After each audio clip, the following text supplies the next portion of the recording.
Hello, I'm here. Sorry, I had a coding problem. I was trying to sort a few coding things out. Hello, hello. Welcome, welcome. Why am I so white? Oof. The camera wants to make me like invisible enough as it is. Let's just sort that out. No, need to sort out the camera. Give me a second. I'm literally invisible. There we go. Bit darker. I can actually see my face. How are we all doing? Sorry I was late. I was dealing with a little coding issues, so... Evening, evening. How are we all doing? This picture is the Annapurna Pass, or Thoronglar Pass. It is around about 5,400 meters above sea level, and is one of the highest mountain passes in the world. And yes, that is my picture that I took while I stood up there at 10 AM, minus 20 degrees, for some crazy reason. Knut, we're going to be talking about Knut. Love a bit of Knut. Love a bit of Knut. Michael Martill gifting 5 memberships. Michael, thank you so much. Make sure everyone thanks Michael for if you get a membership. Really, really appreciate it. Not expected, as always, but I really appreciate it. Welcome, welcome. Let me get the graphic up. We're going to be talking about it. I'm actually on the free to play at the moment. I've turned it on for the first time in God knows how many. Let's get the...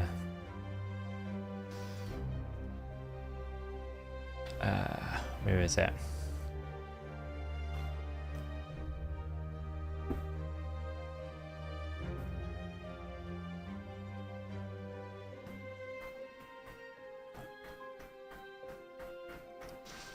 Knut. There it is.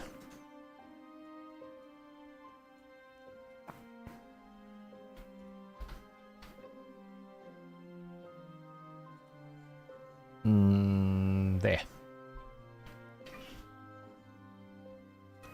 Knut. I'm gonna have to bribe the cat first.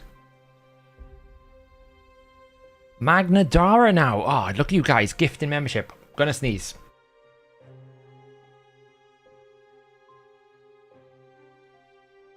Whoa. Magnadra.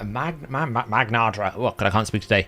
Thank you so much. Really appreciate it. Another 5 gifted memberships to the community. Totally not expected, but I really, really appreciate it. When will there be a cat count? We will sort it out eventually. I've been kind of renovating my house a little bit, just doing a few improvements. The garden has been cleared out. We've redone the office, considering obviously new PC. So we've been redoing the house a little bit. So maybe when we get it finished set up, we'll get the cat cam in as well. Just sort the microphone out here. Come on, hold steady. No, okay, you don't want to do that. Okay, we'll just adjust it this way then. Have I done a Noella guide yet? No, it's on my list. Right, okay. Gotta bribe the cat first. Some bites, yes. Always when I'm about to start recording, honestly. The main trouble with the cat cam is she never sticks in one place. Sometimes it'll be up there, sometimes it'll be in the chair, sometimes it'll be in the window, then it's sometimes underneath this new spot that she's got. It's a constant difficulty. She's always changing it up every single day. The foot is doing alright, cool. We got it scanned, I got it x-rayed. Turns out I didn't break anything, I just bruised it really badly. So we're all good. The food is on, the foot is on the mend.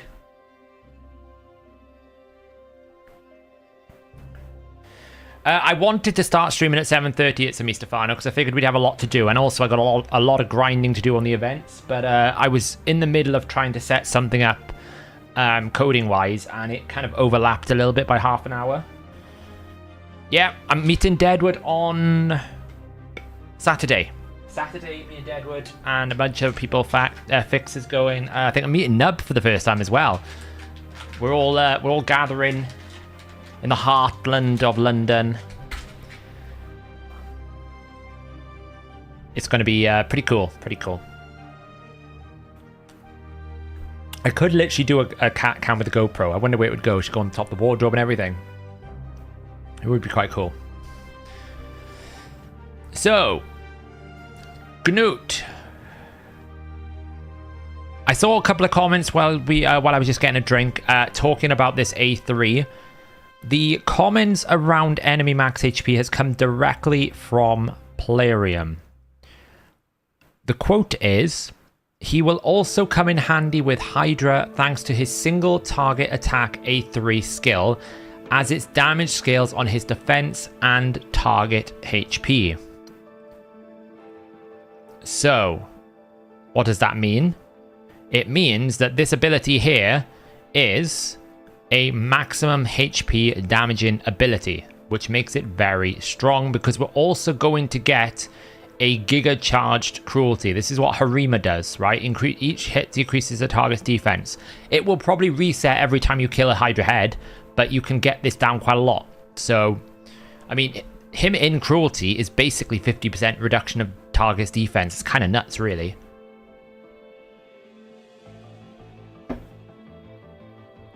Now, what that means, I don't know. We'll have to wait until there's a playtest or until some information come out or until I have access to the game code. But it's unlikely that it's going to be 10...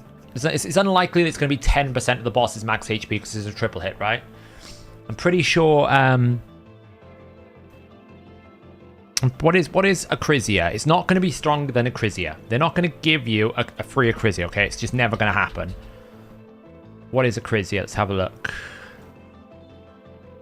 Acrizia is 10% per hit. So it's probably going to be 5% per hit.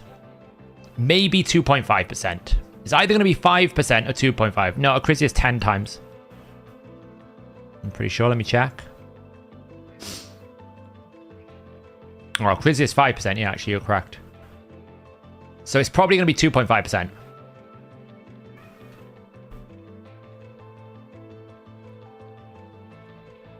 So it's probably going to be 2.5% times 3, which would be 7.5% in total. It could be a 3%, I guess, but it's unlikely. They'll probably just settle at 2.5%. It could even be as bad as 1.5%. It depends where they want to position it. It could even be 2%. We really don't know. But it's going to be strong, right? It's whatever happens, it's still amazing that you can scale it in the sense that you can get rid of the target's defense. That's really strong. This champion, and I will say it now as much as I possibly can, is unskippable. You cannot skip this champion. If you ever care about Fire Knight hard, or even if you do not have an Allure, that A1 unlocks Fire Knight on all difficulties. You cannot skip this champion. It's too good. It's too powerful. What up, cat? Hello. I have no inside information. I don't know what it is, honestly. All I know is what you see on the screen. And obviously the text that they said.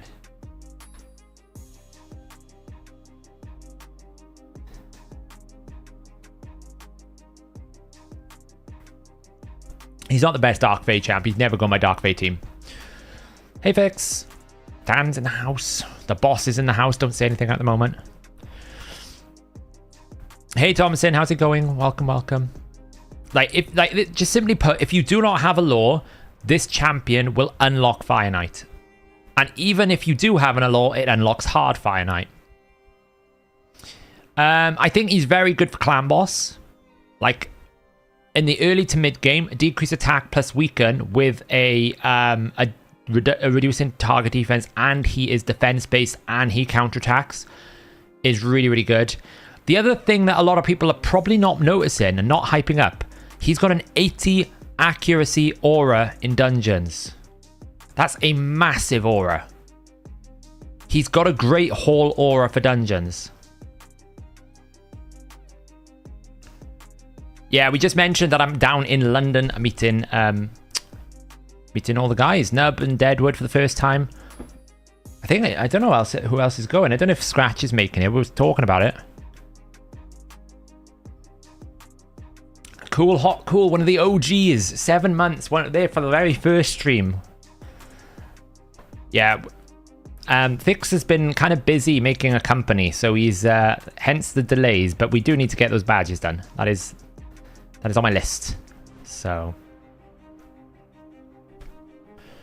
obviously we don't know what the fusion schedule is going to be. We know it's a traditional fusion, so that's all.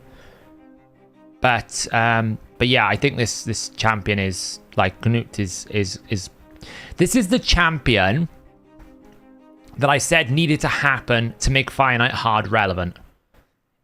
It is 45% A1 decrease turn meter. That's what you needed. Even then, it's still a bit risque, but this champion might allow us now to use the freeze mechanics in Fire Knight hard. It might actually make sense now, because this is what you needed. You needed a skill that was going to happen consistently, regularly on an extreme level. There are new epics by the looks of it. It looks like there's 3 of the same epic and 1 different epic. Yeah, he's not void, so affinity is an issue. It's not an issue for Fire Knight hard. I don't know what... I was going to actually look at what affinity's Fire Knight was. Dragon Slayer. Spirit. He's fine for 25 and 24. It's actually okay. He's fine for both affinities. For normal Fire Knight. And for hard, it doesn't really matter because it's void. So his affinity is actually quite good. It's not really a problem. So...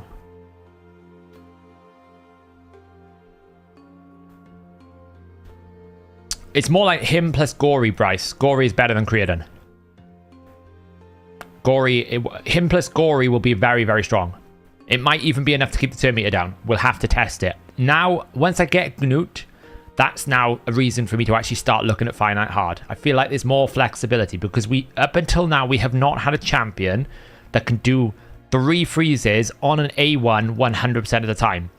Even champions like Creodon is not a guaranteed freeze anyway, right? Even your Carl wasn't that reliable of a freeze because it wasn't on an A1. He will drop turn meter by 45% on an A1 every time he A1s. It's exactly what you need. Obviously, it won't work with a counterattack. The counterattack is there just to knock down the shield, but he's defense-based, so you can keep him alive quite comfortably, right? It's going to be a lot easier to keep him alive than it is going to be sort of like your Carls or your Gories, so it's much better. We probably can easily drop Cardiel with this dude in the team now. Would the freeze be weak hit dependent since it places after the decreased turn meter? I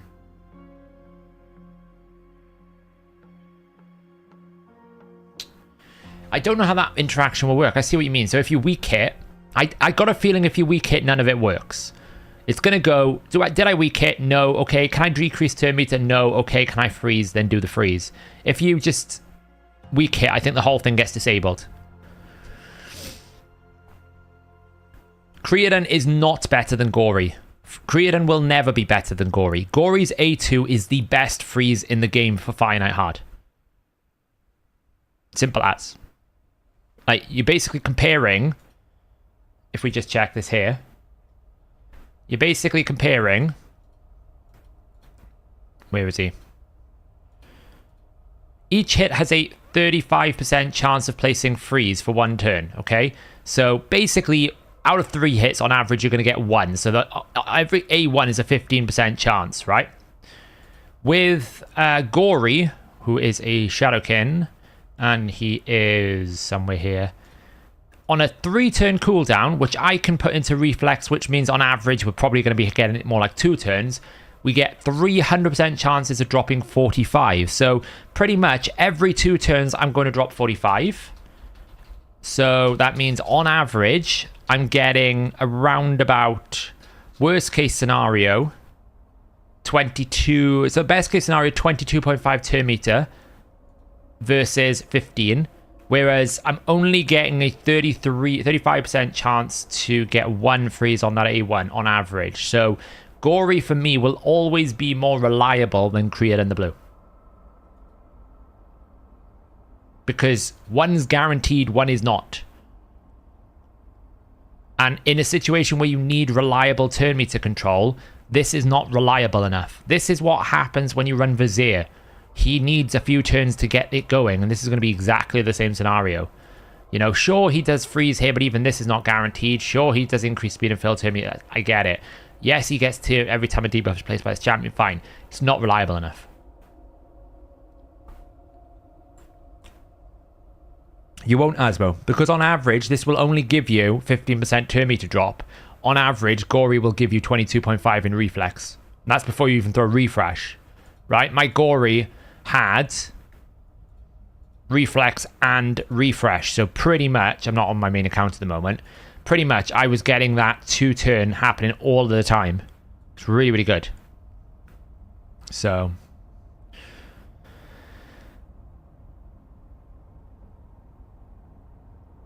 I don't know if it's better with ally attack, maybe, but so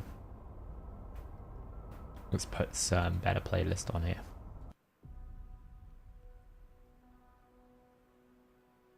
I don't know if it'll be double summon rush. I doubt it somehow. I doubt it. No, free set is not good because the shield's already up. See you later, Fix. It will never be possible, Gregor, for you to completely ignore both summon events. Normally, to some extent, well, I say that unless you get lucky and you pull the rares, if it's a traditional fusion, or pull one of the epics, then normally you cannot skip one of the, like both of the fusion events. You can sometimes avoid one of them, but you cannot avoid both of them. Very rarely you can. Am I getting Knut on the free to play? Oh, I'd love to, but I don't think I can, right? Double Knut, Gory, maybe.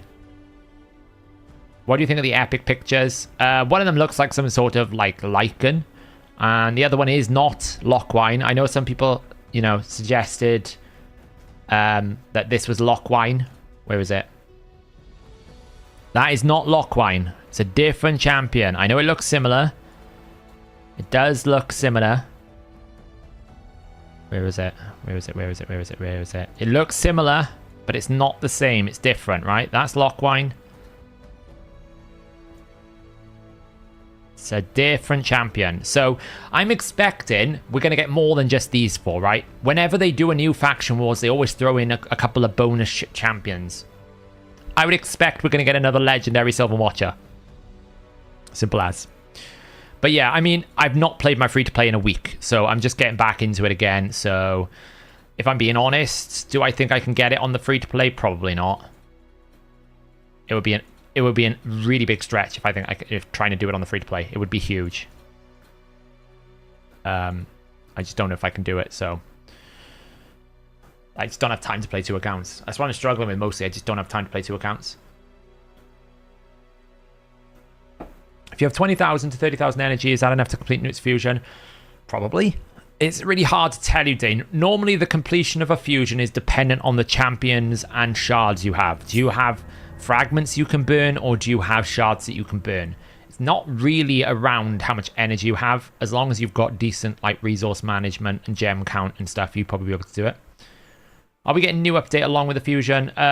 Probably, maybe. when these What's Next comes out, it's not that far beyond the update, so maybe they will. Who knows? It's going to be a traditional fusion. I know that for a fact. It will be a traditional fusion. When do you think they will open? Well, I say it will be a traditional fusion. Maybe it's a hybrid fusion. I don't know, but it's definitely going to be requiring epic champions. Okay, so we haven't seen the rare, but there could be an additional rare thrown in. We'll have to wait and see.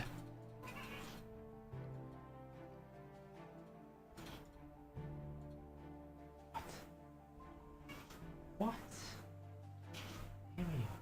Honestly, cats. Sylvan Faction Wars, most likely? Yeah, I mean, we know there's going to be a Sylvan Faction Wars, right? So there's a very high probability that there will be Sylvan Watcher champions. I'm pretty certain, like, I can basically, I can get the icons. Where is it? Like, this is the new champion, yeah?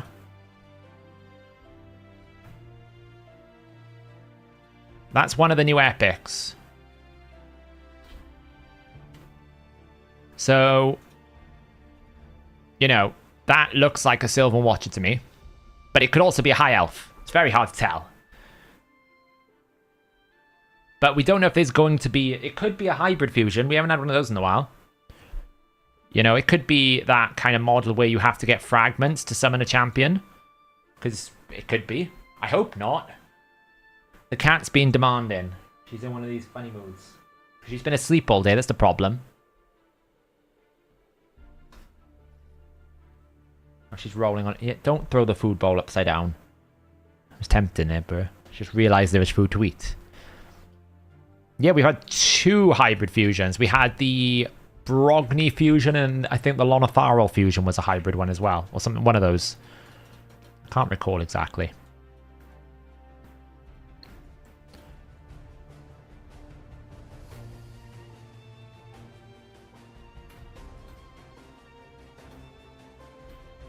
I figured I'd log on to the free-to-play for a bit. See what's going on over here. It's been a while. I do need to start building a clan boss team over here. You can see I've got Ender ready to go for another upgrade. BBC News, apparently alerts are coming through.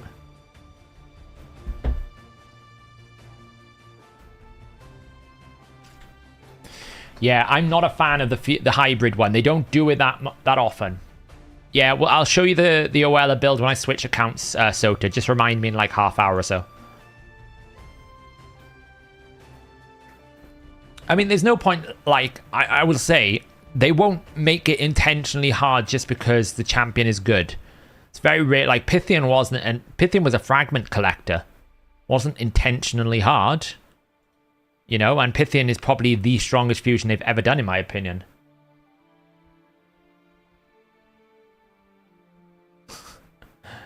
So I've had the garden cleared out, and the cat, one of the neighbours' cats, has literally just jumped in the garden, looked around and said, "Oh my god, what has happened here?" It's quite funny.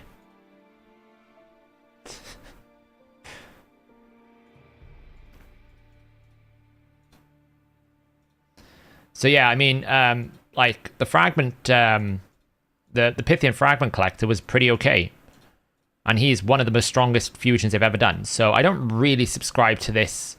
Like, you know, they're going to make it intentionally harder and we're going to have to work hard to get it. Like, it might be hard. Might be straightforward. I mean, I don't really think there's any sort of conspiracy going on, you know? What's so special about this fusion? So, Solo Dolo. The main thing about this fusion... He makes it possible, finally, to do Fire Knight hard if you don't have Cardiel Valkyrie, right? I think he's going to be possible without those two, or at least some form of it. He's going to be much easier. He also, what isn't shown here, Blessed Bash is based off a target's maximum HP. So he's got like the Harima effect with maximum HP. So... pretty strong, and he builds counterattack but doesn't suffer from the penalty. So the way that I look at it, I always look at fusions as 3 categories. Is it good for an early game, mid game progression? Is it good for a late game or end game general, or is it very good in one specific area that makes it an MVP, right? So Pythian was like, tick all 3 boxes. It was great for the early game, it was great for the mid game, great for the late game. It could go in all of your dungeon teams. It had an MVP status in like arena and things, ticked all the boxes. Someone like Loriaka is one of those champions that ticks the last box. It will be an MVP in some area at some point in time. We just don't know which area yet. Something like Jetney ticked none of the boxes. That's why I didn't think Jetney was very good, because she was not really good for late game, not really that valuable for early game, didn't really have any MVP status. So I thought Jetney is one of the worst fusions they've ever done, because there's no use for the champion, right? I can just go get War Maiden and it'll do exactly the same thing that I needed to do. Someone like Brogni, again, ticks all boxes. If you pick him up early, he gives you so much survivability and healing. He makes everything easier. If you want him late game, he's in the best clan boss team. He can be really strong in arena. He's got MVP statuses everywhere. He'll help you progress. Someone like a Vasulf is more of the check the early game, mid game box, right? Normally in the early to mid game, like my free to play, you have not a lot of teams, you have not a lot of utility, you don't really have a clan boss team, you don't really have unkillables.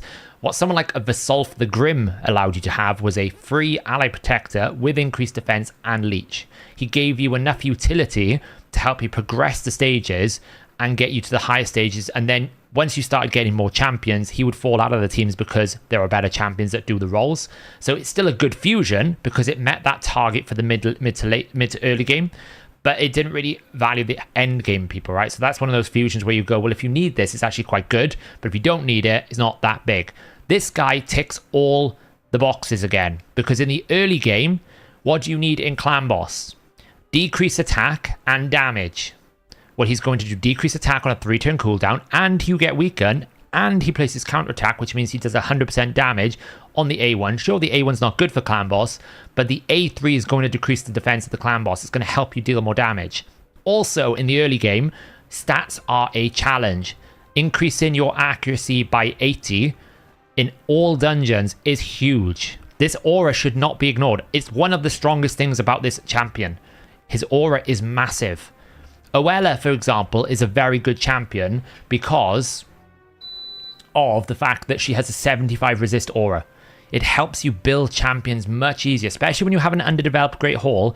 This is huge. So for an early game account, like my free-to-play, early mid-game, this champion ticks all of the boxes. I get really good turn meter control. He's going to help me progress in Fire Knight, one of the hardest dungeons if you don't have the right champions. He's going to help me in Clan Boss because he's going to give me decreased attack and weaken. He's going to help me kill and do damage in different areas because he's going to drop the target's defense.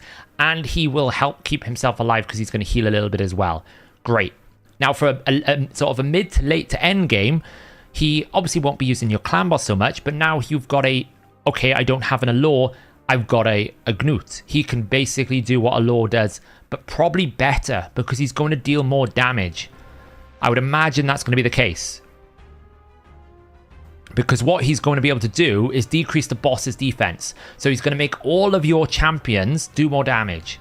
Do not underestimate the value of this Blessed Bash decrease the defense, right? It is a huge deal. It is bigger than Cruelty. And we recommend Cruelty on every single team. You're getting a free sort of 1.5 times Cruelty in here. Very strong. Very, very strong. No, we don't have the multipliers yet. So, from a mid to late end game in PvE, huge. Fire Knight, probably one of the best champions in the game now. On both difficulties, I would say. On both hard and normal. You also get the decreased attack and weaken if you need it. Don't always need it. And a free counter attack for that extra A1 attack. And as I said, you're reducing that. Plus the aura is going to help you again. As you're pushing into hard mode dungeons where you need 350 accuracy, this kind of mitigates the hard mode increase. Pretty much Great Hall, plus this aura, plus the area bonuses, you don't need to build accuracy. Iron Twins, no, because he deals damage. The whole point of Iron Twins is you don't attack Iron Twins. It's counterintuitive. You still need Geomancer, right? The way that you do it in Iron Twins is you basically just don't proc his passive. Is it possible to get Knut? Once Knut's in the game, you'll be able to summon him.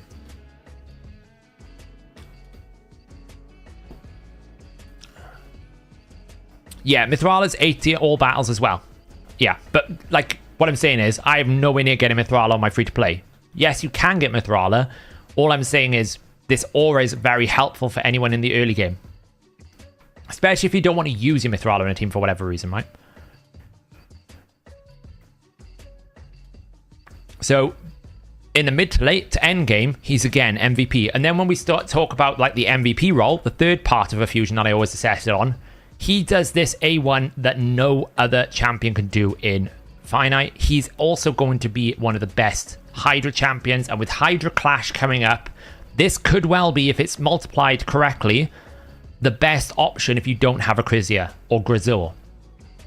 We were working out in chat. It depends how it works. If you can hit the 10% cap and every single hit hits the 10% cap, I don't know if you can, but you know, if you can do it, then each individual hit would be 200,000. If you put Hex out on the target, then that is going to be 10% of that hit. So every single hit is going to deal 10% bonus damage. So that means you could potentially do an extra 180,000 damage to all other enemies when he does this A3 if you can hit the cap, because it'd be 200,000 times sort of 10% times 3, right? So it's 20 times 3, 60,000, 60,000 to every single enemy. So this could actually become an incredibly strong Hydra damage and ability. Very, very, very strong. It's on a 4-turn cooldown, so it's quite long. But what you could do in, as believe it or not, in Hydra is you would disable his A3, run him in reflex, and just go A1, A3, right? Don't worry about the counterattack, decrease attack, and weaken if you don't really need it, because you might be running someone like Nekmuthar, right? That's decrease attack already. You might be running someone like Lydia, or you might be running someone with weaken in the kit. If you can avoid using the A2 in Hydra, then run reflex, and you can get this off cooldown quicker.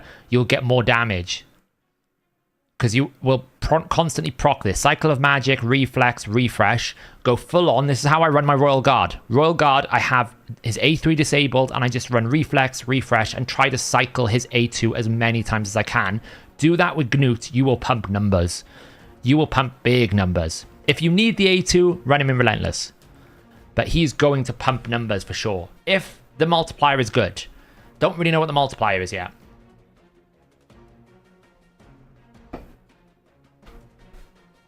What is a reasonable lowest level to do fusions? It's about your shard count, right? So basically, if you look at my account right now, oh, I got a Magus. On his A3 only, that's my understanding. So if you look at my account, I've got 1 ancient shard on my free to play. So for me, looking at it, I'm looking at it going, oh, can my free to play do it? Probably not. It's a bit of a stretch. It's unlikely that I'm going to be able to do it. But that's what I'm looking at. Can my free to play do it? Well, no, because I have no shards, if I'm being honest. Unless I get lucky and I somehow manage to find some sacred shards from somewhere. Maybe I like pump some referrals, like trying to pump these referrals through so I can get these sacreds. If I can do that before the next summon rush, which will be in 2 weeks' time, or a week and a half, right? 'Cause tomorrow is going to be Champion Chase tomorrow. So then the first next weekend will be Summon Rush. Now I don't really think that's possible unless I can find these old logins, right? Level 20 to level 50 in a week is very hard. It's very hard, you know, unless I be naughty and basically pump my way through in different ways. Now I don't really think, blimmin' heck, 3,000. Crazy. I don't really think there's any sacreds along here either. But there's lots of ancient shards. I could probably pump through and get some ancient shards done here. So I could probably pick up some ancient shards. But the biggest problem this account has, and this is why Clan Boss is so important, I'm not hitting Ultra Nightmare Clan Boss. So because I'm not hitting Ultra Nightmare Clan Boss, I'm not getting shards. So for this type of account, the likelihood is I'm not going to do it. Unless I buy shards on this account, it's unlikely that this will be able to do that fusion, because you can't, you know, I'm going to need shards. It's just the rule of it's the rule of the jungle. If you haven't got shards, you can't do a fusion, which is why to some extent I was just pulling shards left, right, and center, because you just want to kind of get yourself into Ultra Nightmare Clan Boss as quick as you can. Now this team, this account probably can do it. I just need to get the masteries and everything done for the champions, and I've been neglecting it. Now my main account, not a problem. I've got like 8 sacreds and like 80 ancients, because I haven't pulled shards, so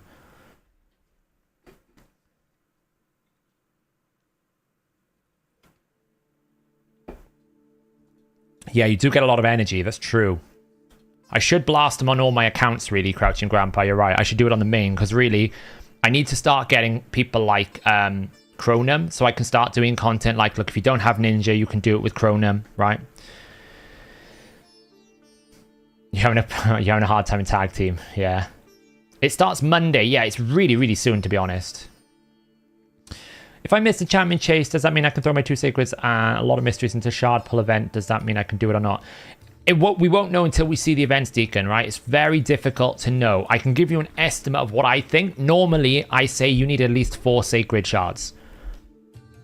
That's what I normally say, because 4 sacreds is 2,000 on a summon rush. Normally, there's 1 reward on the 2,000 mark. Now, the big thing is, if I, for example, on this free-to-play, if I pull shards, if I pull an ancient shard and I get one of the epics, that's 4 whole events I don't have to do. That might be enough to skip all of the summon rushes, depending on how it's structured. They know if it is going to be a traditional, normally it will be 1 rare times 16. So if there's 2 rares in a summon tournament and I pull one of the epics, I can skip an entire summon tournament. So it is a little bit RNG. That's why I probably will try and put a lot of effort onto the free-to-play over the next couple of days to see if I can at least get like the void shards or get some sort of rewards, right? I'm pretty sure I can get one of the void shards still. Let's have a look. It's a bit of a weird song. So I could push this account here to get this void shard. That would be 120 points in a summon rush. Or it could be another champion, right? There's options there. So, or we just give up on the free-to-play and spend money on it. But that's just dumb, right? Silly. Silly, silly, silly to do. But I do have lots of rewards, right? I have loads of energy on this account. But the energy is not going to be the problem. The problem on this account will always be, do you have the shards? And that is the concern on a free-to-play. So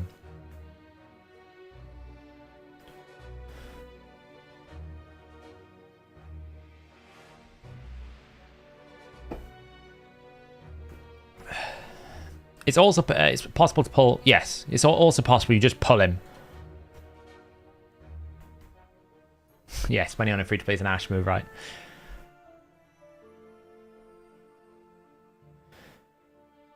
Well, winning a tournament doesn't matter, Brandon. It's not a fragment fusion. It's not a fragment collector. So winning a tournament doesn't matter. You won't get anything for winning a tournament. It will all be event driven. I could try and get the Sacred Shard from the Hero's Path. That's a great shout, Gort. You know, it would require me to basically play all the way through the night, probably, because I literally turned my free-to-play on 2 hours ago. And I still need to do it on my main. So, that's a challenge as well.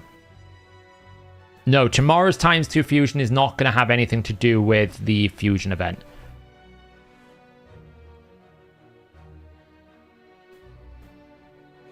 Yeah, right. I don't have any souls on this account either, right? Don't forget the coin if they keep upping the points for the artifact events. More than a day left. More than a day left? It's not. It ends tonight, doesn't it? Or am I misunderstanding?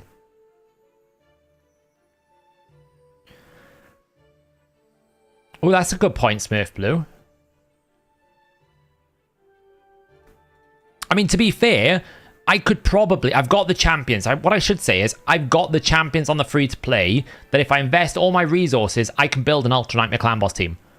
I'm pretty sure I can do it now, right? We'll have a little bit of a free-to-play summary of what I left about a week ago.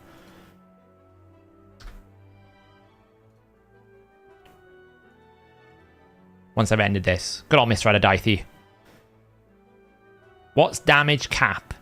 Damage cap is probably being referred to as the 10% maximum HP. So a lot of endgame bosses have a feature where you cannot deal more than 10% of their maximum HP in one attack. So they'll cap the damage you take.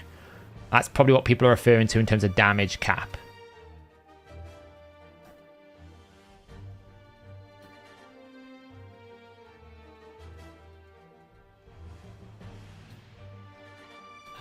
Boom, boom.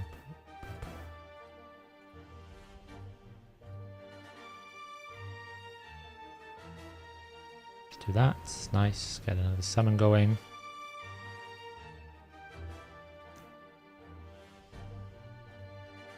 Yeah, if you want the fusion, like, what I'll tell you right now, if you do not want epic champions, or you don't need any specific epic champions, save your shards. ×2 ancient, the only reason why you do it is for epic champions. It is not good anymore. It's the worst summoning event for legendaries. So if you want the fusion, save your shards. If anything, we got to give them, like, we basically hate on Playroom a lot. I've probably released more negative videos this week on Playroom and felt more negative about what Playroom is doing this week than I have in a very long time. But give them credit. They've told you a day before Ancient Shards, hey, we're releasing a champion that's really good. So if you pull your Ancient Shards and you haven't got enough shards for the fusion, well, that's on you, right? You knew what was happening. They've given us notice. They could have easily waited until after the ×2 Ancients and announced it tomorrow, right? You wake up, you pull your shards, everyone's happy. 3 o'clock comes around and you go, oh, there's a fusion. I've just pulled all my shards. They could have done that, but they didn't. They told us today. So to be fair to Playrium, they've done a... that's a pretty, stand-up thing to do. Tell us now. That's appreciative.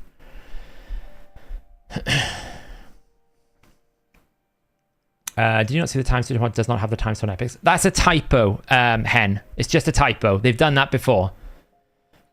They've done it. It's like that's the third time I've seen that typo where they say it's not included. They just haven't put it in the text. It will be ×2 on the epics. Don't worry.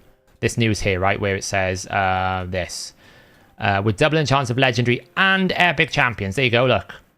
We're doubling your chances of receiving legendary and epic champions. They fixed it. It's just a typo. They've done it before. I don't really know how it gets through QA, but it does. So.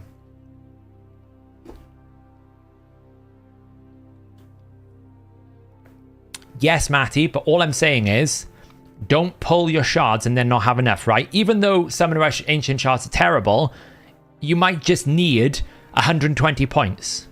And that 120 points is the 10 Ancient Shards you used on a ×2, right? All I'm saying is if you want this champion, you save your shards, right?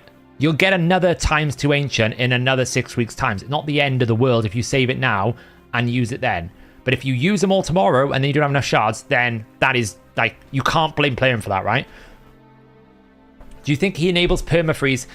I don't know if he's going to enable it, but he certainly... When I was talking about Finite Heart a few months ago, I basically said, you can't release a champion like this, right? This champion is not good enough to make that dungeon work, because it's not 100%. If you release a champion with 100% chance on the A1, then we're talking. They've not only have they done that, they've released a champion with 3 100% on the A1. So he's by far the best freeze champion in the game, by a mile. So that's what they needed to do. Is Creator in the Blue worth booking? I've heard YST have lots of good things to say, but I've seen Nubraids use him. So why is Gear Cleansing this boring? It's painful, isn't it, Magnadara? It is painful. It's really difficult. So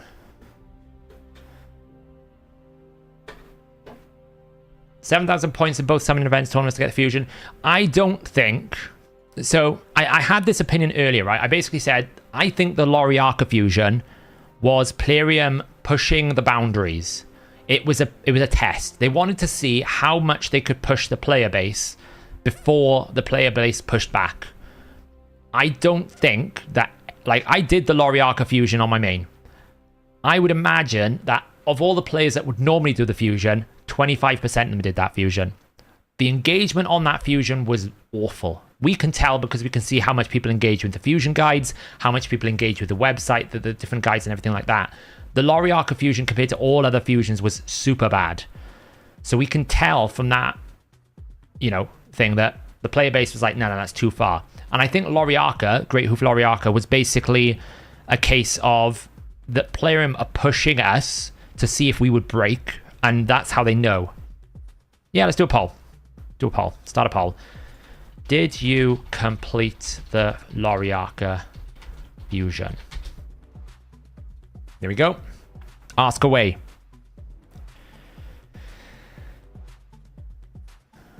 Because I think when the majority of people saw double summon rush, they were like, nah, I'm out. there was probably 50, like, I would imagine 70% of the people were like, this champion doesn't look that amazing. Maybe I shouldn't do it. And then I'd imagine that a good chunk of that 70% probably then saw the double summon rush and was like, no, I'm out. Not only is it a bit of an iffy champion, they've put the worst possible summon in. In the end, I was lucky I won the Dragon tournament, but I would imagine that was the case. Who's Loriaka? Loriaka was the last fusion, Clicky McClurkson. Great Hoof Loriaka. Yeah, Great Hoof Loriaka is that one. Yeah, I won the Dragon tournament right from the start, Moon Baboon. I did exactly the same thing. And then I was like, I'm not doing anything. I don't have to do the summon rush then, just did everything else.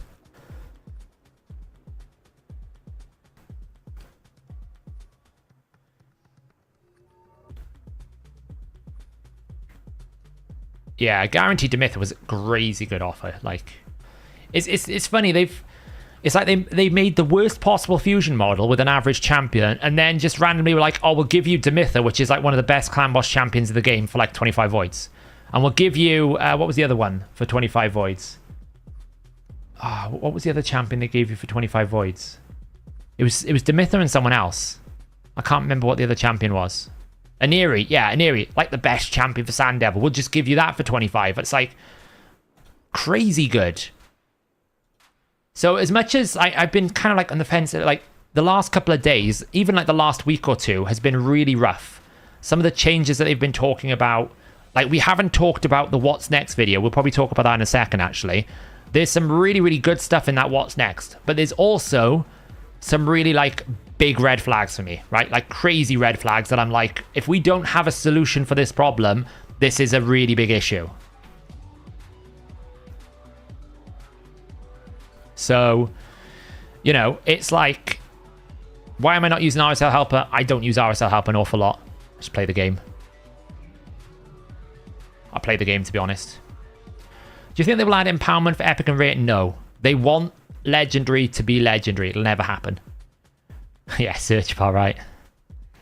I kid you not. They could just do a patch tomorrow, Hershen. And all they do is add a search bar for champions, and it will be the best patch they've released in like 3 months. By far. Just a search bar. I think it will, Dent of Flames. I think you might see more divergence away from Polymorph with the new sets. But keep in mind, you've got to first acquire the sets, right? You've got to win the Hydra Clash. That is not going to be easy. So don't just assume that you can just, you know, swap the builds. Like, how many of us are actually using mythical gear? It's so hard to get it, right? And it's going to be the same thing. Like, how many of you actually have refresh accessories? They've been in the game for like nearly 2 years, and we're still farming them.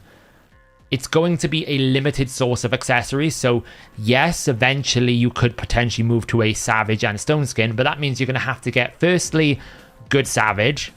Probably you've got that. Secondly, good Stone Skin damage sets. And thirdly, good accessories that are going to match the damage you need to deal, right? It's not like it's going to be simple and easy to do.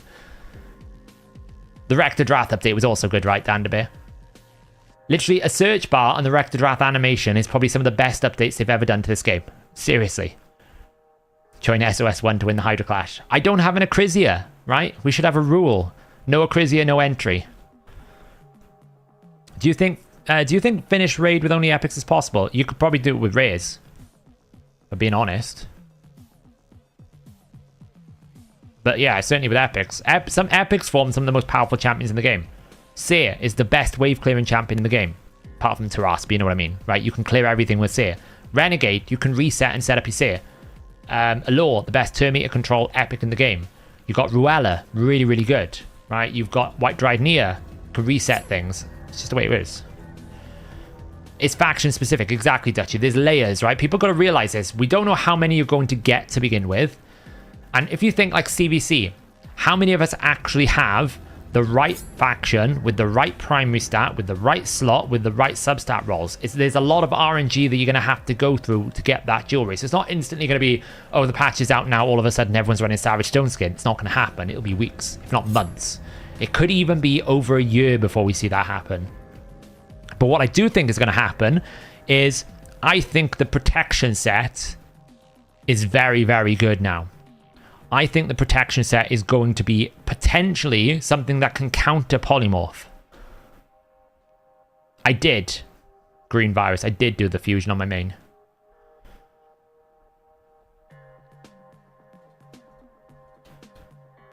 Already at 1,400 Litecoins. Look at that. So yeah, I could probably push this today.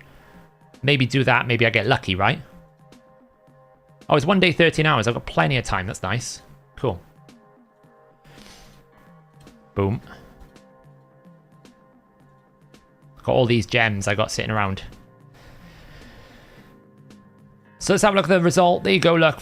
69% of you. 69% of you did not do it. 68% of you did not do the Loriarca fusion. That's not surprising. So I think the Loriarca fusion was basically Plarium kind of pushing the boundaries, kind of going, oh, how much are we willing to push you? How much are you willing to accept?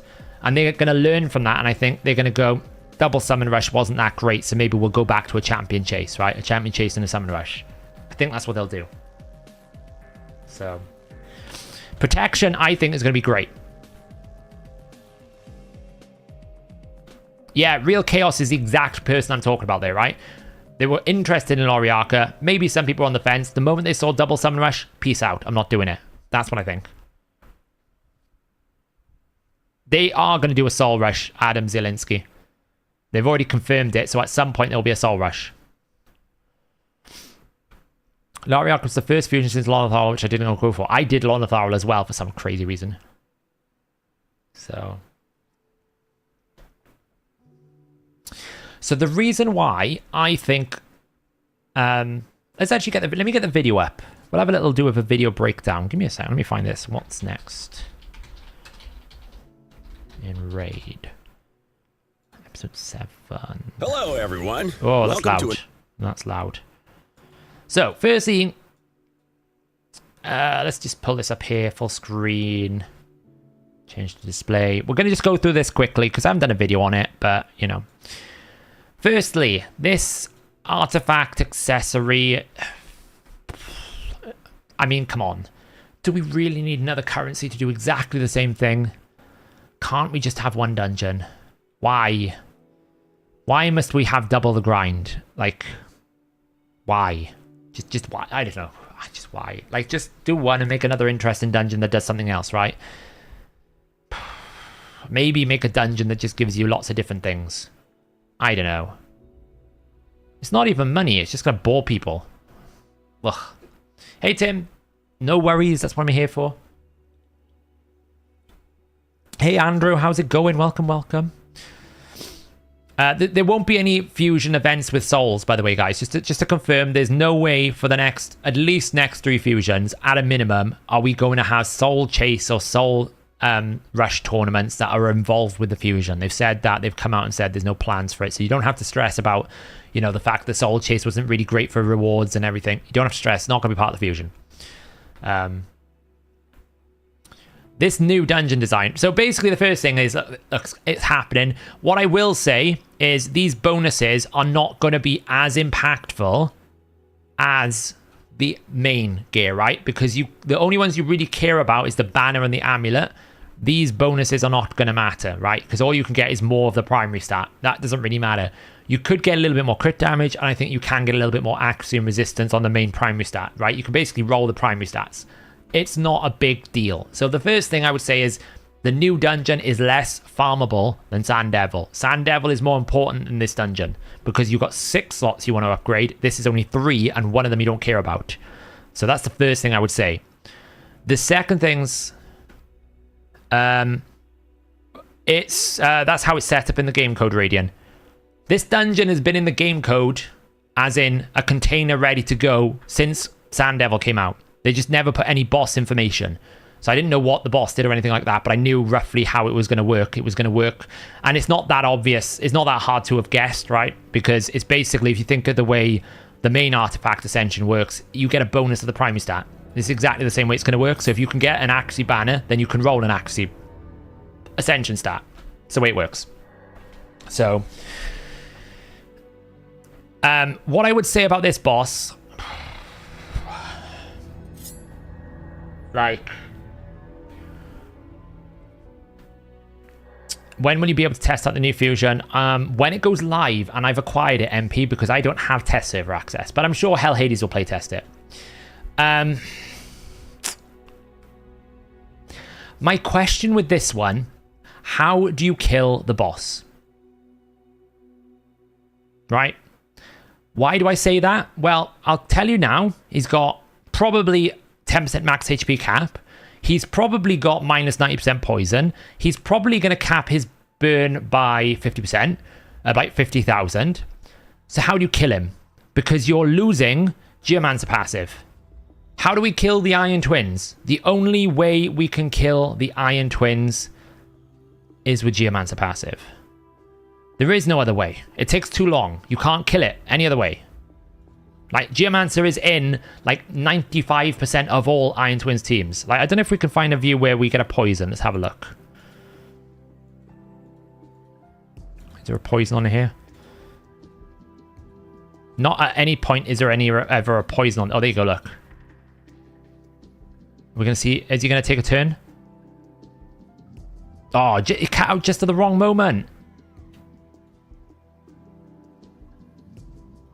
Boo! Okay, well, that didn't help. I don't think he ever takes a turn with poison, so we can't see. Obviously, I'm holding judgment until I see the full details on the boss. All I'm saying is, if he is going to disable my passives, and he's going to do it through block debuffs, right? In the video, if you listen to it, it says, oh, make sure you bring block debuffs. How? Like, you can't resist it because it just went through block debuffs. So I can't stop this. It's protected at some point. So I can't use my Pythian passive. I can't use my Geomancer passive. Like, how do I kill the boss? How do I kill it?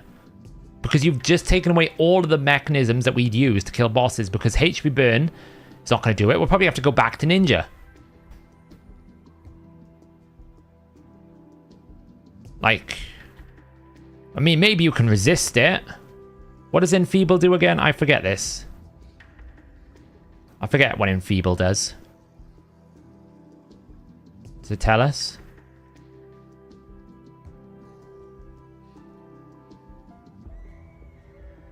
Does it tell us what Enfeeble does?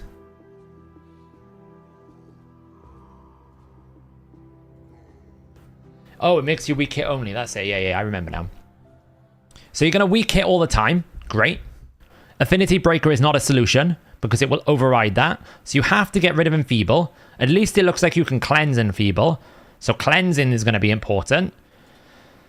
Maybe we can turn me to control it and just do block damage. But I'm just sitting there thinking, I'm not farming this dungeon for 6 minutes long. That's like brutal. And I'll be honest. This constant need to have soul awakenings is just destroying my enjoyment of the game. Because until you give us more ways of getting souls, or you give us boosted soul tournaments, you are having a laugh if you think players are going to be on board with being required to use souls to make game modes happen. They'll just not play the game mode. Like, you can't force people to enjoy a system just by, like, it's not going to happen. It will just not happen. Like, 18 minutes. I'm guessing this is on a playtest, right? I don't think we look into that. Look, it's probably just on a playtest, right? So it's not a problem. That's only at 2 minutes 55. So what I will say is they've got Mash Lead in here a lot. So perhaps there's something to do with fear. Maybe this works with fear or something. I don't know. So perhaps that's doing something, you know? Wonder what this champion is. That looks new. So we'll have to see. I'm reserving my judgment until I've seen the full guide. All I'm going to say is my initial reaction was, how the hell do you kill this boss if I can't use Geomancer passive, I can't use burn, I can't use poisons, because he'll probably have 90% poison for sure. That's how it'll work. He'll have minus 90% poisons because the Sand Devil has it, Iron Twins has it, and if it's not 90%, it'll be 60%. So for sure that's going to happen. So we'll have to see what happens. I am a bit concerned about it. Taunt, I mean, unless they're going to add 8 more champions with Taunt, you'll never use Taunt. Simple as. You know how I know this? No Taunt in this team. No Taunt in this team. No Taunt in this team. Like, none of these teams have Taunt. So what does that tell me? It's cool that you can Taunt it, but even their own playtesters don't use it. because they do play all these dungeons in-game. So, yes, it's a dev fight. You can't read too much into it. Unless they add more champions with taunt, you're never going to use it. It's too few. There's 2 champions in the entire game that have taunt. It's not enough. Sylvan Faction Wars Crypt is coming. They haven't shown us any leaked champions. It's a shame. Yeah, it's fine. Champion filter. This is almost like they looked at the optimizer and like, ooh, that's a good idea. Let's just copy it. They didn't quite copy everything because they missed targeting on the actual buffs and debuffs, but this is pretty much what you can do with the optimizer, right? This is amazing. Fair play to, you know, this is amazing. I mean, they probably had Ruark in there just to say it is then. I don't know. I don't... Put it like this. When there's only 2 champions in the game that can do it, you normally can't use it. It's just not available. Amazing. Absolutely amazing.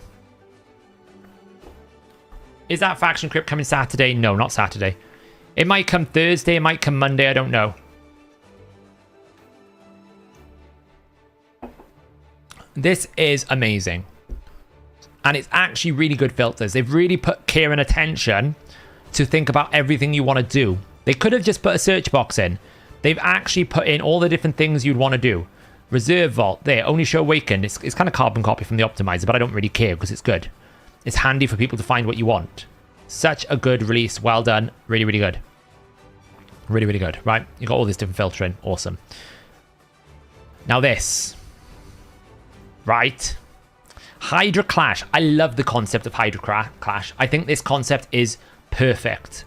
This is what we want to see more of in this game. Competitive clashes between clans of some sort of variety. I would say it's a bit ironic that we've got gods and legends here right now, considering the current drama that's going on. But hey, can we have actually design our own badges? That would be quite cool. It'd be nice if if this is coming. The ability for us to have our own badges. Give the clans some identities. Good job. But these sort of models where... you think getting Sacred Shard or Big Sacred Stone is event better? Depends where you're at, Arik. If you're in early game, Sacred Shard. If you're in late game, probably the Soul Stone. This is a great model. Why? Because it encourages your clan to work together. It makes you into a little tournament league, so it's pretty cool. It's not just spam your resources. You have to think, how can I maximize the damage, right? This is what things are good for, right? So what Raid is meant to be really fun at is taking your team and trying to get the absolute best out of it. This is a great game mode. Now, the problem with this, what if you have Acrizia? Because I guarantee you, if Gods and Legends here has 30 Acrizias and Dark Empire has no Acrizias, there's an auto win. Auto win. Because she's just so dominant. You need to, like, there's got to be a solution for Acrizia. I don't know what you do, but you it's just not, like, it's not fun if one clan has Acrizias and the other one doesn't. It's not even like you can be strategic about it. I could literally find an Acrizia in my account and put the basic gear I got, my average gear, and she will outdamage on her own my entire finely tuned Nightmare Clan Boss team. Why? Because she's OP. So, there's a reason why Deadwood Jedi banned Acrizia from his Hydra draft. This is why. Because she's an auto win. So, that's my big red flag. The concept, the model, the system... perfect. I love it. The implementation is going to be Hydra champion specific, and it's the same thing we see all the time. Why do we not like arena modes? Because you haven't balanced the champions. So therefore, whenever I play the match, I already know what's going to happen because I know how strong certain champions are. If I'm up against a Taras, Marichka, Sify, Ultimate Death Knight, unless I have the same champions, I automatically lose. That's the way the game is run at the moment. And it's going to be the same thing here. You might even find, as crazy as this is going to be, clans might say the only way you're allowed to be in our clan is if you've got an Acrizia. Or you could at least guarantee that you can do 200 million. Because now, before it didn't matter, right? Before it didn't matter that she could one-shot Hydra and do all these different things. It didn't really matter because, yes, okay, it made Hydra a bit defaulted. But competitively speaking, it just gave you rewards, right? It didn't give you any more than someone who did 40 million. Now it's going to matter. Because now, if you're doing 150 million more than someone else... it will have a multiplier. Look, I don't think it will be ×3 or anything like that. If we look here, where was it? I think it was somewhere along here. Where was it? I think it was here. One of these views. There, right? Oops, back frame. You get bonuses for your 1 key. So it's probably going to go 1, 2, 3, and 4, or 1, 2, 3, and 3. So it means not only are you gaining 150 million more points, you're also gaining 150 times 3 more points than your closest opposition. So I would not be surprised if people say that. See you later, Agrias. No worries. The VOD will be on YouTube, Agrias, so you can catch up with the rest of it afterwards when you're awake. So that's the good thing about YouTube. That's why I stream here, because the VOD comes straight up afterwards. Maybe Knut will have Acrizia level HP scaling. Yeah, but then, John, you just go, well, I'll run Acrizia and Knut together. And I still win. It's just, people have had counter arguments like say, oh, well, you can run the Trunda team and you can run Terra. Like, it's Acrizia. I guarantee you, right?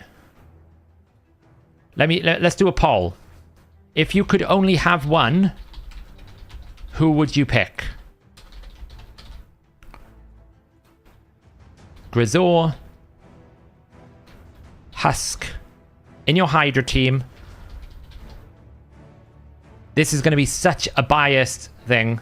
Who would you have if you could only have one champion in your Hydra team? Who are you going to pick in your Hydra team?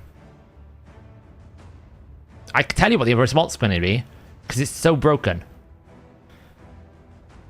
All of them. You can only have one. Yeah, Knut's A3 is a maximum HP scale. We don't know how much, but it is.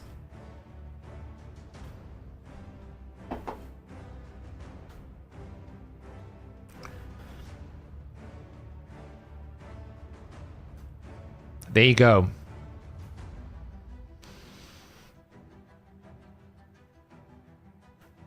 Again, she was absolutely fine as she was until this Hydra clash, because you couldn't get a competitive advantage. You could do it a lot easier, but ultimately speaking, whether you did 200 million on Hydra and whether you did 40 million on Hydra Nightmare, it didn't really matter.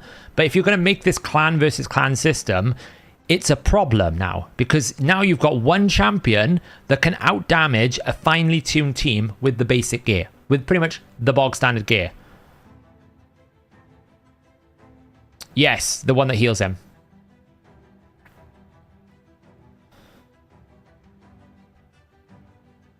So, I don't know what it's going to be. Like the record, I think, for Nightmare Hydra is Arsalan, and he did 850 million. Like, how can you compete with this? Now, obviously, not everyone's going to be Arsalan. I'm not saying that that's the average. What I'm saying is the average Acrizia Nightmare Hydra team on full auto is around about 200 million. What happens if... Like, imagine what happens now when people actually try and push the boundaries of what they can do with their Nightmare team. Because that's what they're going to do here. They're going to go, I want to maximize that one key. I'm going to push extremely hard. I might manual it because I really want to get the win.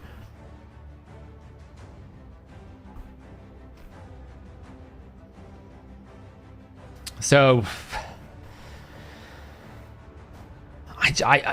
I love the concept. I'm just really worried that it's going to be dead on arrival, because most people are going to go, if you don't have Acrizia, you don't get to play. Simple as, you know? I really want to know what you get in this chest. I don't know if it's going to show us. It doesn't show us. But what I will say, protection set is really good now when they release this. If you can win some of these, really good. Yes, Knut has enemy max HP on his A3.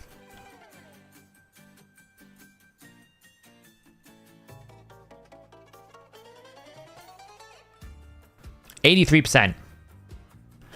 83%. Because people know she's so OP for it. If they keep Nightmare, you think they would actually bring Acrizia down to Brutal, since that comp would be doing more damage? Probably. Dr. Seuss. People will do that. So the way this is going to work, there's been some confusion about how these sets are going to get implemented. It's going to be straightforward. Protection set now moves from 6 to 9 pieces. And all the current breakpoints are going to remain the same. So if you've got 4 out of 6, you get 1 turn stone skin or one set of protection here. If you're at 6 out of 6, you get the 50%. And then if you're at 9 out of 9, you get the buff protection. They have confirmed you can have stone skin and savage. They've confirmed it. But it might take a while, right? You've got to get the right accessories. You're not going to just take out your reaction accessories for this just because you can get stone skin. Stone skin more likely. I will say that when we look at the stone skin numbers here, the actual 9 out of 9 bonus for stone skin is not worth. But the 9 out of 9 for protection, I think this protection set might force a change away from polymorph if you have the awakenings for it. Because I actually think a 6 out of 6 Siphi or 6 out of 6 Awakening Duchess with 9 pieces of protection is more valuable than polymorph. I think you go life harvest. I think you move away from polymorph. Because if you've got 75% chance to protect your buffs, you don't really care about like stopping them stealing it, so you don't really want polymorph. And if you can give your Taras 5% more damage per buff, you see where I'm going with this? This makes Taras even more stronger. It's crazy. No, the 5% damage is all buffs, isn't it, Dutchy? I'm pretty sure that 5% damage is any buff that this person places. It doesn't have to be protected, it just has to be placed by the person wearing the protection set.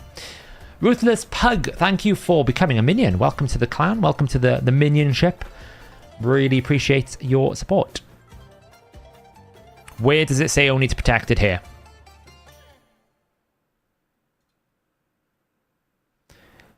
Deals 5% more damage for each buff placed on them by a champion with the set. It doesn't have to be protected. It just has to be placed. So if Siphi places 3 buffs and only 2 of them are protected, that champion still gets 15%. Now look, it says here, each deal 5% more damage for each buff placed on them with the set. So you can't have a non-protected set champion place a buff and get the bonus. You have to be 9 out of 9. If you're 9 out of 9 and you place a buff, you give them 5% bonus damage. It doesn't have to be protected. So what I'm thinking of is if you've got a Duchess and a Siphi in a team and they're both 9 out of 9 protection set, they're going to give Taras 5 buffs and now Taras gets 25% more damage. It's amazing how sometimes every time we do a patch, we make Taras even more OP. But we do. Seer helps Seers that don't one-shot already as well. It doesn't, Cluey, because what's going to happen is she's going to take the buffs and lose the bonus. It's going to be the same thing as crit rate buff, Cluey. Once the buffs get removed, it will go. It'll go, so it won't help Seer. See you later, Tim.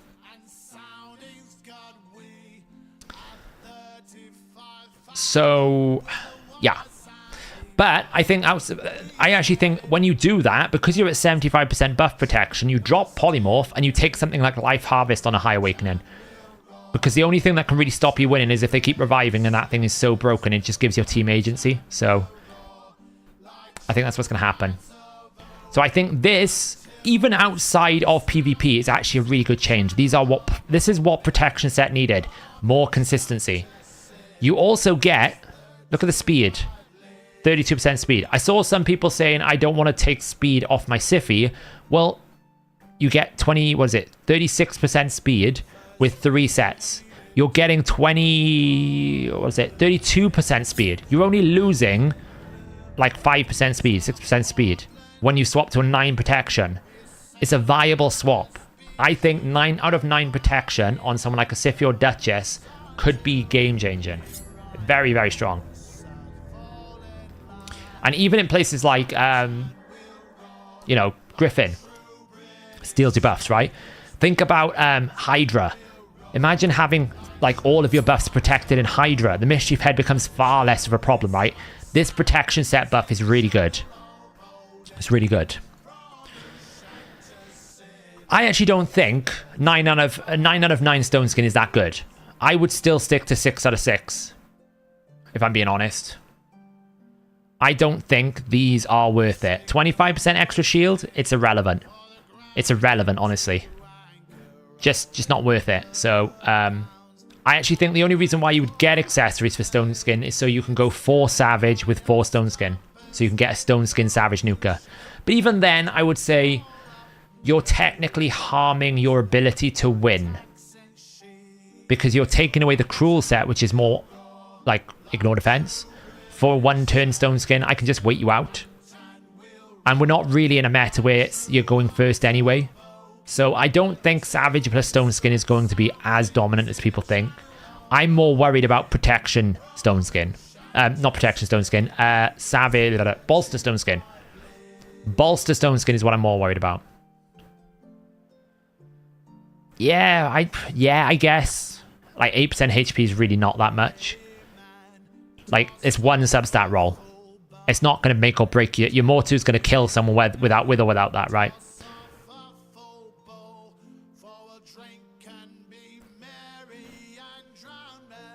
Yeah, I just don't really think that the Savage Stone Skin is that big a deal. Because you only get 1 turn of Stone Skin, right? I've seen so many Heffrak Stone Skins and I just wait it out. Or I'm just going to blast through it, right? I can just basically one-shot your nuclear shield on Stone Skin. It's fine. I don't really think, like, this is a big deal. I do think something like a Bolster with Stone Skin is quite strong because you get the healing. But, like, you're not going to want to destroy... Are you going to want to take 2 turns away from someone like your Ultimate Death Knight? I actually don't think this changes anything. I don't think it's for nukers. I think you're losing a Cruel set. It's not worth it.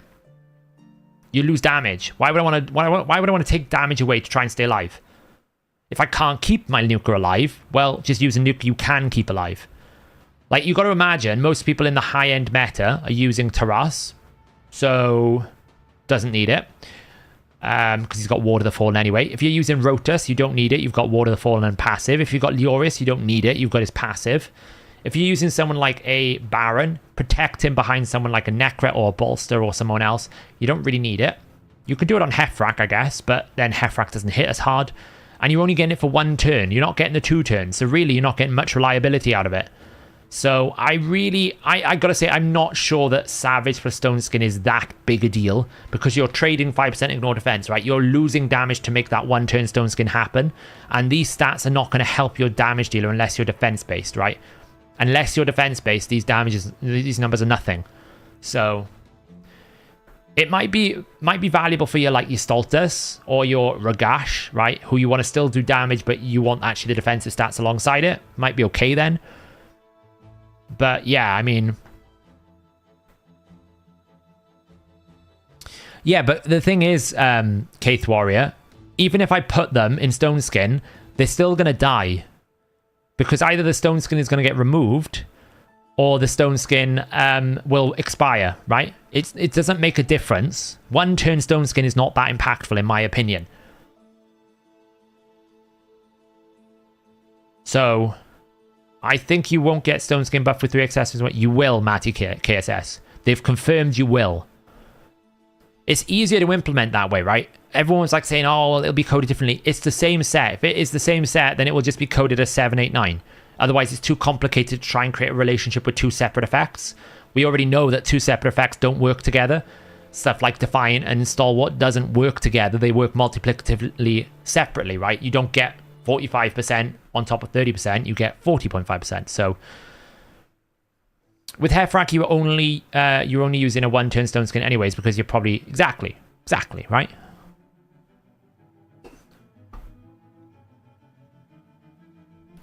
I can totally see this working for defense-based nukers, because you get bonus defense here, and you give yourself the ability to go second, right? I can get that. I can subscribe to someone like...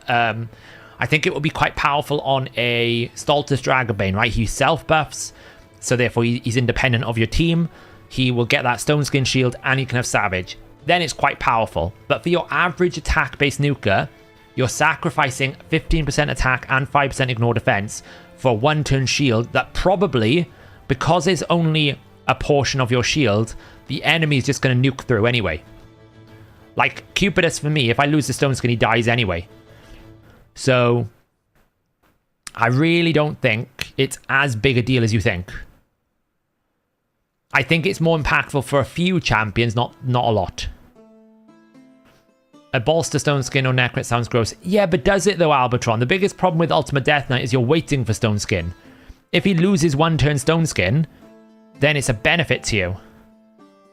Necret maybe, but then Necret for me isn't in stone skin, he's in bolster anyway.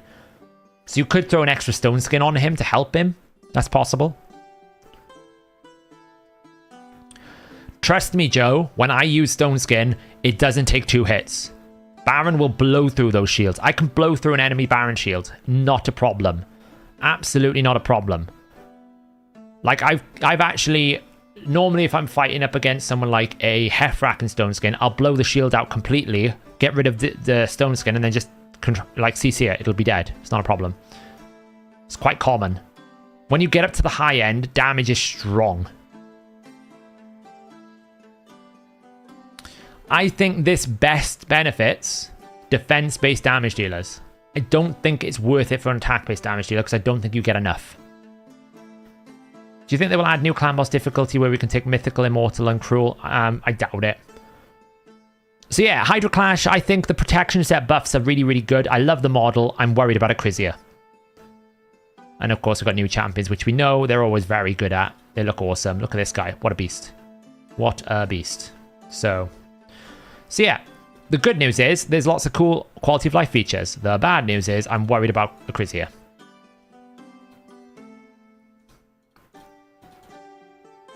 So yeah, let's try and buy some of these epics things up.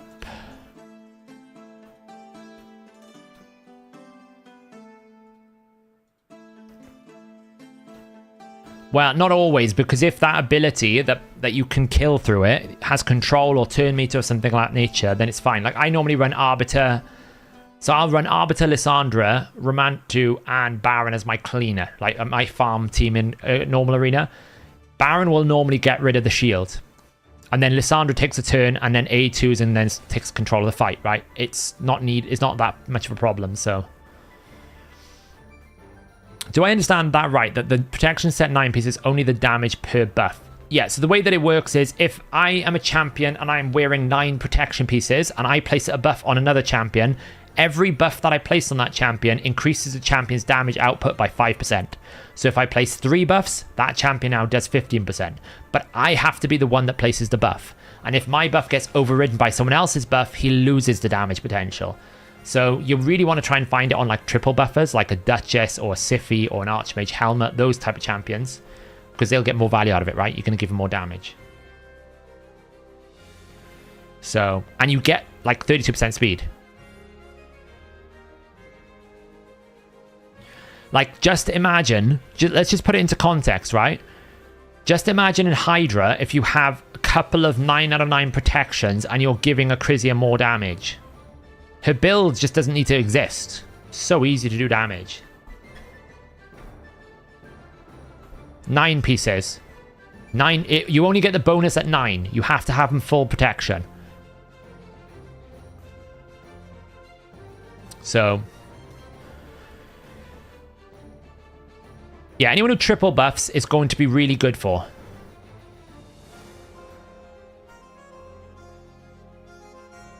Yeah, I use Speed Team in Goal 5, Matty. It's absolutely the same.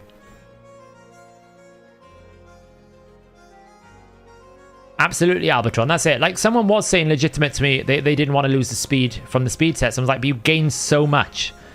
Like, 75% chance to protect buffs versus 30% is huge. It's a massive difference. It's so much more reliable.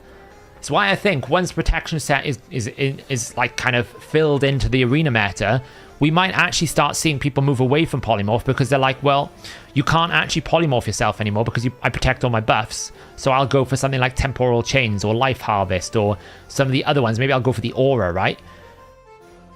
And you'll actually start seeing that people might stop using polymorph, not because they've nerfed polymorph, but because there are just better options.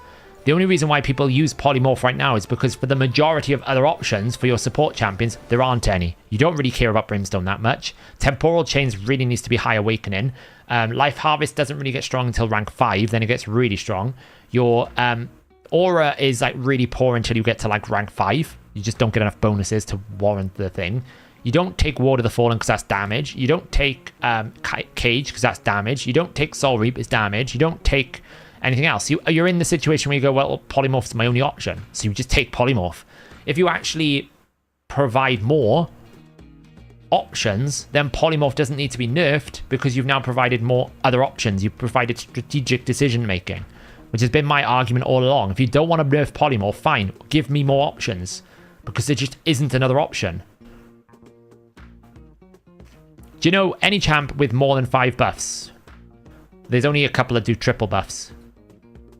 There's not even that. I don't even think there's that many. I don't think anyone does 4 buffs. I think 3 is the maximum.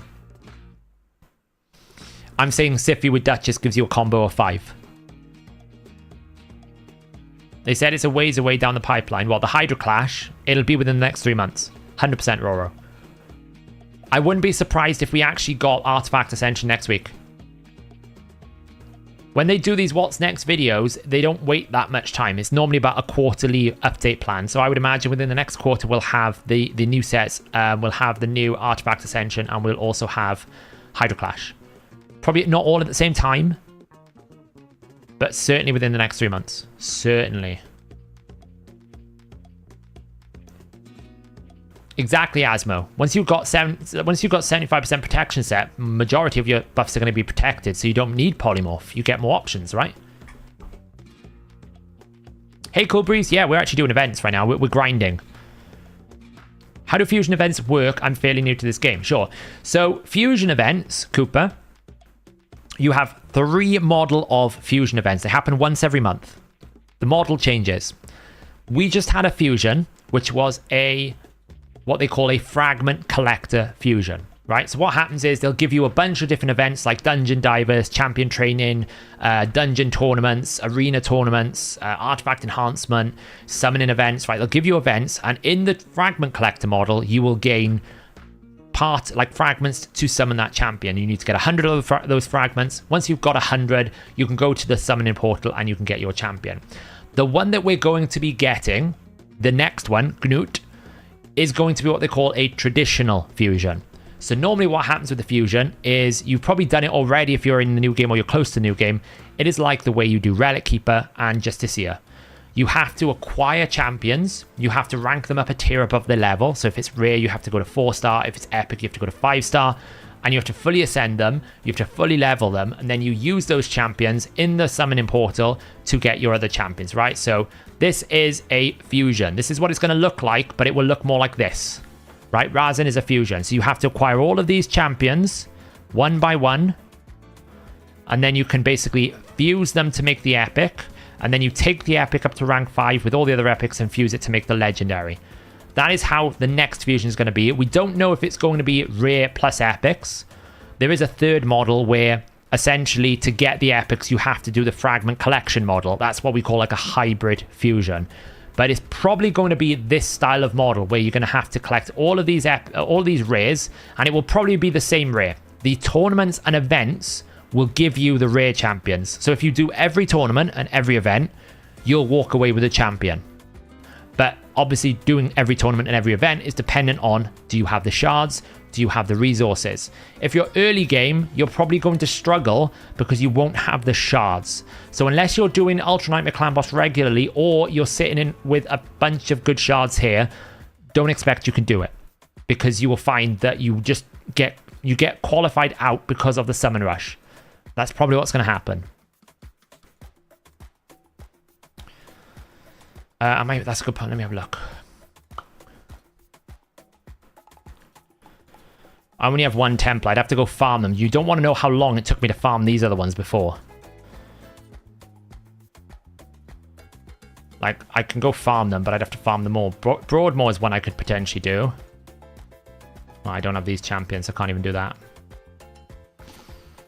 What number qualifies as a bunch? I normally say if you don't have 4 sacred shards, you'll find summon rush is difficult. 4 is normally a good starting point. Yes. There's some optimizations. What I would say, who was asking me the question? Cooper, is keep an eye out when the fusion goes live. Hellhades does this all the time. He will do a video on how to complete the fusion. He'll tell you what you need to do. I made you end your 3-week hiatus. Cool. I missed your news. What was your news, Jessica? Sorry, it's busy stream today. There's loads of you in here. There will be. I'm pretty sure there'll be a champion chase. Don't you worry. I have no idea what the fusion model will be right now. I don't know. We won't know until it goes live.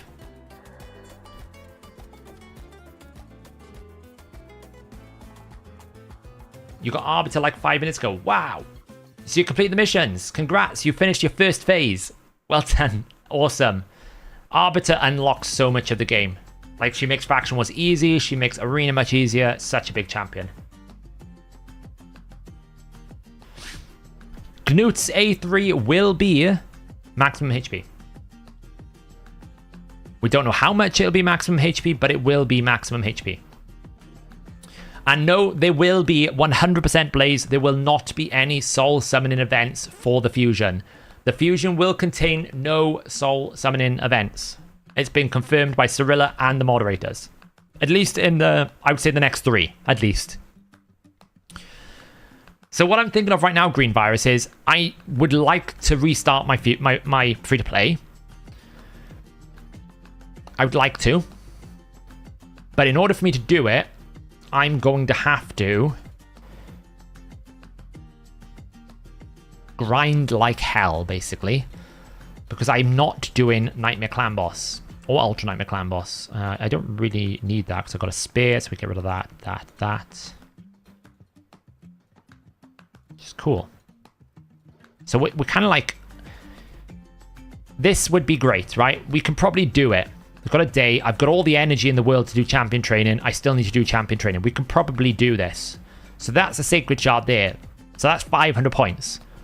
Right? It's really good. Whether I could get the void shard, that seems like a push. That seems like a very big push to me. I don't think I can do that. But definitely I can get a sacred shard. That's 500 points. I can't really get this sacred shard, but I could probably roll another referral and grind it up to get to rank 30 pretty quickly for next week Summon Rush. That's 620 points. If I can get a Clan Boss team put together quickly, then maybe I can start getting some Ultra Nightmare Clan Boss. Right now, the clan probably needs a bit of a rejig because I've not really been playing enough. And we've probably got like lots of like people that have stopped playing the game. So probably need to do a bit of a clear out here of people who've stopped playing the game. And get them in so that we can get the clan going a little bit. I know Hellhades is still playing probably. Where is he? Is he still in here? There he is. He's still going. Probably not as like crazy, but yeah, we probably need to get some more people in. So I think, is Lady 8 still playing? She is. She's still going. She's still going. Obviously, it's a new Doom Tower rotation, right? So I can climb here. So probably there's a Void Shard there. So that's another 120 points. Then it's like a long way away, right? We're not going to get all the way to the top by the end because I've only just started playing this. All right, so I'm only on the first 10 days. So there's that. Like, if I can get enough for this... Where was it? There was an event here, wasn't there? If I summon enough now, I can probably get this Mortal Soul coin. Maybe we get lucky and we get something out of that. I mean, we'd need to be very lucky. We basically need to pull out of there a 6-star Legendary Soul to get us all the way here. That's another one. But it's unlikely that's going to happen. So, I mean, where am I out in the free-to-play? So I got Artak, 6-starred. He's booked. He's ready to go. I've got Nazana, 6-starred. No masteries yet. Booked to the point that I need her. I don't need this because I got Artak. We've also got Deacon if I need to use him. We've got a Poisoner in Kale if I need him. So it's kind of like I need to formulate a Clan Boss team. What I got. I have got Ender Moonbeam. The way that I'm looking at this right now is if I have got... The way I'm looking at it is if I have got enough to be able to do a 2-1, I would do Deacon. If I can't do a 2-1, I would do Ender. How have I got so much energy? Because I haven't been playing the game. Haven't been playing the game. 30 days mission. So daily login is one to look at. I got a Void Shard. That's another 120. So I can probably get to at least like 1,000 Summon Rush, but like I need more. I need at least 2,000 on the Summon Rush. Like, ooh, I can get the monthly. Okay, I think it's possible that I could probably, like, at a push, get like 2,000 on the Summon Rush. I don't know how many Ancient Shards you're going to need, Ashraf.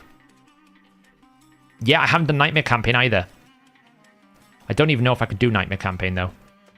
I'm on 4 out of 5 for Nightmare. So there's a Sacred Shard of Nightmare. I could do it. Oh my god, I got loads here. I'm fine. Doing all that like HHT. Yeah, I reckon I could do it. The chase is going to be a problem, but the chase is going to be the second event if it is. So what I'm thinking is, if I can sort out an Ultra Nightmare Clan Boss team now, if I can get an Ultra Nightmare Clan Boss team and I can sort the clan out so we start killing this, then there's a very strong possibility I could start getting shards. And I've got enough energy. I'm sitting on 16,000 energy, loads of energy. I could do it for days, right? Let's go farm some of this. Yeah, so I'll be able to finish if I can do all the Doom Tower bosses, which I should be able to do most of them. There's only people like Bommel that kind of blocked me last time. Then there's a very strong possibility that I can do a lot of different things. There's plenty of Ancient Shards. I'm on like the third part of the Arbiter missions, so if I push the Arbiter missions, I could do more there.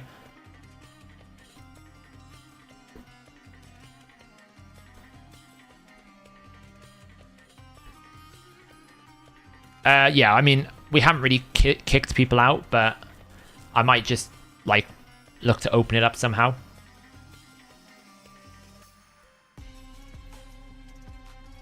But again, I don't want to be, like, stressing myself out trying to do it on both accounts. So I haven't used the second one today because I'm waiting on the promo code cooldown. Yes, it will. But I don't think I'm anywhere near that real chaos. I'll be honest. If I was able to get Arbiter in the next 20 days, that would be a miracle. All right. Maybe I should have a look at that. Let's have a look in a second now. Let me just try and beat this. Nice. Let's take out the heal. Boost. Let's just take him out. Hopefully we win. Just heal everyone up.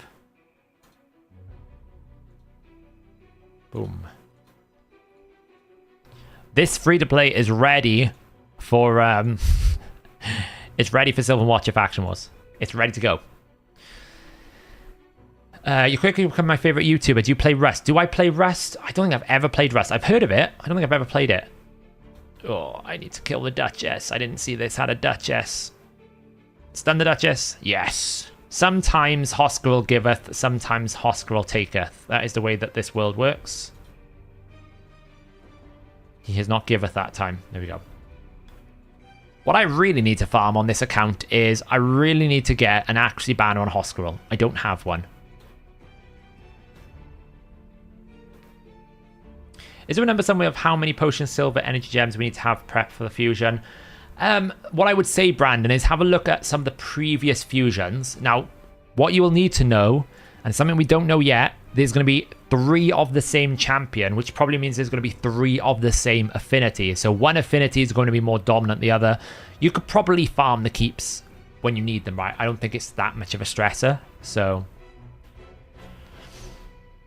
hey, Cody. Going well. Going well. Level 10 great. Oh, it's a killer. I mean, have you seen the arena? Like, I'm only in gold 1 right now. Wait until I get up into gold 3. It's going to be an absolute horrific show. I got stuck at around about 2,600 on this account.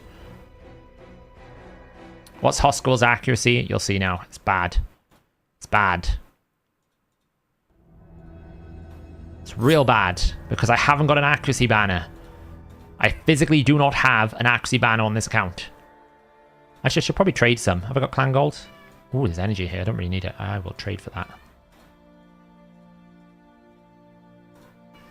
What up, cat?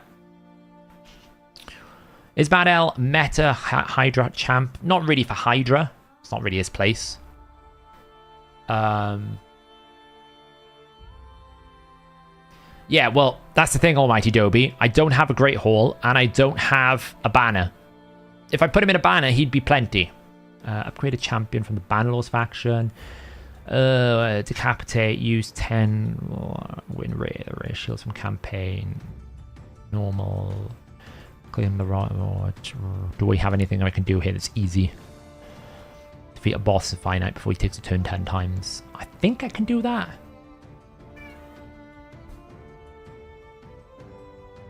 I'm pretty sure I can do that. Defeat the boss before he... Oh no, I can't keep his turn meter down. I can beat it, but I can't keep his turn meter down. I don't think I can do any of these, I'll be honest. So we'll have to look at expert. Get 5 epic champions. That's going to happen. Upgrades.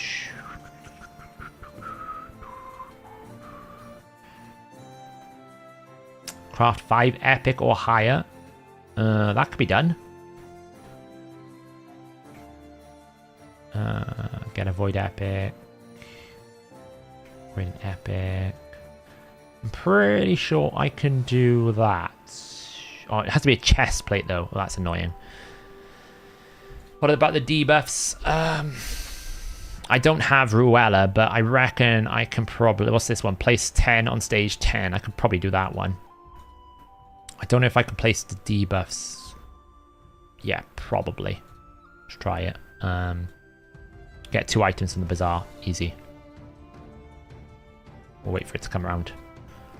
I'm pretty sure I can do all the way... Oops, that's hard. I can do 15. Should be fine, right? What's the worst that could happen? Hi, new player here. I was wondering if there was a good way of obtaining a faction-specific banner, or is it purely RNG? It is purely RNG, which is why when they released Sylvan Watchers, we were all sat here going, oh, it's going to take us another 2 years to get more like Acrizia banner. And every time they add a new faction, the RNG goes up even further. Okay, so if I do that, that,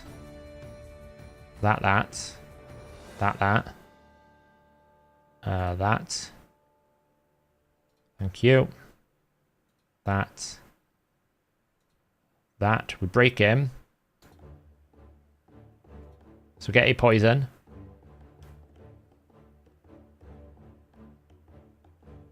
Oh.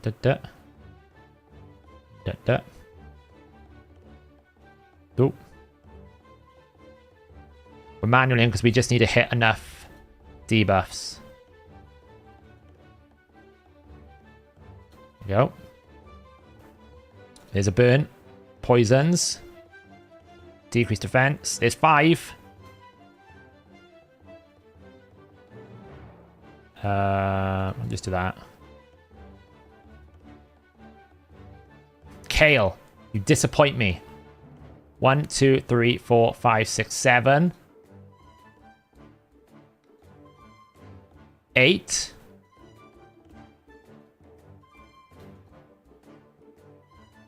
I need 2 more. I gotta avoid killing it. Damn.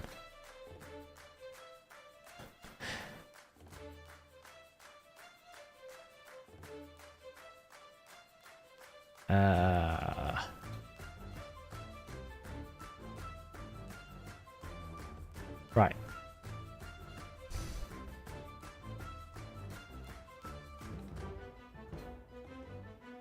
Oh, we got 1, 2, 3, 4, 5, 6, 7, 8, 9, 10. There we go. Now we can kill it.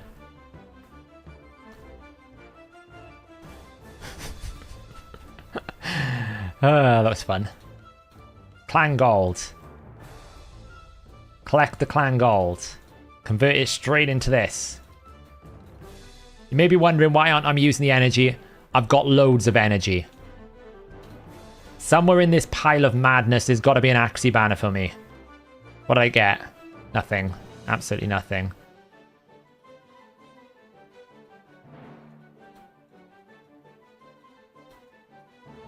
Did I get anything good? What's that? I've got a HP banner. Okay. For when Artak gets ascended. Can I ascend Artak yet? Well, I could do. Use all my potions. I mean, Artak's not even like ranked, like, he's not even got masteries or anything. He's just a boss. Artak is amazing. Like, Artak is so good for a progression account. Like, it's such a good deal. So we did get, you know, we got a defense thing ready. We could put a HP on him, but he probably needs accuracy, if I'm being honest. But again, I don't have an Axie banner, so guess who's getting that? I wonder how that rolls, actually. Can we do a triple roll on the free-to-play as well, or are we cursed on the free-to-play? Ooh, that's good. Might as well take that up.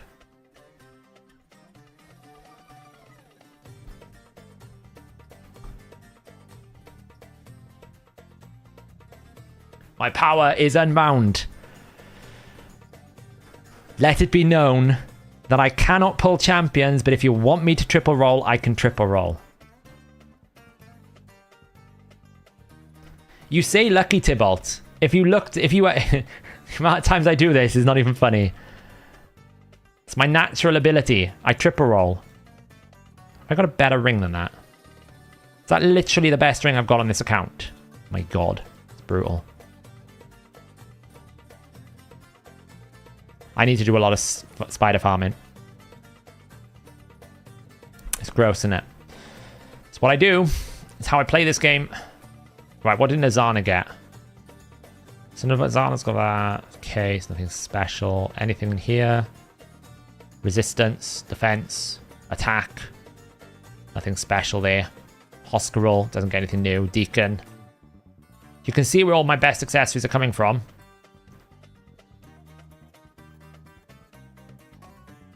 The clan goal for these accessories is just so good. Just gives you access to such good rolls.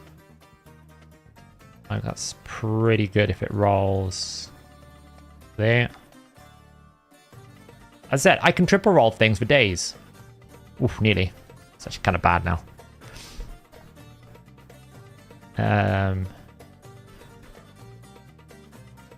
What do we get here? Resistance with speed. It's kind of an improvement. Speed? Ooh, I'll take it.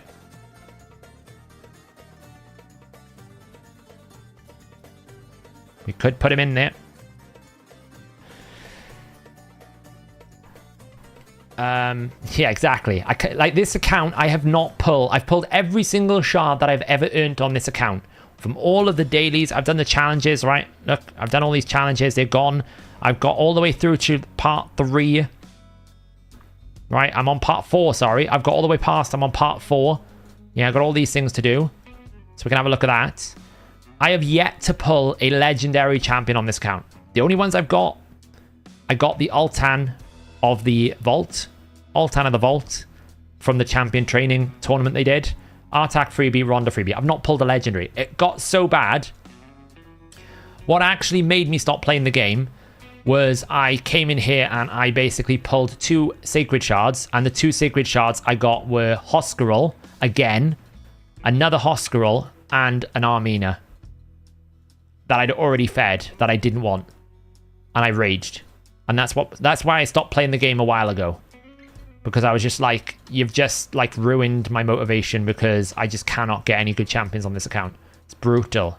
So I must be like really close to mercy. Now you think how many shards you get, how many ancient shards you get. I pulled everything and I've got not got a legendary. Like, it's brutal, honestly. We can get that.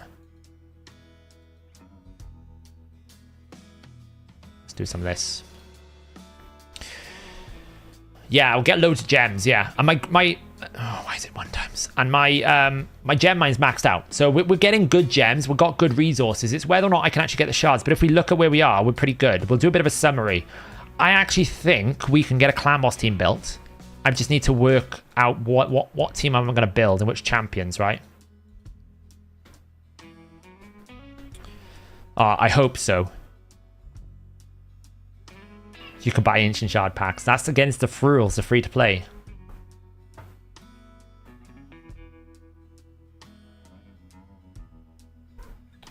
Hey. You'll do my referral. I'll send you a share link. Hang on. I'll send you a link now. I appreciate that. Don't even have to ask. What a follower. What a member of my community that will just randomly help me.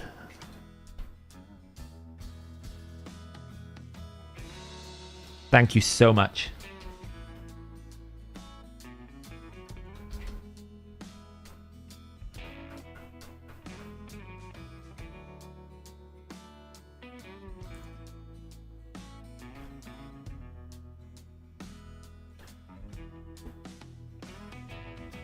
How long does level 30 take? Probably I'll get it before next week.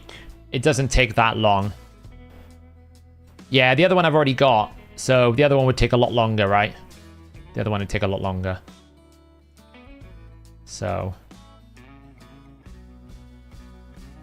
Who's spamming what?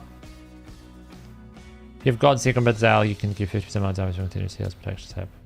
If you have Godseeker and Neri and Bad L, he can give you 50% more damage from 10 times continuous heals.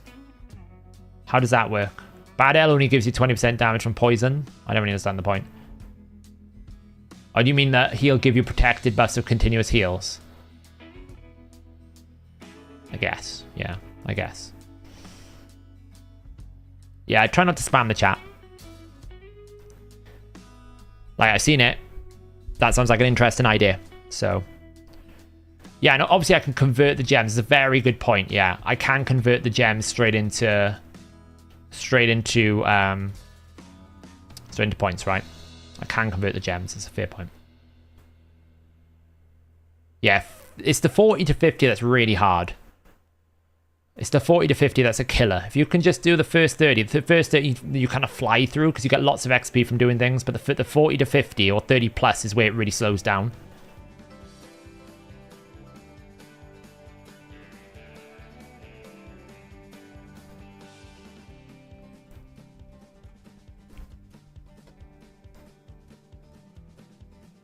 Yeah, if you're up to... exactly. I mean, I don't know if they'll put the 50 up again. Maybe they will, maybe they won't. It feels a bit fairer. To be honest, I wouldn't really mind if they did 50, 150, 500. That feels like a better number to me. Like 150 for the Void Shard, right? Considering how rare Voids are. Oh, he might fail. It's the first... oh, he was close. It's close. Are you okay with the Void Shard from referral? If so, I can do that for you, but not the Sacred. Jessica has just agreed to help me out. Boom, boom, boom. I appreciate it, though. I really do.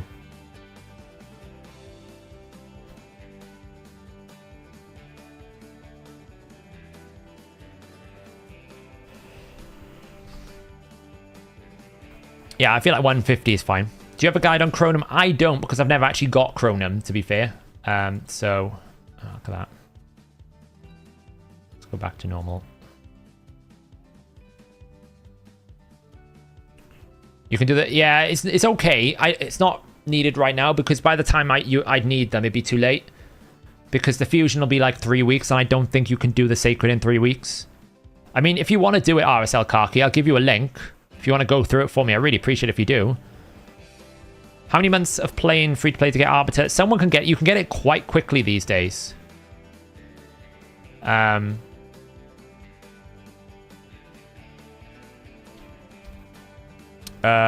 don't know if I don't think it'll let me send you the link. Can I?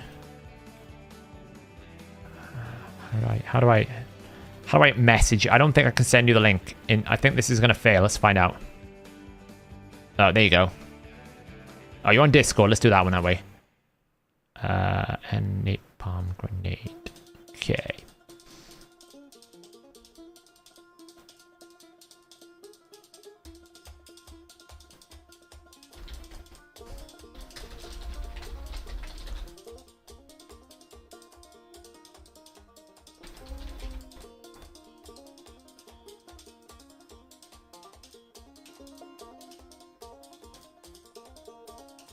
There you go.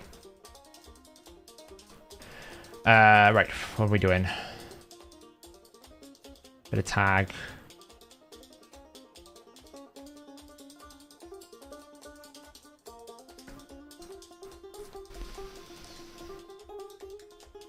Yeah, I mean, it's possible to do it quite quickly. I don't know if I could do it really quickly, but I'll have a look now. We'll see where we are.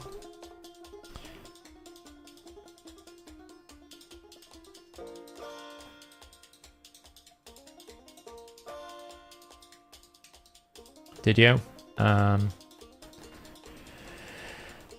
You'll have to ping it to me again. I can't see where the message is. I've lost it. You'll have to ping me again. Yeah, so like the free to play, the things I need to do, I did remove it, RSL. Khaki, I did. Yeah, I removed it. I removed both of them, then I got the link. Gort has gifted 1 membership. Thank you, Gort. I really appreciate it. Really appreciate it. Straight to Acrobat, a regular. Chronum is great if you don't have Ninja. I recommend people getting Chronum if you don't have Ninja. He's really good. He's a fine substitute, basically. He's your next best thing if you haven't got him.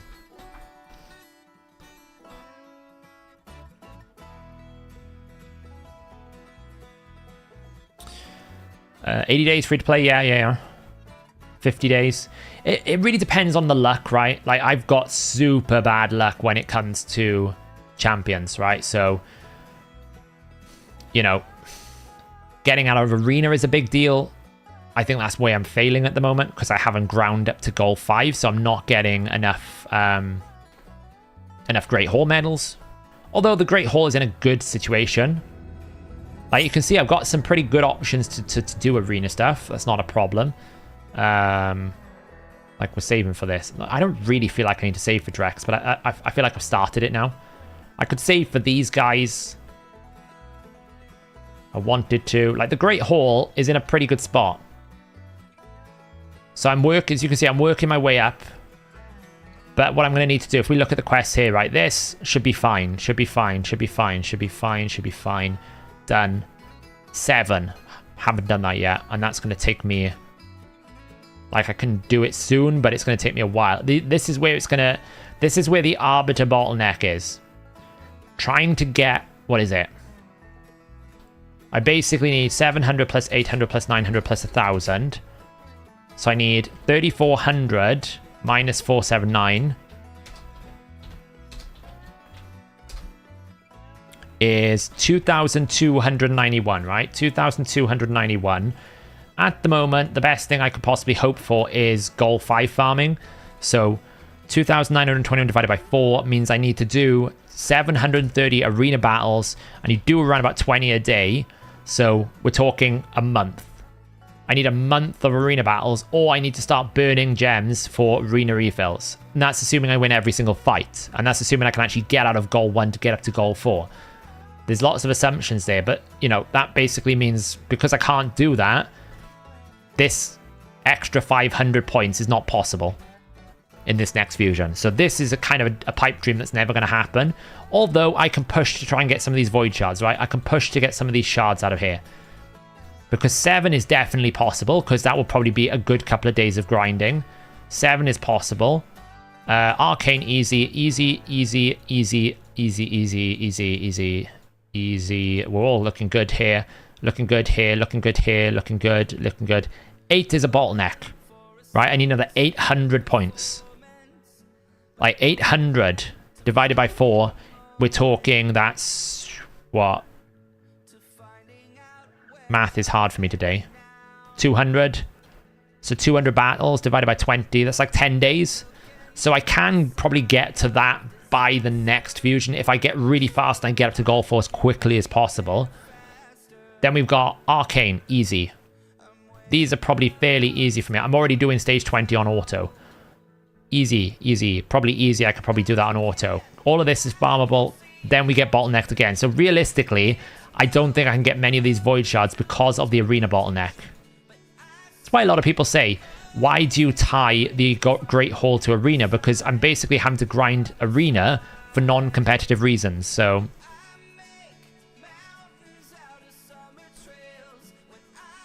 well, I can only get 1 blaze because I've already claimed the void shard on 2 of them. So there's 1 void shard to come from there. But I got the monthly coming through. That's going to give me 620 points. If I can get the Sacred Shard from the Path of Light, that's going to give me another one. I could probably put together enough package that I've got enough Sacred Shards and everything else to get about 2,000 points in a Summon Rush by next week. With everything that I've got here, I can probably reach about 2,000 if I push really hard. You know, we can convert some of the Ancient Shards, some gems, and go all in. If we know we can do it. Look at these teams, though. Like, they're brutal to fight against. Look at them all.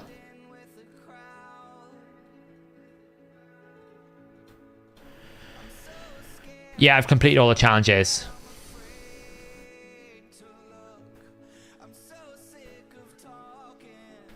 Like, I'm not too worried about fighting.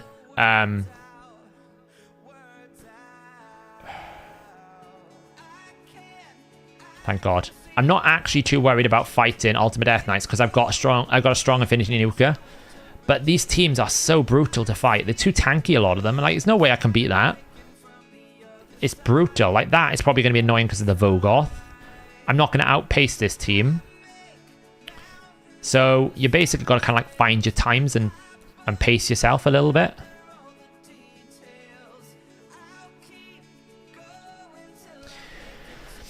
It's just I don't have the damage output that right now. That's what it comes down to. It's all Ultimate Death Knights, but it's not a problem, Ultimate Death Knights. What I find bigger problem is people like Scylla the Drakes and Arbiters, right? Okay. I probably need to review the champions I'm using here, if I'm being honest.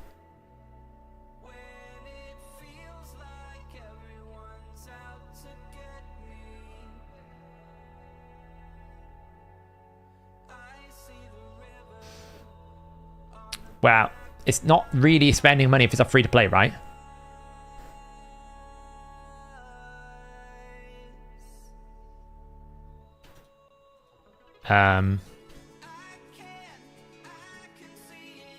What have we got going on here then?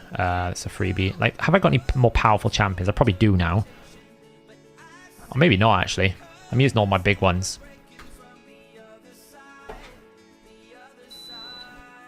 Can new players still get Ultimate Death Knight? I don't think they can anymore, but you can summon him. He's summonable. So technically new players can, but you just can't get him from a promo code.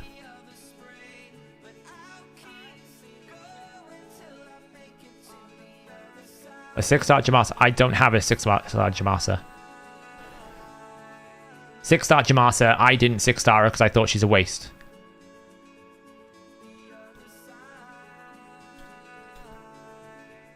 How much silver should you go into the fusion? You'll need quite a bit for the artifact enhancement.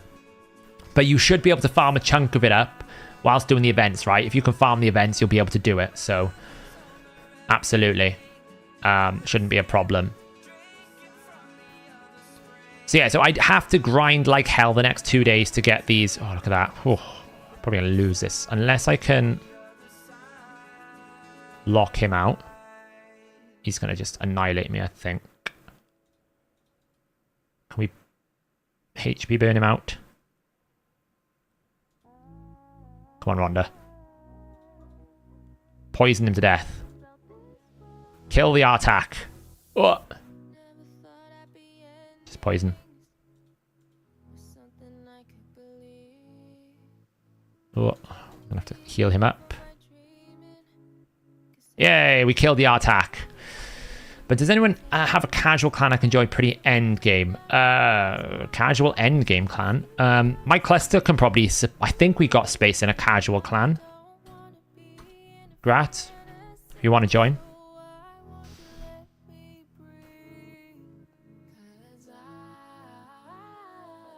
We're always... I think we can support a few... I don't know what the capacity of our casual clan is, but I think there's space.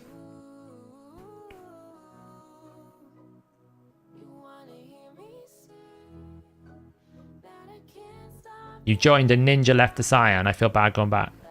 Why did you ninja leave, Grat? What do you mean by ninja left?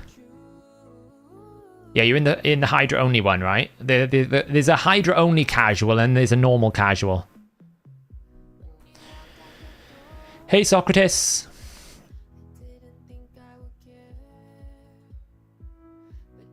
yeah, there's loads of clusters out there. I don't know whether they're all casual, so you have to just find them, basically.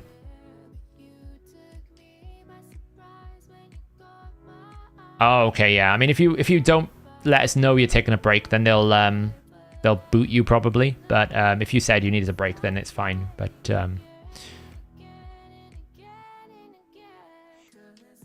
yeah, the thing we need to figure out on the free to play here is we have all sorts in over there. The thing we need to figure out on the free to play is basically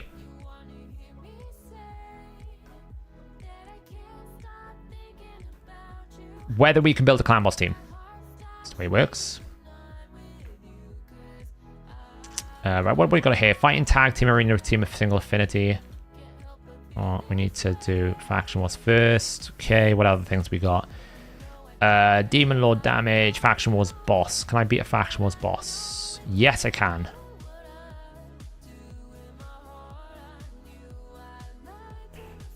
What blessings for Shamael pulled a 5-star blessing?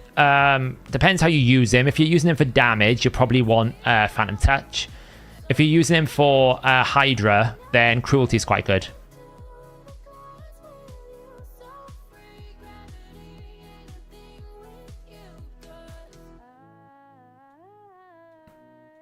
Make sure we keep everyone alive here. I think it's that one I need.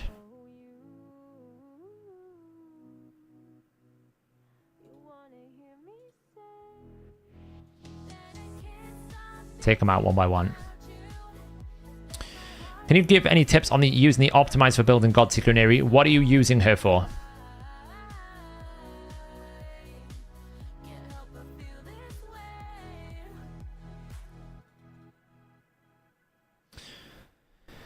You were close on those monthly shards. Yeah, exactly. So I've got like the monthly shards I can do as well. So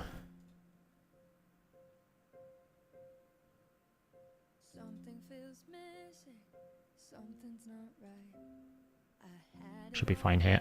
Hopefully we can stay alive.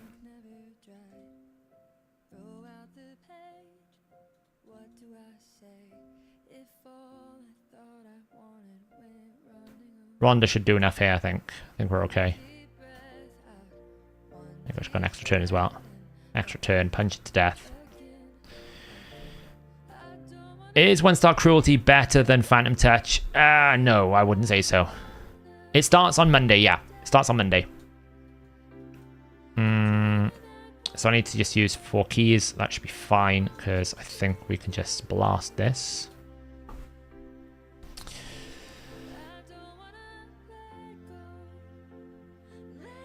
Yeah, I don't know if Get UDK is still active, is it? It might be still active. I thought you couldn't get him anymore. I could be wrong.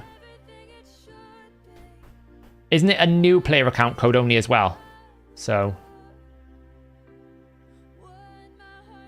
Got a 6-star Scathic Soul. What blessing for Arena? I guess the Aura one. Yeah, probably the Aura one. Or you could go for something like Miracle Heal or like Survival Instinct if you want for like the turn meter and utility. Scathics falls into that pool of champions that, to be honest, there's not a lot of benefit from a lot of blessings, so.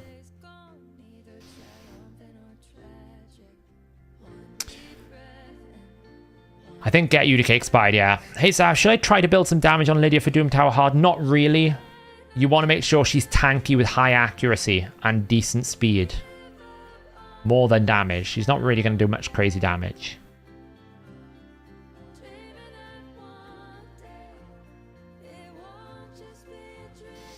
Yeah, I agree, Deacon. I even think Deacon is better than Ultimate Death Knight. It was a bit of a controversial thing, but I just think what Deacon unlocks things that Ultimate Death Knight just can't unlock. Right? You're just going to use Deacon everywhere. Alright. Can I take a turn? There we go.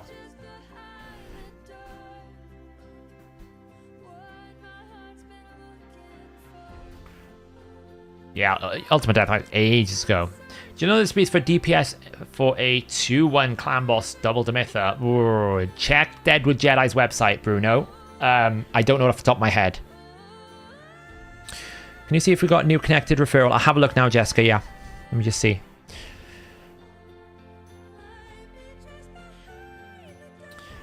Yeah, I mean, Ultimate Death Knight has its endgame usages. Like, we've talked for hours on this channel about how much I despise Ultimate Death Knight and how much he shouldn't be in the game in his current form and he needs reworking.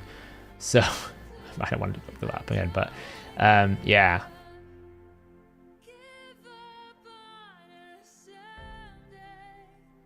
Claim that. They worked. Thank you very much. I'm assuming you're player 128434814. I'm going to assume. Oh, there's a tag team tournament on. I forgot about this. Oh, there's an ancient shard on the tag team. If I can grind the tag team tournament out, that, maybe I can even win it if I'm lucky. If I really commit hard for tag team.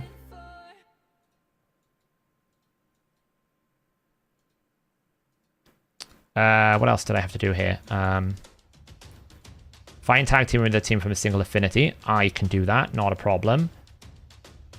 Single affinity is take you two out. Boom.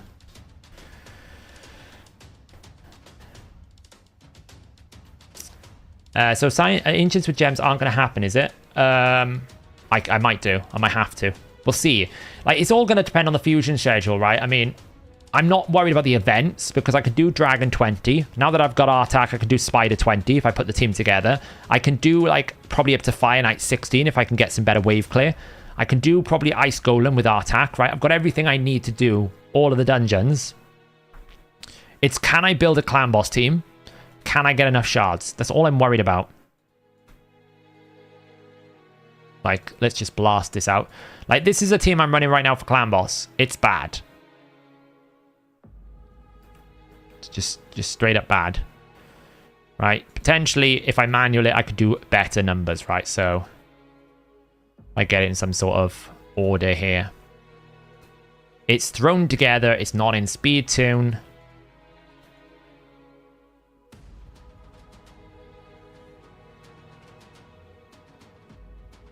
We're using him as ultimate there and probably just like...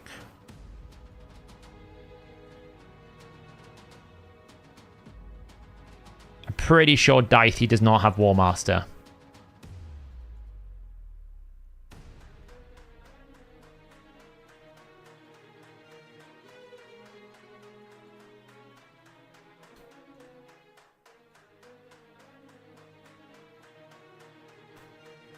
So we're pretty much dependent on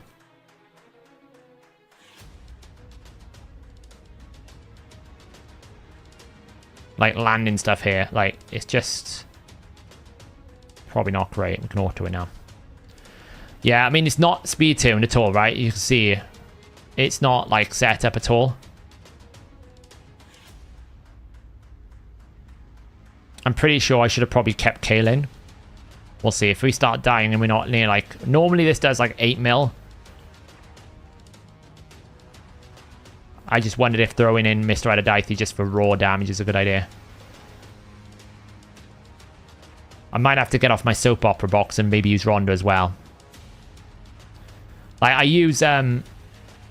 Adidithe as my arena nuker, right? And he's also my clan boss farmer, right? So he's not meant to be in this team, but he just happens to have all my damage right now, so...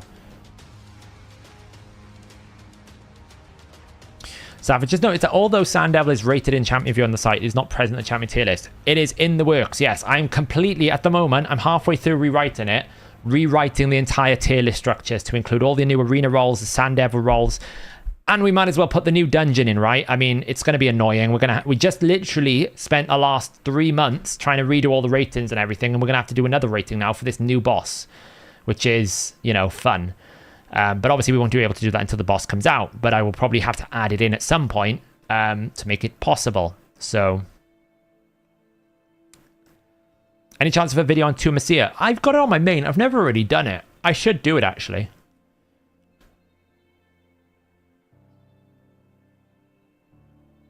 One Sacred and 16 Voids is not a bad place to start. If you can squeeze a few sacred shards, check like your daily login, check your monthly schedules and different things like that, you might be able to get another sacred. Then you're in a pretty good position. So, to be honest, it would be extremely helpful to have a video on you building Ultra Knight Clan Boss from scratch. I mean, this is why I made this account, Brandon. is to actually go backwards and start again to kind of go, this is how you build your first clan boss team, right? These are the struggles that you have. This is what you can do to get through those struggles. So what you can see in this team is I've got the right champions in the right roles, but they're not in any speed tune, right? I've got a poisoner or a cleanser. I've got someone that can give me increased defense. I've got a decreased attack champion. I've got a damage dealer, and I've got decreased defense. I've got the right champions, but I haven't got them in any sort of speed tune. This is actually matching pretty much what happens with Kale closely. It's probably not perfect, but because I really should disable his A3. I don't really care about the burn. What I care about is keeping decreased attack on the boss. But like, Artak will be coming into this team. Yeah, Artak replaces a lot of champions in this team. But you can see 8.43 mil. It's not great affinity for Deacon or Hoskerel here, who have got masteries, right? Daithi doesn't have War Master, and he pumped out some decent numbers. That's good. That's good. That's good. Can we fight any climbing here? Sort of. It's actually one of the things I wanted to do was actually show you how you can use Artak in the early game. You can speed tune him as long as you can find a speed tune that can support the maximum range and you control his abilities. What happened to the podcasts? Fateless happened to the podcasts. Fix has been really busy, so we just haven't had a chance to record it. New champ testing videos, when can we expect it? I won't be able to test it until it's live in the game and I've actually got the champion, so I'll probably be behind all the content creators. Once the content creators have it, they'll get test server probably. Seth, how do you feel about going against a Stone Skin Savage Nuka after the accessories? I actually don't think many people will do it. And even if they do, I don't think it's going to be that difference. Like, that Stone Skin isn't going to... I'm not going to lose because of it. It's not going to change the way that I play the game. Because my double void bros are still going to kill you. They'll just kill you through the Stone Skin. I don't think we can beat any of those. That's fine, though. Any free wins here? Yeah, you're a free win. Put you back in with... Who else was in this team? Altana the Shell. Yeah, the cat woke up.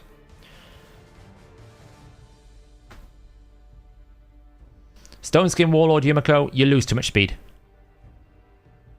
Full Protection Yumiko, you don't do any buffs. Full Protection Warlord, maybe. Warlord Full Protection, maybe. But you want Perception gear because you need accuracy. I've got a question. Does increase buff and decrease buff neutralize each other? Increase buff, I see what you mean. No. They're calculated separately, so it's almost like take like 1,000, say, defense, right? And you increase it by 1.6, you get 1,600 defense. Then you take 1,600 defense and then multiply it with decreased defense, which is 60%. So you end up somewhere in the region, if I do the math here, like 1,000 times 1.6, which is going to be like 1,600. Then 1,600 is times by 0.6 or 0.4. So you end up with 640 defense when you have 1,000 defense with both, right? It multiplies in that order. So you boost it, then you reduce it. Yes, Knut A3 is a maximum HP attack according to Plerium. That is what they have said. That is what they have stated.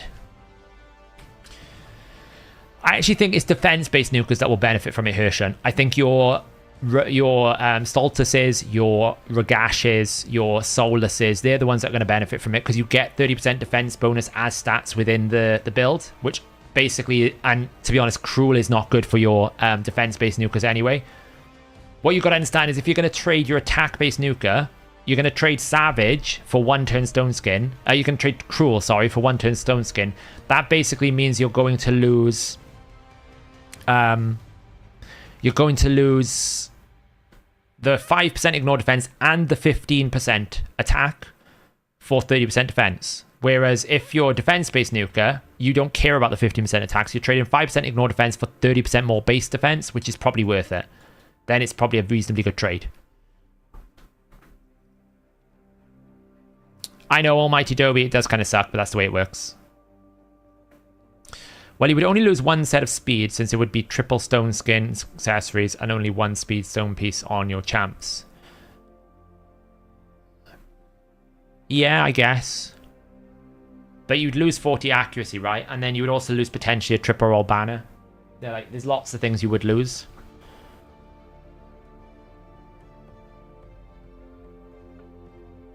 Where did they say his A3? It was in the message they gave to content creators, John. It's been shared. The cat one. The cat has vanished. It was the message they posted to all the content creators in like when they give the bio and everything. I would imagine so, Shen, yes. But it won't be additive, right?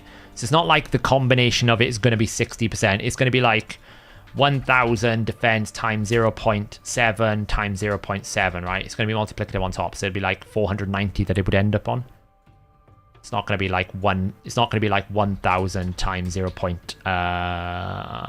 would it be? 0.3 or 0.4? Is it 30, 60? So 0.4. It's not going to be like additive with each other. They'll multiply the defense down, but it'll be multiplicative. That makes sense in a very difficult way to explain. Can I win any of these? I could probably win that one.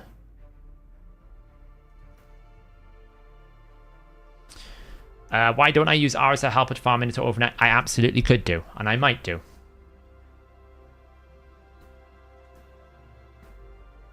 Yeah, that's the quote that Samael's got there.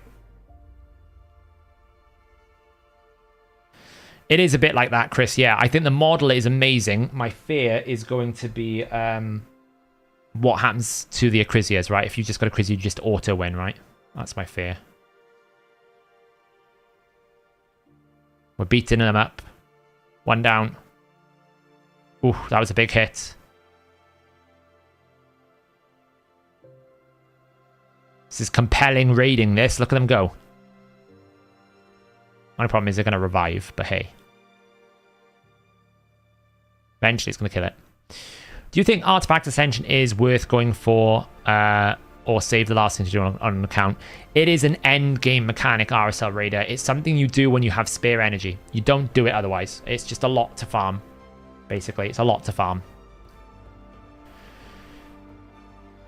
Saf, Knut will be my first fusion I'm going for. Do you have any tips to help complete it? Make sure you got the shards. Make sure you use your energy efficiently. So, for example, look at the fusion schedule. If the Dragon Tournament starts on Monday, but there's a Dungeon Divers on Tuesday, save your training, save the runs for Tuesday. Double dip. Do the tournament at the same time the Divers is active. They have a habit of putting the tournament like a day earlier. Try and maximize it with clan versus clan. Make sure you prep the potions in advance. When we know the affinities, have a look at how many potions you've got. The fusion guide on the website that we will release will have a daily planner, but it will also have a summon rush calculator, and it will also have a table with the potions you need. Look at the schedule and make sure when the potion keep is open, you farm it on that day. Don't leave it till last minute and then miss out. I've seen people do that before. They leave it till last minute and then they don't have the potions, and then they don't have the silver to make the potions, and it all kind of goes a bit pear-shaped. There will be 3 champions that are the same champion, which means they are the same affinity, which means one affinity is going to be dominant. You definitely will need spirit potions for when you get the legendary, but the legendary, that doesn't matter, right? Because you can just get him and ascend him whenever you want. The fusion, though, we don't know what the affinities are, but there are 3 of the same champions, so it'll be 3 of the same affinity. So keep that in mind. That's going to happen. Yeah.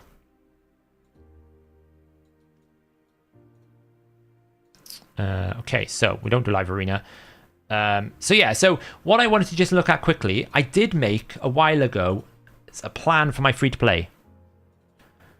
And to be honest, I was still up in the air about what I should do. Because we do have Nazana, right? So the way that you do early game free-to-play is it's all about 2 things. The first thing you do is, do you have some sort of do you have some sort of unkillable option or block damage option? Do you have a Demither? Do you have a Man-Eater? Do you have a Tower? Do you have a an Owl's Gore. Do you have those? I don't have those. So then you immediately go, I need an Ally Protector. So then it's like, do I do a 1-1 or a 2-1? We've got Ally Protectors now. What you always want on an account with an Ally Protector is 2-turn to all allies on a 3-turn cooldown. That's what you want. And before, I had a 4-turn with Myrmidon. I 6-starred him, and then 3 weeks later, I pulled a Nazana. So I was kind of annoyed with that. Mullet Reaver. Hey, Mullet. How's it going? Hey, Saf. Quick question. Does it factor in the blessings additional... in the blessing effect itself for the builds? For example, the additional ignore defense from Crushing Rend. Yes. However, there is a reason why... Yeah. You will notice there is a reason why we added level. You don't see it anymore. There's a reason why we added level, because it uses the boss's level to actually determine that. So it should do. Something in the back of my mind is saying I maybe should check to see if actually when we integrated the stages tool it worked properly. If not, when you go to general, the target level here will work with Crushing Rend, right? So if I go to my Seer here, right, you can see I've got Crushing Rend, 6-star bonus. It's using the target level. If I go to general here a second, it's using the target level here. It is setting the target level there, look, see? That is the level. If you set the level, it should use Crushing Rend. And it should calculate the ignore defense for damage mode. And it also, if you put the buffs multiplier in, it will do it effectively and efficiently with accurate levels. Out of interest, did I actually finally fix this as well? Wave, normal, stage 25. I made a bit of an oopsie with the defense number. No, it's still broken. I need to check this. I need to refresh the API because that's the wrong number. So I'll need to refresh that. I fixed it, but it's clearly not pulling through anymore. Do you need... yeah, so that's the answer to the question, everybody. Yes, if you set the target level. About to hit 3 billion versus Ultra Nightmares. Madman. I would say, though, Mullet Reaver, Crushing Rend on low defenses is not as good as Phantom Touch. Right? The way that the curve works is... if you're in like the 2 to 4... if you're in the 2 to 6,000 defense range, Crushing Rend is better than anything else. If you're in the low, below 2,000, Phantom Touch is better. If you're in the high 6,000 plus, then Phantom Touch is better than Crushing Rend. It's only the middle gap that it's really good. That being said, if you can get enough ignore defense, you could potentially ignore defense altogether now with the new area bonuses. What's the most efficient stage to get small ascension potions? I actually don't know. Is it 7, is it? I tend to just farm the high stage. Like, I just feel like farming the high stage is better. So... that's true, Mullet. Actually, yeah, the Phantom Touch isn't going to help you increase the shield, so it's the initial on hit. Yeah, that's fair. It's fair.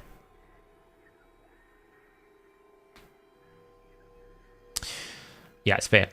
Well, let's see. What was the other questions here? Saf, how do I ignore defense with critical damage? How does ignore defense and critical damage interact with max enemy HP damage skills? I've been putting points into critical damage and ignore damage for Hydra from Live Arena, but it's doing anything for max HP skill. That's probably Dubstep because you're hitting the 10% cap. You cannot deal more than 10% of the boss's maximum HP with an enemy max HP skill in Hydra. So by adding those bonuses, all you're doing is going, I actually need less bonuses. So what you can do in Hydra, for example, you can come in here into the optimizer. You can pick, say, Hydra rotation 3. Say I want brutal. You can select this box, prioritize defensive stats after hitting 10% of the target's HP. And then you can also set an AoE damage reduction, because if the Hydra head of Suffering is in, plus all the other heads, they will do damage reduction for AoE effects. It's like 10% for the non-Suffering heads and 30%, but they're multiplicative with each other. So it's not 10 plus 10 plus 10 plus 30. It's 10 times 10 times 10 times 30. I like to put 45% here because that's roughly how much it will calculate to, right? It's an easy rounded number.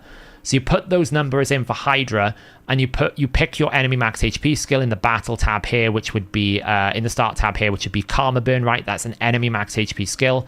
What the optimizer will do is it will then calculate the maximum amount of crit damage you need to hit the minus 10% number of the boss's 10% damage, right? You know damage can scale. When you calculate a damage number, this number here, 1.8 million, that can be 10% higher or 10% lower. So this basically calculates the minus 10%, the lowest possible damage, to ensure that you hit the 10% cap. And then once it does that, it puts all of the other stats into the other stat priorities, like defensive stats, to keep you alive. So you can use this to basically find your maximum HP number. So...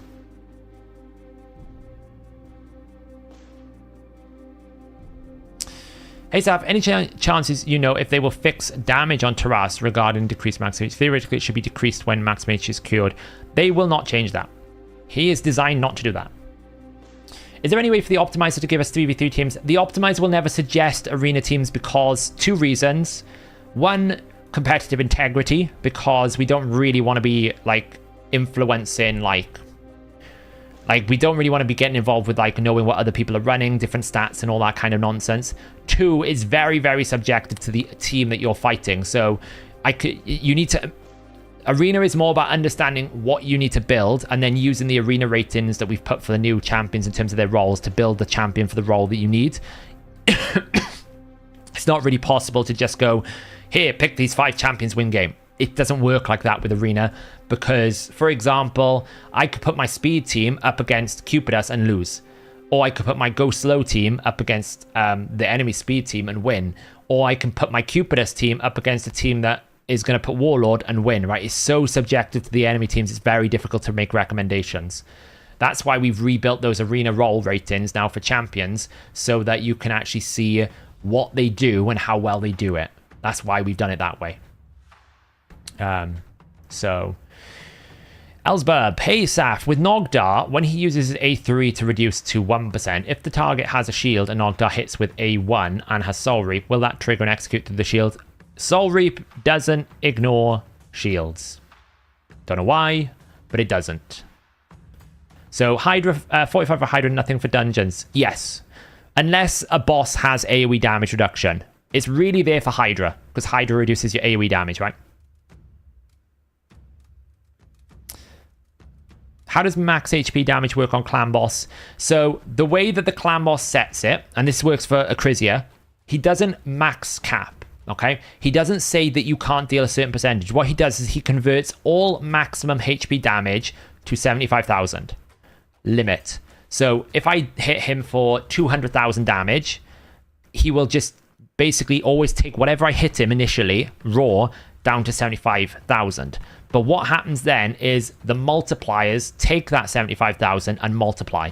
So in an Acrizia setting, she will always deal a raw damage of 75,000, but then she will multiply on top of that, weaken, her crit damage, masteries, books, everything else, right? She can never deal more than 75,000 base, but she can multiply that 75,000. That's the difference with the passives that cap at 10%. It doesn't matter how much multiplicative damage you've got. Essentially, you can't do more than 10% of, say, the Finite Hearts boss's HP. But with Clan Boss, he doesn't actually cap the damage. He just mitigates the raw damage back to 75,000. So for Knut, for example, if his percentage means that he's going to deal more than 75,000, which seems very likely, he'll do 3 times 75k multiplied by his crit damage, multiplied by his books, multiplied by his masteries, multiplied by weaken, multiplied by, bosses got more than 6%, all these different things. That's how Clan Boss multipliers work. When you hit it with Calvalax, right, he's got a max HP nuke. You just need 1 poison. It doesn't matter how many poisons you add, it'll always cap it at 75,000, right? You don't need any more. So that's how it works. Hey Saf, what kind of team would you be building for Clan Boss Nightmare if you don't have an ally protector? Something like this, right? This is a rough team of what I was looking at. So these are some of the teams I was looking at with Myrmidon. I need to review it now because I've changed it up a bit. But Myrmidon could be anyone. What you'd be looking for is ideally someone with strengthen, and you want someone with decreased defense and someone with weaken, and just build it in a rough rotation where you can try and get a little bit of survivability, get some healing in there, right? What I've got here for Nightmare is pretty good, right? The team that I just ran here for Nightmare is pretty good, right? Because I've got poisons, I've got decreased defense and a leech, got some damage, and I've got a decreased attack. Get the rolls right and just put them in a 1-1 ratio as much as you can. I personally don't think there is any value in trying to speed tune a Clan Boss team if you don't have an ally protector or one of the unkillables, right? You can put them in the right setup, but you're just going to die so quickly that it's a lot of effort for not a lot of gain. You can put them in some sort of order in which you have champions going before each other to make sure they work well. And obviously you can have things like champions who've got like a defense buff or something, cleansing or something like that. You can pick the right leader. You could do basic stuff, but if you're that early in the game, what you're probably doing is using those champions for lots of different areas. So don't mothball the areas you want to use the champions, and don't put them in a bit of a bind because you're trying to force them into some clan boss speed turn that's probably not going to perform more than 20 levels anyway. Because once you start hitting 20 plus turns on the clan boss, his damage ramps up so much that without ally protection or some sort of block damage, you're going to die. So it's just the way it's going to work. So that's what I would say. You just want to pick the champions with the right roles. Decrease attack, decrease defense, strengthen ideally, and then some poisons, because it's the best way to do damage. Bit of a dumb question, but does Soul Reap trigger Sheep? No. So Sheep is only triggered on debuff placement or buff removal or buff strip, so you can't trigger Sheep. Does Ally Protect champion receive damage of protected ally based on the caster's crit damage? It's based on, yes. So if your protected ally gets critically hit, you keep it's almost like the Boolean check to say, is this a critical hit? And then you critically attack yourself with the raw damage multiplied by your protector's crit damage. But it's very negligible. Just don't go crazy crit damage on your protector, basically. Saf, how does enemy max HP champs work? Do I need to do as much HP as possible? Or am I understanding incorrectly? Enemy max HP is you pick the target's HP and it will do a percentage, like 10%, and then you multiply it by crit damage. So the only damage stat that you care about when you're trying to deal damage with the enemy max HP is crit damage, not any primary stats. Any idea how Knut's turn meter will work on counterattack, since the enemy will obviously have 0 turn meter? It will do 0. It won't do anything. It might freeze though, right? So basically it'll drop the turn meter. If the turn meter is 0, it'll probably freeze, I guess. Farming 6-star boots on Nightmare campaign and ascending them twice is a great way to get your speed up as a new player. Absolutely. Absolutely a good idea. You should be able to get to reasonable speeds, right? My account has had no gear farming. I've done a bit of dragon. Like you can see, I've got like 445 artifacts. I've got a bunch of speed that I did with the ×3 speed. I haven't ground anything out. And look how fast my Diabolist is. She's 266 speed without a banner. I could get to 300 speed on a Diabolist without even breaking a sweat. Yeah, she's in awful gear. 11 speed, 12 speed. Okay, that's a triple roll. That's cheating, right? 13 speed. 14 speed. Speed boots, right? Just having 6-star speed boots is the first step. Does Sheep trigger Frostbite? Well, yes. Does Sheep trigger Frostbite? Frostbite triggers Sheep. Sheep will not trigger Frostbite. If that makes sense. You can't, like, Sheep trigger Frostbite? I don't really know what you mean by that. Like, Frostbite itself is not a damaging attack. Like, Frostbite will trigger Sheep if you place a freeze debuff. That's a debuff, yes. So you can Sheep someone on a Frostbite, yeah. You're an absolute champ of info and raid. I do try my best, Alex. I'm not always perfect. Saf, does Ally Protect supersede Guardian set, or do they share? It's funky as hell, Darren, right? What I would say with Guardian and Ally Protection is I think they will work at the raw stage. So it's good to combine them, but when you have multiple Guardian sets, it really gets like a bit of a math brain freeze, like the way that it works with Selfless Defender, Bulwark, Ally Protection, and the way that the champions in order. The key thing you want with multiple Guardians is you don't want the champion at the highest turn order with the lowest defense. That's like the easiest way I can explain how multiple Guardian sets work with Ally Protection. The champion in position 1 shouldn't be the champion with the lowest number of defense, because what you might actually create is that champion, if he's in Guardian, might actually generate more damage for himself, because he's actually absorbing lots of damage that other champions would reduce further. So you kind of want to have it that your Guardian champions with the higher defense is always higher up in the team order, generally. We're talking minor numbers here, not crazy numbers, but you will generate more damage than you would without the Guardian sets. It's very, very difficult. I started doing work for a video on it. I spent 4 hours trying to do the math breakdown, and I'm still working on it. So, yeah, not everyone has my rolling capabilities. I do agree. So,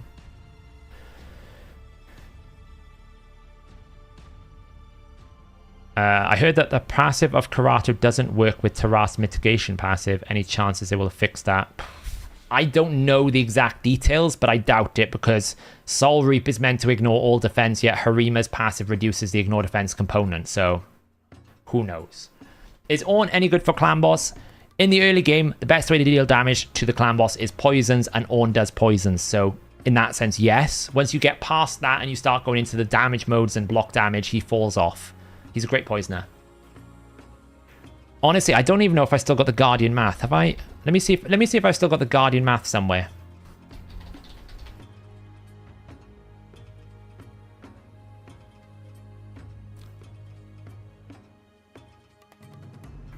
I need to see if I've got the sheet somewhere. Like, I've got a new PC now, so all of my old save links have kind of gone missing. So I have to go looking for the links. That's 22. I think I was done it sooner than that. Could be wrong. Yeah, so just to give you an idea of how bad this was for me to try and work out. Look at all these numbers that I've been trying to work out for this is my testing for Guardian and Bulwark and all these different damage ranges that I've been talking about and looking at it. Look at all these numbers that I've been trying to work out. And I've been trying to work out AoE Guardian as well. It's just like, it's all multiplicative in the sense, and it's really confusing. Like, it kind of goes like 90, 80, 70, then it'll go 80, 80, 70 for some reason because one has already taken 10% from the other one, and then the next one. Specifically, Guardian on multiple champions when hit with an AoE attack is when it gets super complicated. I actually haven't figured it out yet. I'm still working through it. But you can see why it's so complicated. So right, so what I was talking about here, and YST, you may be able to help me with this, because YST is a genius for these sorts of things. I need to make a clan boss team that I think needs to be Nazana Artak, for sure, right? So I definitely think we need to make a clan boss team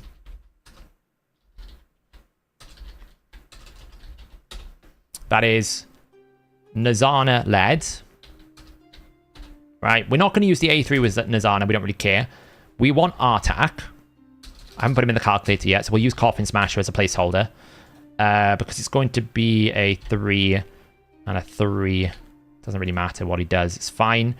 All we want to make sure is that this is on a 4-turn cooldown. It's a 3-turn, right? So it's fine. I think Artak's a 4 and a 4, right? Or is he a 3 and a 3? Or he's a 3 and a 3. It's a 3 and a 3, what am I talking about? Right, so Coffin Smasher's Artak. And then probably we need some damage, but I actually think Ender Moonbeam comes in here. I'll be honest. I think Ender is better than... I'm pretty sure Ender is better than Deacon for what we want to do, because I don't think I've got the gear to go 2-1. I don't have it. So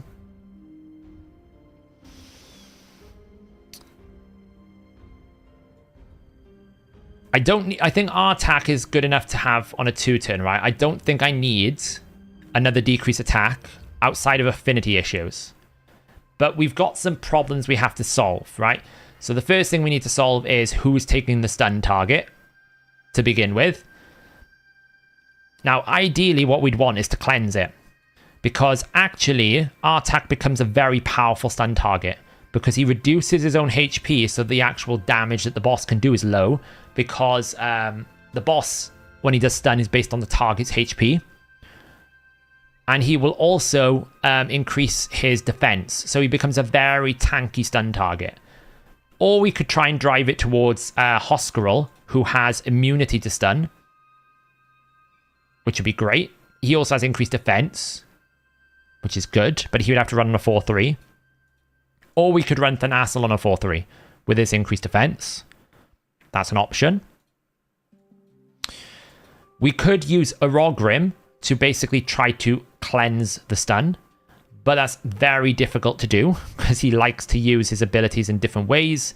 So we'd have to prioritize the A3 and try and time it correctly. So we could do that, and he could form our poisoner.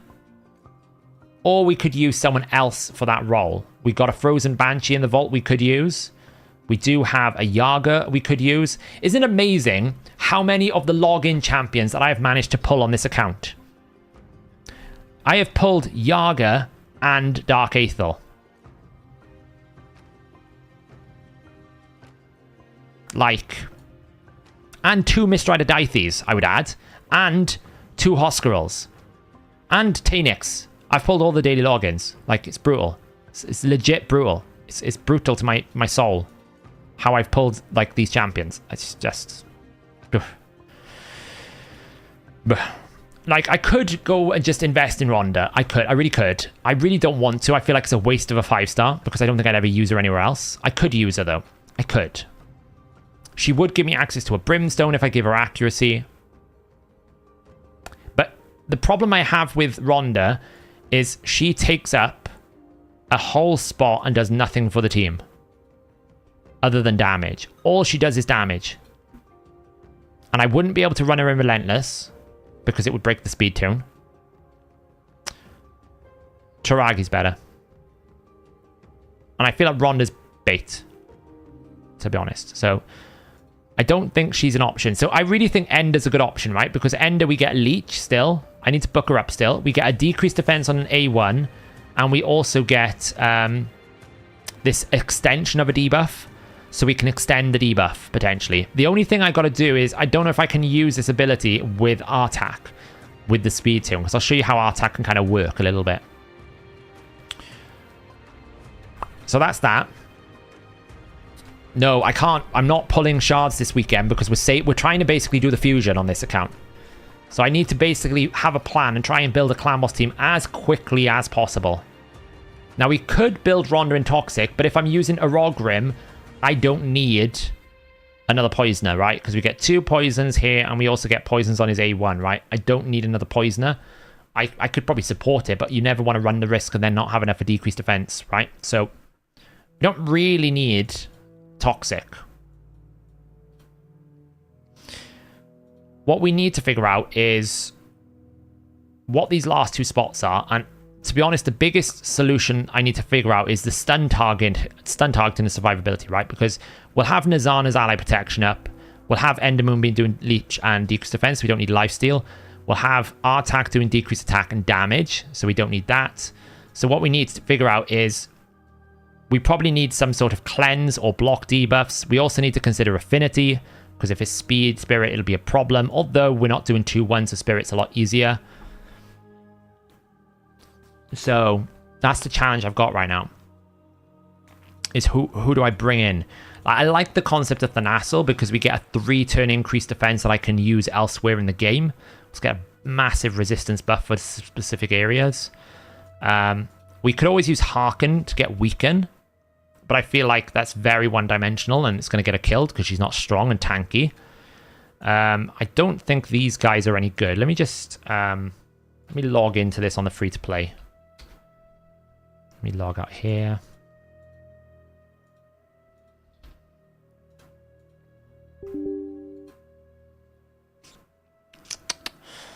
Am I the only one hoping this fusion is like Sonic's fusion, make it accessible for everyone as a juicy reward? Maybe. I doubt it, but maybe. You think I have Savage? I barely even have a set to do anything. So...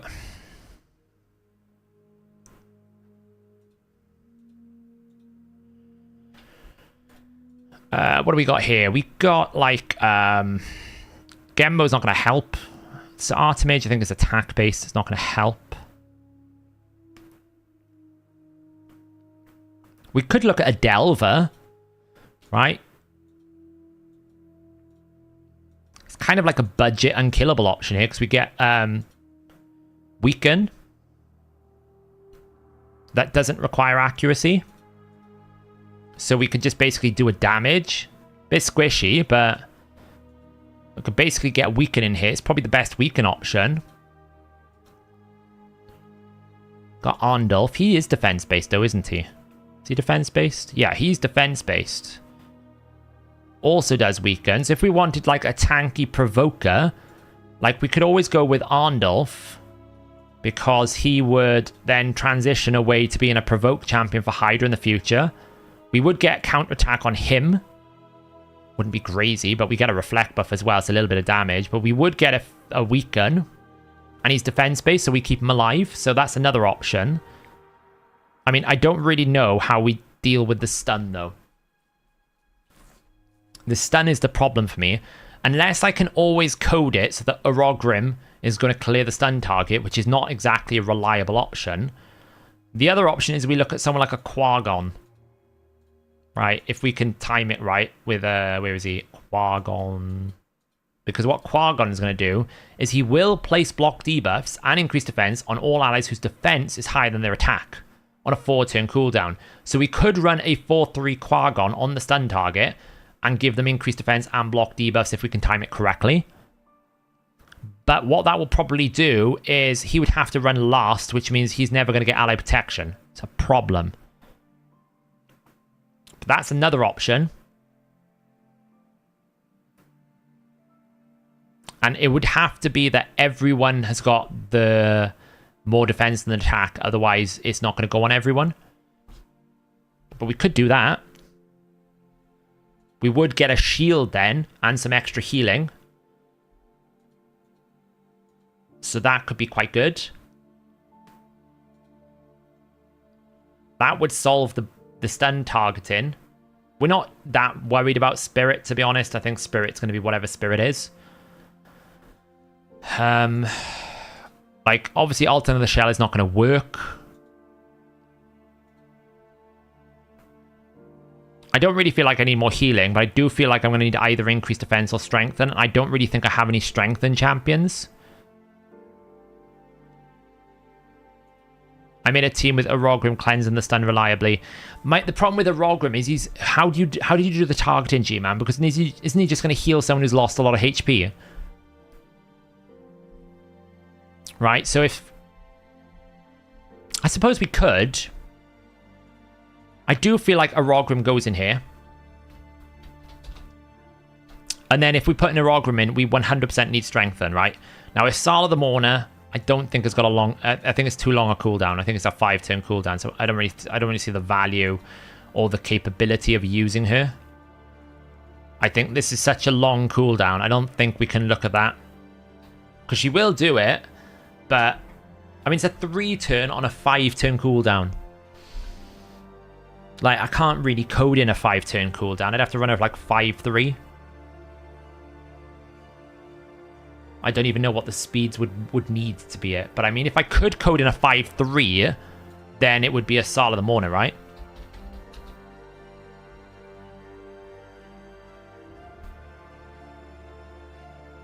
That would be an interesting team. Ally Protection.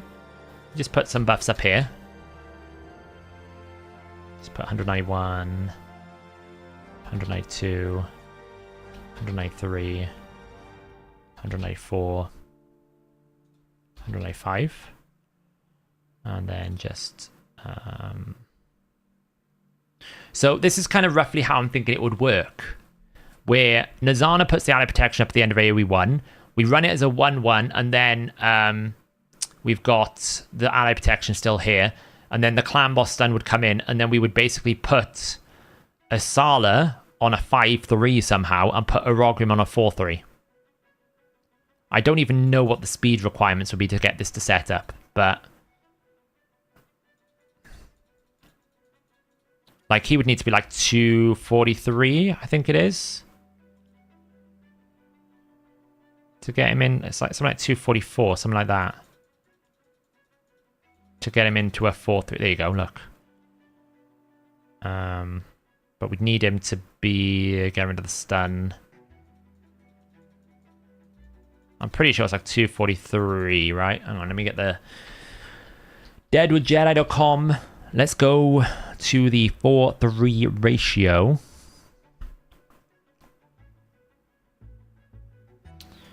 And we need a... just one.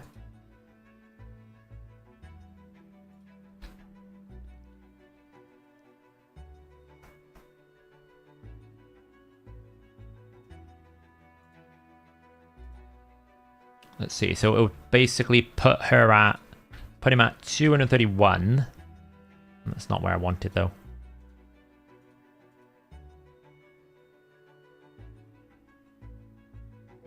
That would work. So we need 239.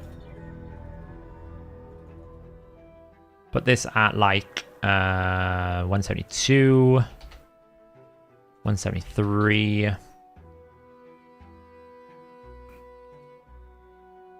174 and 175 for the time being. So that would basically mean if I was to delay this by make that priority. Oh wait, why am I trying to put him on a 4-3? Put her on a 4-3. A second. And he just needs to go before whoever gets stunned, right? Because we're going to put this on the priority A3. Why is he moving that around?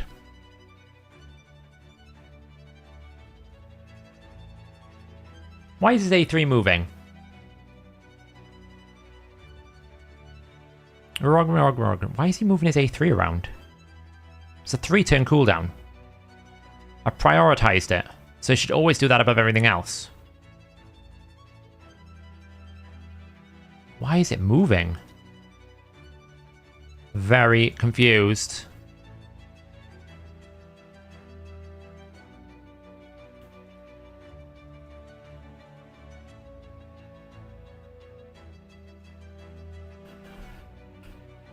Why is it not?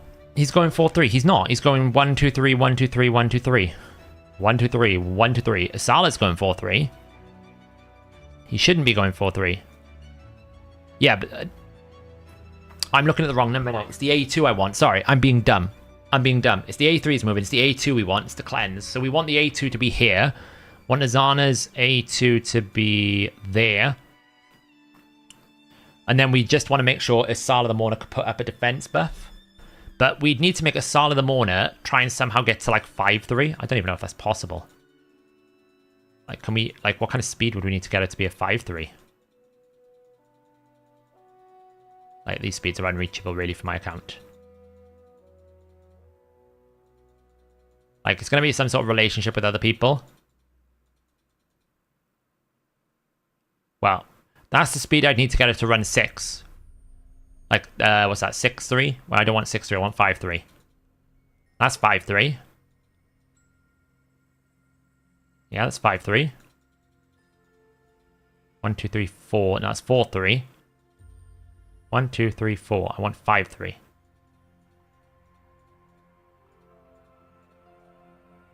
That's what I'd want. Why? Because the A3 always goes up here. So if I can get my Asala the Mourner to 312 speed, then it could work.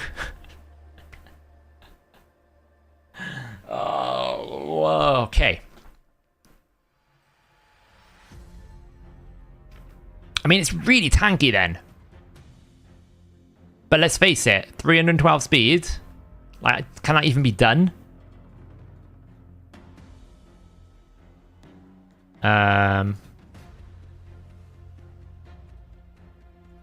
Like, what's the fastest I could get her at?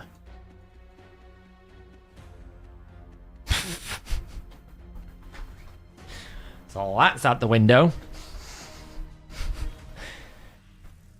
Probably because her base speed is, like, not good. It's a shame this is Doom Tower, right? It's a shame. But then we have got the aura, right? So we can use the aura. It's like, who would get stunned here? It's either going to be Asala in this setup. If you basically built this in this speed, I'm not saying we will, I'm just trying to theory craft. It's either going to be Asala the Mourner that gets stunned or Nazana. Why? Because they're the ones that don't have decreased defense. Unfortunately, both of them, which doesn't matter because the stun target will go on the low HP.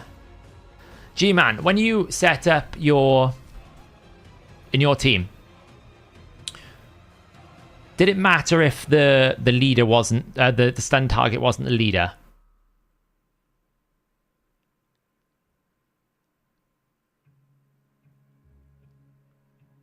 Where would you farm to get the speeds you need? Dragon. You farm dragon for speed gear. See you later, Acrobat. Thanks for hanging out.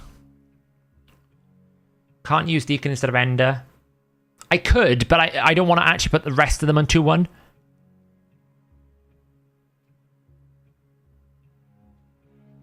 Well, they won't be Mullet Reaver, right? Because someone would have got stunned for damage. It's not block damage, right? That's what I'm trying to work out. Can I use a Rogrim's speed order in leader? But he won't ever get stunned because he's got increased defense and strengthen. So what I'm thinking is, can I put Asala of the Mourner on a 5-3 ratio so that we can get increased defense and strengthen on the A1, on the AoE A1. So every single turn, we're going to have strengthen, increased defense, ally protection, and we'll have Nazana self-shielding herself. And then we will be also able to do the stun targeting. Now, it's not going to work for Spirit. I don't really care right now. Spirit is Spirit, whatever. I'll just hit Void. We'll just see that. But if we can survive for super long, okay, Asala of the Mourner is not crazy damage. But we should have poisons. We should have Ender for damage. We'll have Artak for damage. We should work, right? Reflex will be unreliable.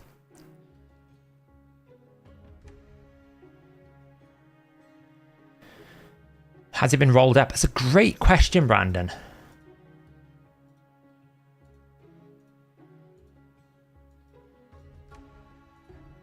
No speed. No speed. Ooh. Triple roll. 2 speed? No speed. Ooh. Triple roll. Triple roll. Triple roll. It's not on the right stat, though. It was so close to being good.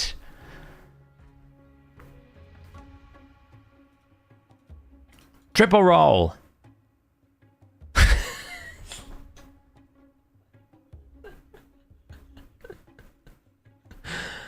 I promise you I haven't hacked the game. I haven't hacked the game.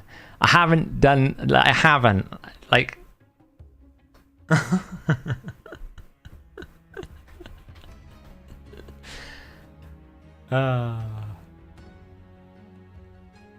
I haven't hacked the game, I promise you. See, there you go.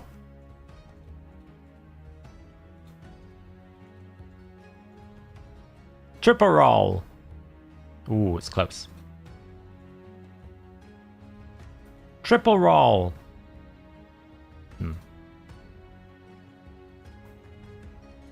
We'll keep it because it might make a set, right? Live refresh.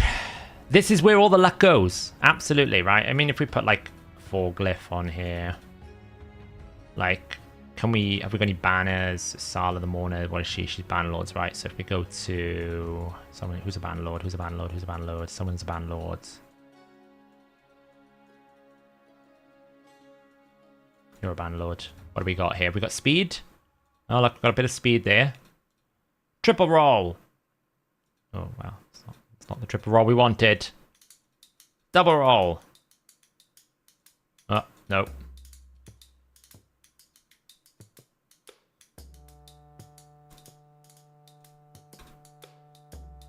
We get 280 now. Oh, yeah, that's it. That's it. You're right, yeah. Unlock everything. Include everything. Oh, we also do, like, this... Probably Laura Steel, I guess. I can't really afford Laura Steel. We'd have to go that way. We need the damage reduction. 292. We could push it. We could really push it. We could really push it. Do you offer service to get past on that glyph mission? I don't really think so somehow. But like, if for example, we could utilize a Rogrim's aura, which would be, what is it, 19%? 20%. Well, all of this can come down even further, right? So I know someone was saying that her buffs are 3 turn. Yeah, but she's a 5 turn cooldown. So we would need we would need to basically still run it at 5-3 so that it's back when we want it.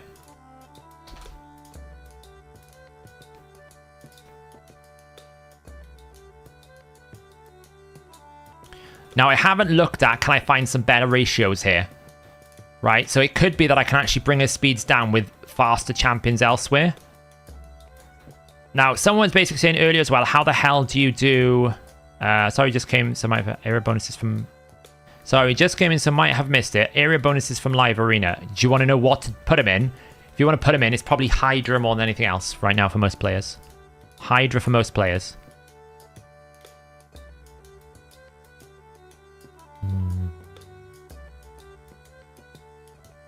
See, like, I can get... it. See what I mean? I could actually get her into a 3-2 with changing the speeds up a bit.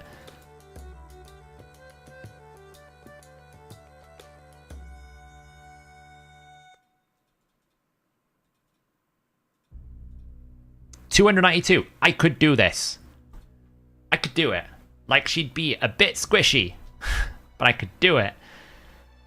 Oh, for the clan boss? No, I haven't done any live arena. I've not done any live arena whatsoever.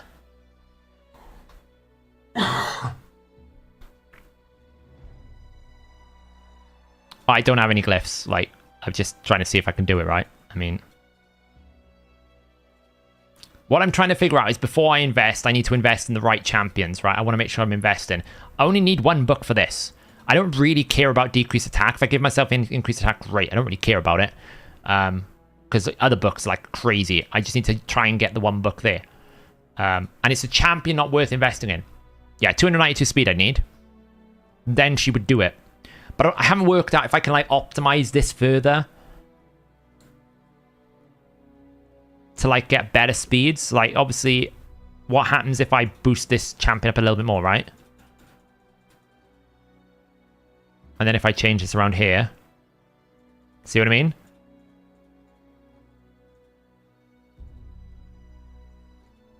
And then if I like boost you up to...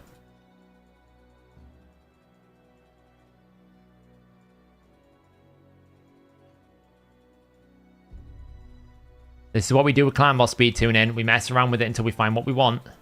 I don't think you can go any slower than 155, right? I mean, Nazana's in a bad spot right now. We could.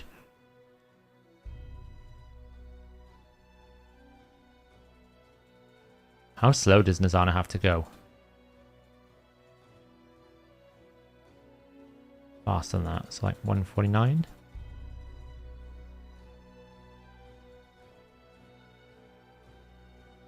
Let's bring up Ender Moonbeam. 172. 173. And then bring you down a bit. So what we need to do is see if we can find a ratio. If she brings decreased attack, you could swap Deacon for Artak. Artak's going in here. Coffin Smasher is Artak. Okay? Coffin Smasher is Artak in this team.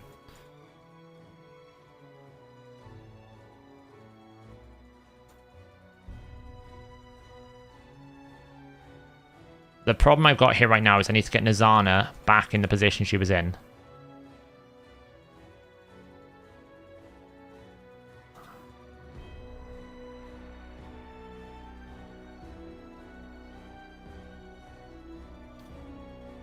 Like, she can't really go super slow. She's going to have to go something like 272.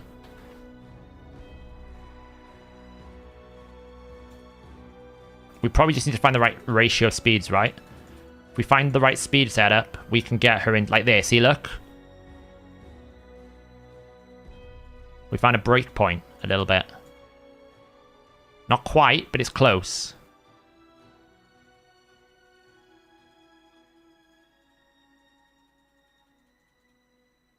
Yeah, it will change, but it'll be fine.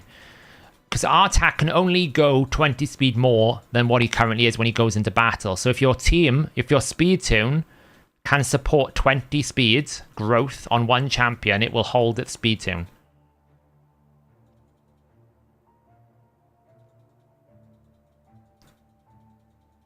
It's just too much, isn't it? Let's go back to what this was. What was it? 155.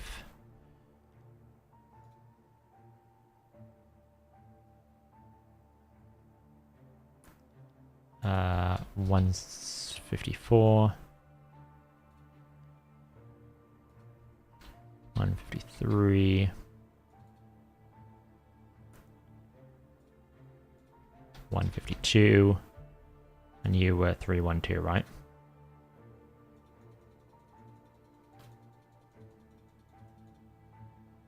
That's the setup we want, right? That is the perfect setup. It's what I want to happen. Because we have consistency throughout. Isala's going to put all the buffs up. We've got perfect setup. And the person that's going to get stunned is Isala or Nazana. And we want to cleanse them, right? That's the perfect setup.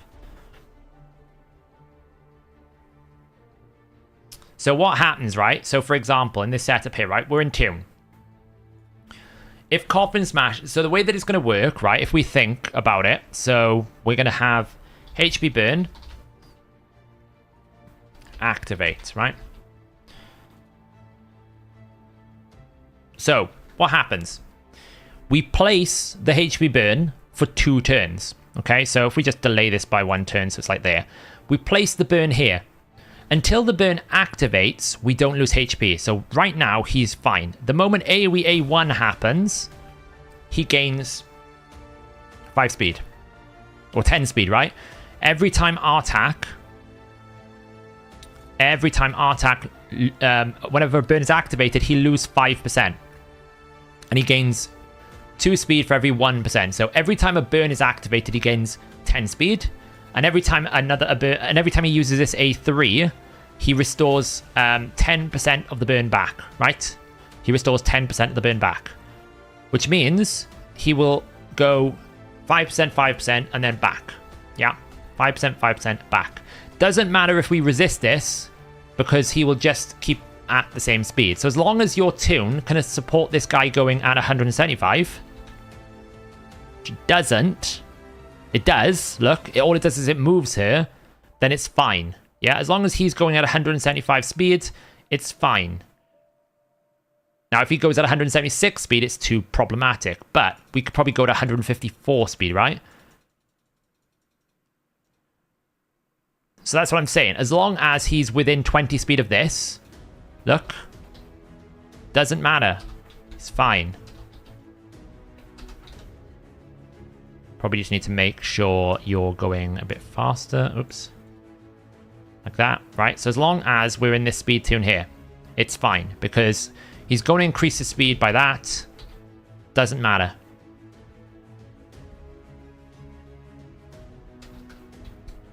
It should hold tune. As long as you're within 20 speed. Zana loses her buffs. No. Isala does. Yeah, Isala loses ally protection. But remember, he's not running at 20 speed here. He's be running at additional 10 speed, right? So until... It's very difficult. I need to code it in the calculator, really, to make this supported. So there's room to maneuver, basically. It doesn't really matter at this point. It should be okay. As long as we don't... That's the only thing with Ender. We'd have to take away the A2, because if we extend the burn, there's a problem. Can't extend the burn, so we wouldn't be able to do this. But that's fine, because we're doing decreased defense and leech, right? We could easily just have Deacon do it as well. Like, Deacon come in here at the same speed. We could do that.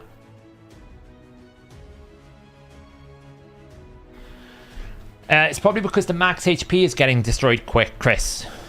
You know, ideally I'd want Artak to be the stun target, but in my team, Artak will never get the stun target because he's got increased defense, so it'll never go on him.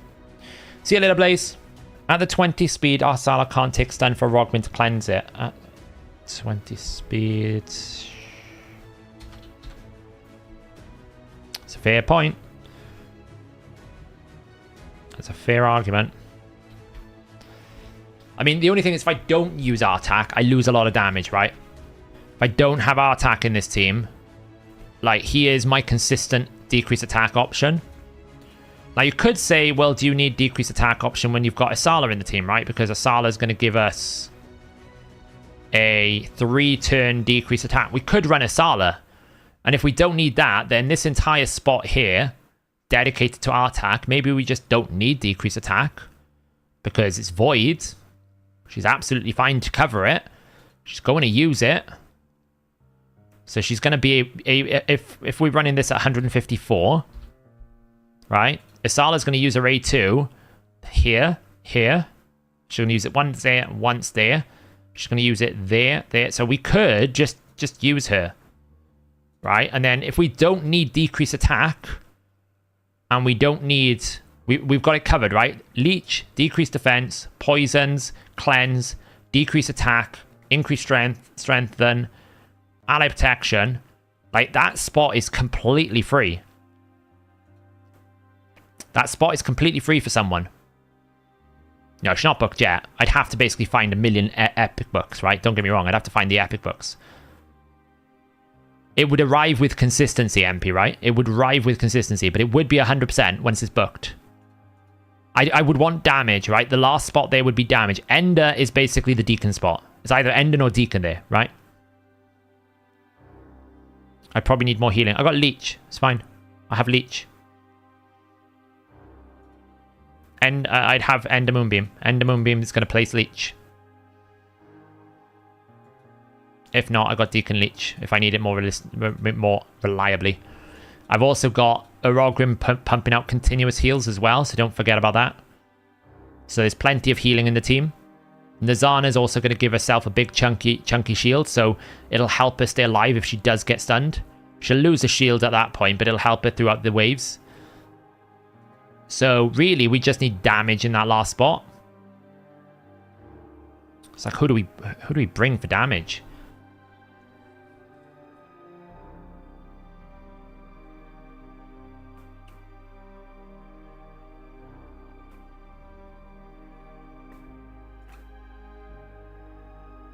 I mean, it can be...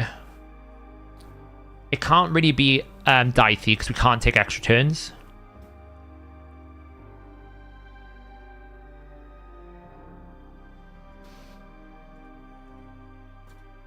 I don't really think Altan's worth it. I actually think Altan is kind of pointless. Where is he? He's not even in that faction, is he? He's over here. Like sleep. He's not going to give me anything. He's going to give me a backup decreased defense, maybe. Base spirit as well. I don't really think he's of any value. I mean, has a 15% chance of decreasing the cooldown of one of this champion's skills by 1 turn if they're healed by a continuous heal. But, I mean, it just doesn't do enough damage. It's not worth it. It's not worth it. Kale's poisons. I would rather Frozen Banshee if I'm going to do poisons. Like, I don't really want any more poisons because I've got a Rogrim. I want raw damage. Honestly, I'm tempted by Delver, but I'm worried about affinity as well. I want to have good affinity coverage. We've already got, like in terms of the affinity right now, we'll have Nazana, which is Force. We'll have Ender, which is Spirit. Sub in for Deacon. So we don't really have a good sub here for decreased defense. We got Double Void. So really we want someone like as magic based, I guess. But who would I put? Knowing like Delve, I know hits really hard. Harken is an option. Wuji doesn't do it for me. We could do the boss killer, which is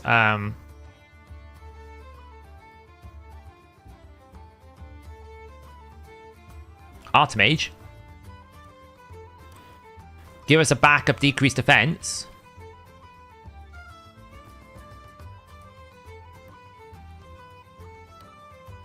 Right? We could go Archmage. That would give us a 4-space decreased defense. Or we could just chuck in Rhonda, I guess. We could just chuck in Rhonda. It's probably the best damage deal that I've got. I could always transition her off to be a nuker later on for different places.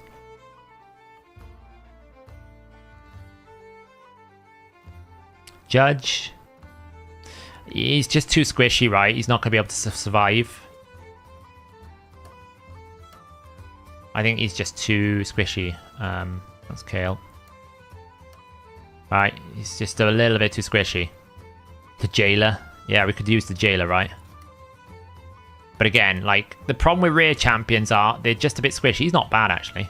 He'd be quite good. He'd be quite good.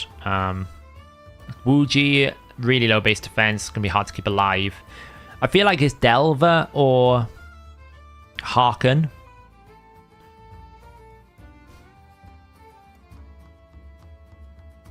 Or we just go Rhonda. It's not being stubborn. What I'm trying to do is think of champions that are going to really help. Like Rhonda would be fine, I think. Like Rhonda's an option. She's got a soul, so the Brimstone would help. The Brimstone would help.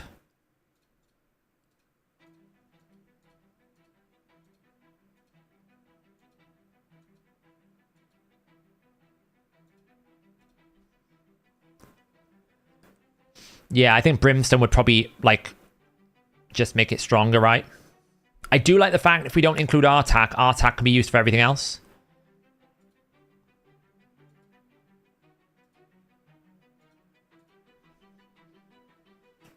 Do I have any good stalwart gear? Probably. Actually, probably okay, yeah. I mean, if we just put Rhonda in here...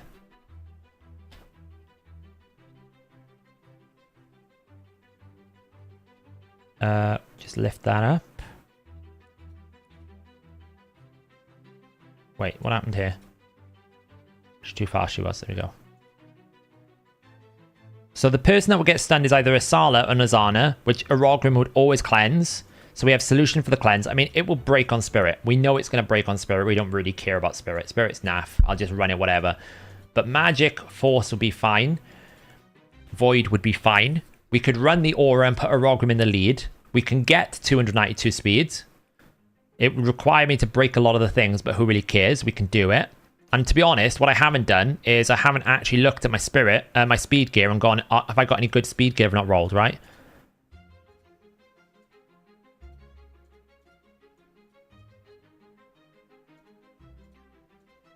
I could roll the gear here, right?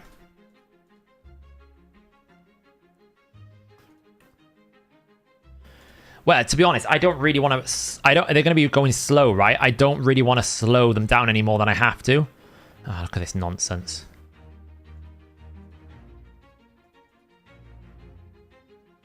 Ah, oh, can you go on the speed? It's like trauma. It's trauma. This is trauma. It's going on the wrong stat. Oh, hello. Oh. Oh. It's absolute trauma.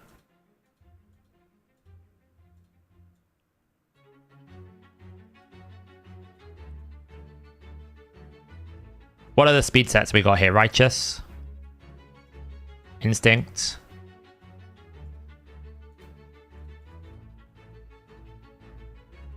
It's trauma.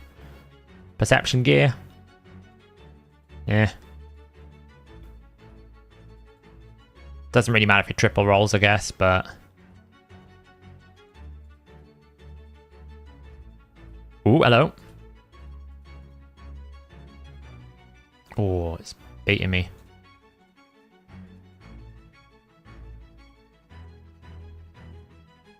That's really bad. Like, I'm never going to keep that. Go. Speed there. Double. Ah.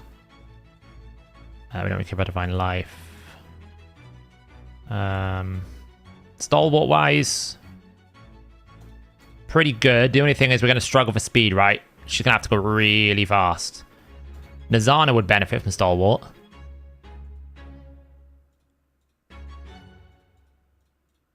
Doesn't really matter if I boost some of this up. There's a 13. 15. The annoying thing is I don't need speed here. I need defensiveness. Provoke, Toxic.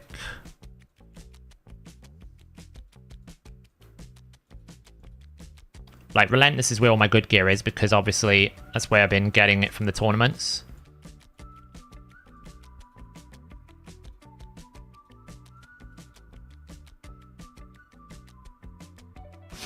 Yeah.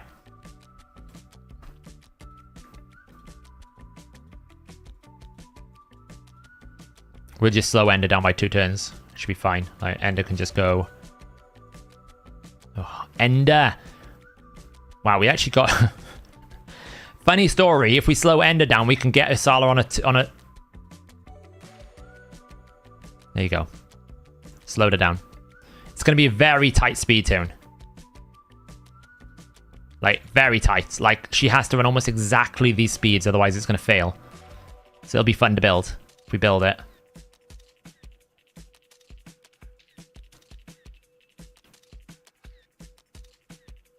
Okay, what does that do? Live refresh.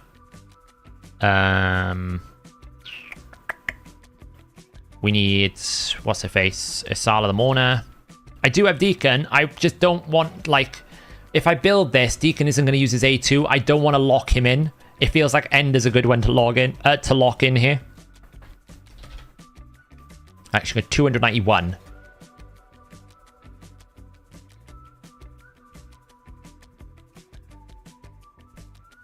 Like, we can build her reasonably tanky. She's going to be quite squishy, but she will have strength and an increased defense, right? So, to do it, we'd have to run, like, lots of glyphs. Lots and lots of glyphs, which I don't really have a lot of, if I'm being honest. How many have I got? Like, +4 is ambitious. It's possible, but it's ambitious. Like, we don't really know if... where is she? Is she out here? Like, we could get an extra roll here, right? That could go in speed. Oh, it got close. It baited the heck out of me then. Ooh. And obviously we can get some tankiness and different things here. We haven't looked at that at all, right? So... I like it. I'm not going to lie. I like the idea of this. I feel like even though it's 1-1, it could do a lot of damage, this. Like, you've got strengthen, increased defense, ally protection. You've got increased attack. So Rhonda is going to take a lot, be able to do a decent amount of damage. We've got basically Isala going 5-3 to try and proc Rhonda more often. We have decreased defense. We have brimstone. We have poisons. Like...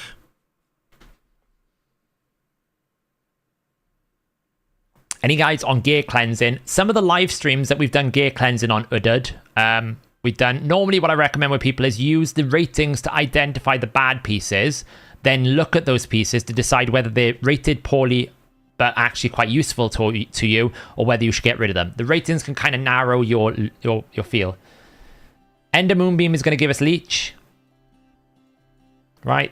She's going to leech on this A3.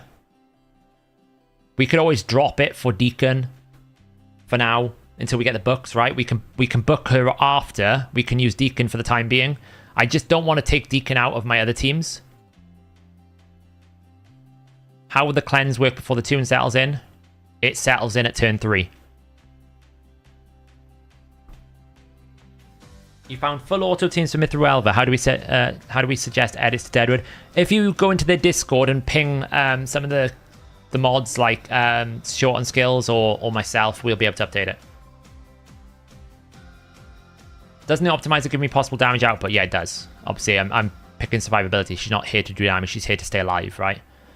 The biggest challenge, the biggest hurdle is Isala the Mourner at 291. I haven't really looked at if I can optimize the speeds any further. But you can see it falls into tune here. And then we're pretty much like the stun targeting. Isala will get stunned, but it's fine. Arogrim won't. So we get the first cleanse of stun. The second time, Isala will get the stun. Doesn't matter, we'll cleanse it. So we don't have any turn meter issues. As long as Arogrim's cleanse properly targets the stun. That's the only thing I don't know what's going to happen. Nobody should have any debuffs. So the logical thing should be he should pick on the champion that has the lowest HP. Even if I have to manual the first 10 turns or something, it's just whether or not Arogrim is going to pick it. That's the only stressful thing. In an ideal world, I wouldn't have Arogrim. I would have probably a AoE cleanse, right? But I don't think... What is it? Remove debuff, right?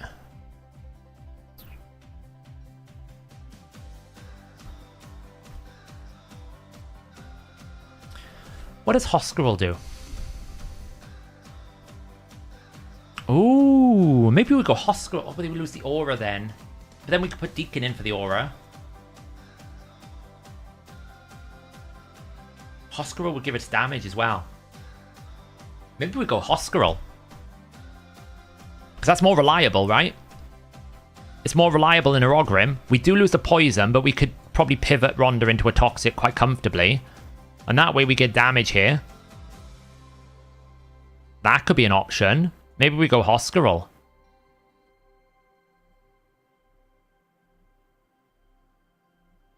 I don't have Doom Priest.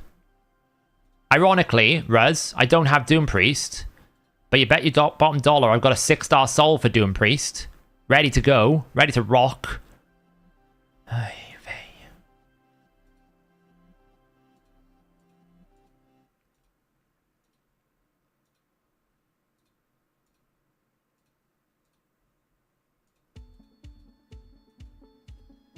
Get Rihanna.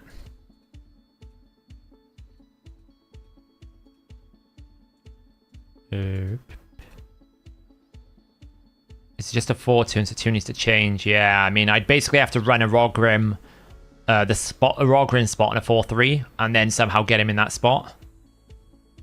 What does this little Serata Mage do? Bannerlord, Serata Mage. Well, I mean, that's pointless if it's got a stun, so that can't work. The other option, obviously, if you haven't got remove, is to have block debuffs. And it would have to be a Quagon. It's a 4-turn.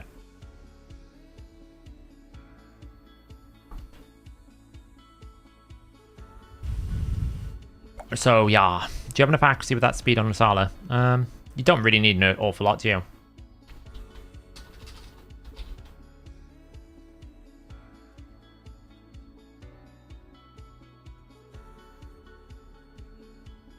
$165.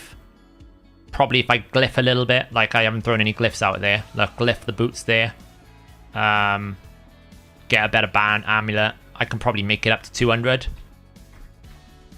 I'm not keeping 10,000. I haven't played the free-to-play in a month. In like a couple of weeks. So we've been building it up.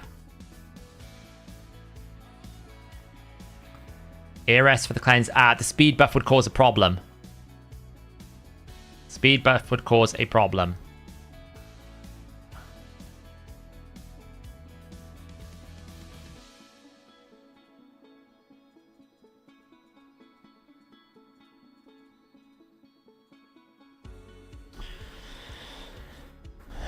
Game driver available. Fine, whatever.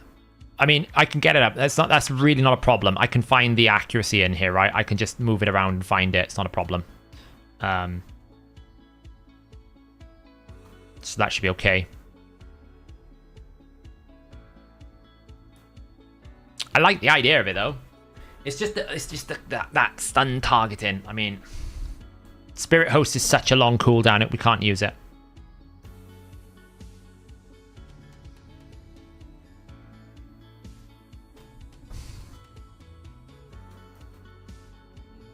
Or, of course, the other option is we don't have a cleanser. We just use Hoscarl, right? Because Hoscarl is immune to stun. But it's the slot he would have to go in. He'd have to like find a slot where he hasn't got increased defense. Because basically every single time the stun is either going to go on Nazana or it's going to go on a Sala the Mourner. Good night, Gort. Thanks for hanging out. I like the concept, though. I really like the concept of this team. I think, like, when you got strengthen and increased defense, like, this could last for 60 turns, which means it overcomes the fact you're not running 2-1. It's not ever going to be a 2. It's not like, it'll probably be like a tight 3 key comfortably.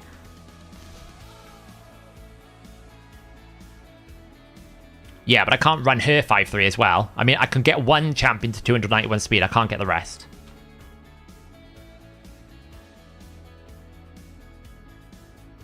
So basically what we're saying, though,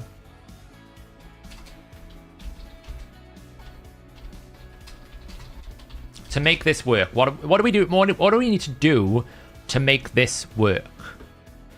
Well, firstly, we're going to have to... No. Asala the Mourner cannot be changed. Asala the Mourner is in here for the defensive capabilities and the decreased attack.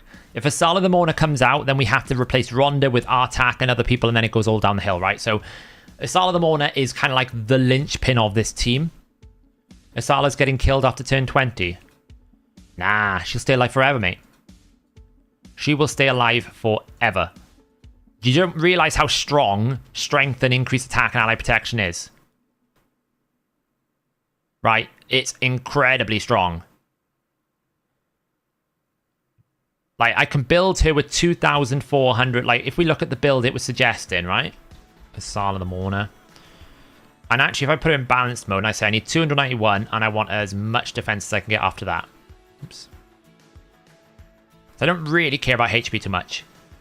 Right? And I can get about 2,359 defense, yeah? So 2,359. She's going to have increased defense buff. So she'll be at 3,774 pretty much throughout the entire fight. The only time she's not going to be is she takes a stun.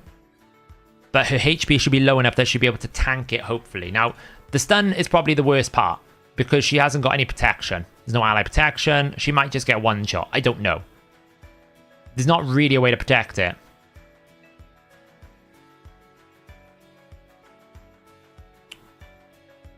Maybe she just does get one shot there.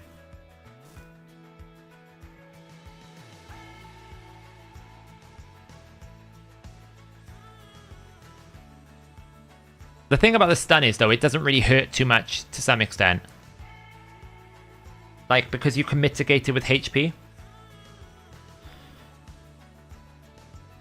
And we haven't looked at things that can help mitigate that incoming damage. Like...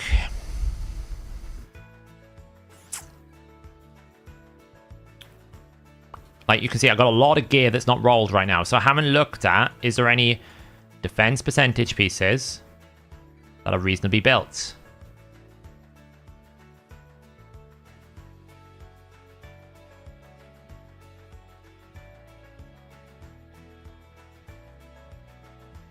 Like maybe that gets built up a bit more.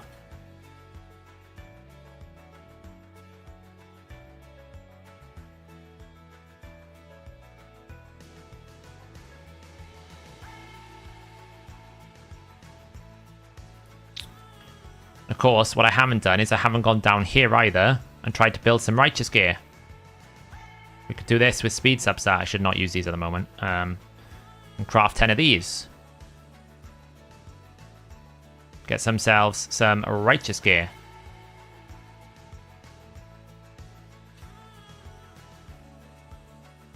Potentially could be big, right? Flat stat's not ideal, but if we can re-roll it.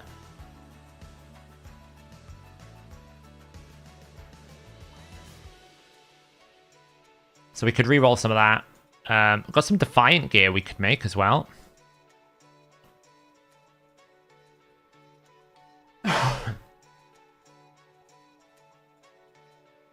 Affinity Breaker, some Perception.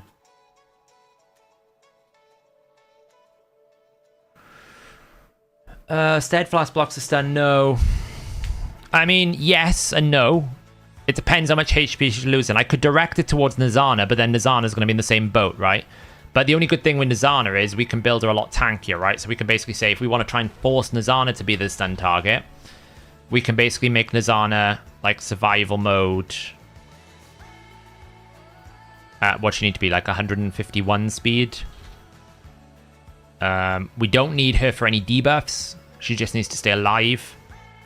So, like, we could build her just to try and stay alive. Oh, champ to max level. Clear. Select the banner. Probably, like, we haven't got much options here. Basically that.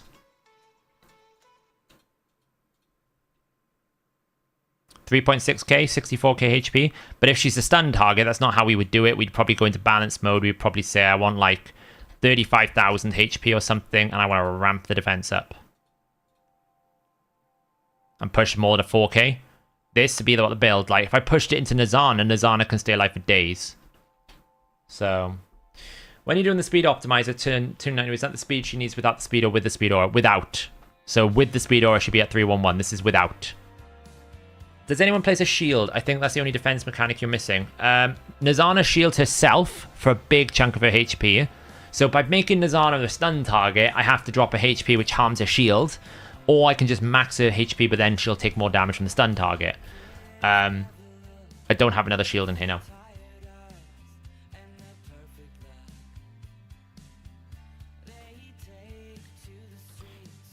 Where are you on Ancient Mercy? Pretty high, MP. Pretty high. Pretty high up.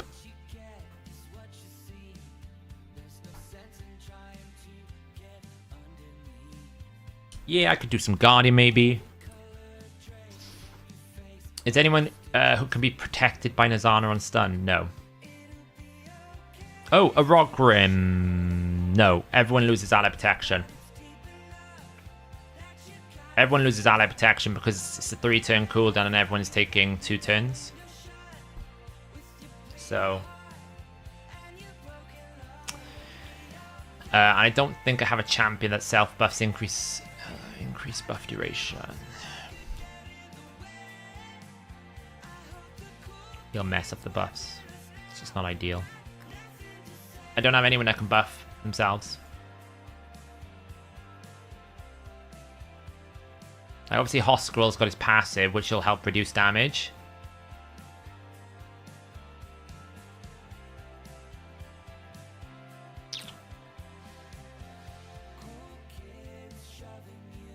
Do you want HP because she's... Yes, but if she's the stun target, you don't want to give it HP because the boss does damage based on the target's HP. So if you make her the stun target, you want to probably index more into defense. That's the challenge with making Nazana the stun target, is you'd have to sacrifice her HP. But yeah, I mean, I do see what people are saying with, like, Isala would be basically exposed to being one-shot by the stun, which would kill the run. Especially if she's running at, like 2k defense. Because she loses all of the buffs. Because they expire at this point here, which kind of sucks. Unless we can get it to change up a little bit where...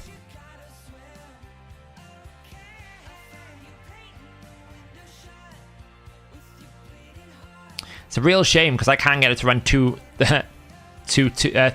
basically 2-1 or 6-3, but the A3 would move around a lot. I think. I don't think we'd get full coverage. It would make the tune inconsistent, and at 4-3, it's not good enough. It needs to be 5-3, and I think she goes too slow here. She's alternating here, which is still a problem.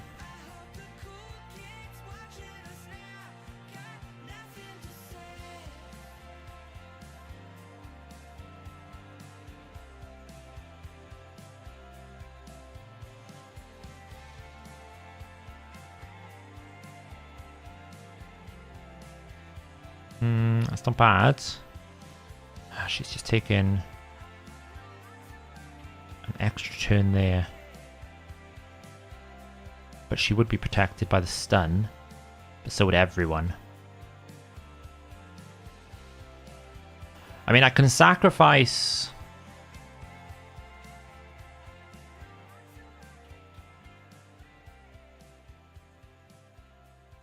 So we could do this. We could do that.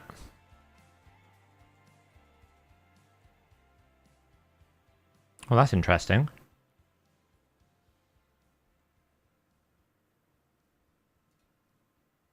Do that. Who gets stunned then?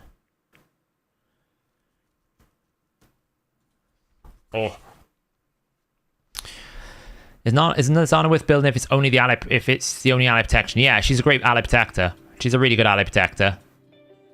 She's as good as any ally protector out there. Not the best one, but... No, she's alternating.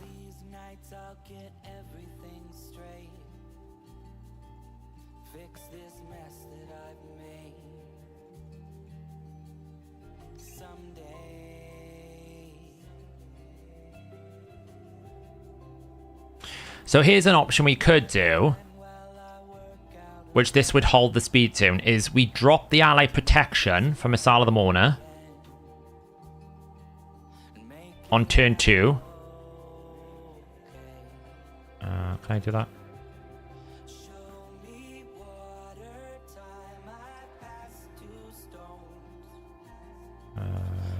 set up where I want it? No.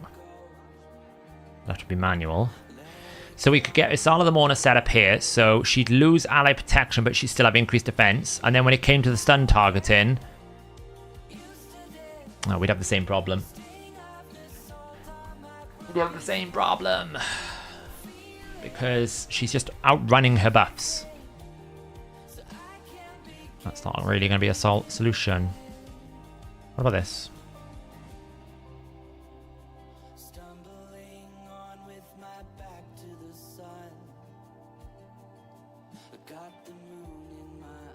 Whoop, can't really slow that.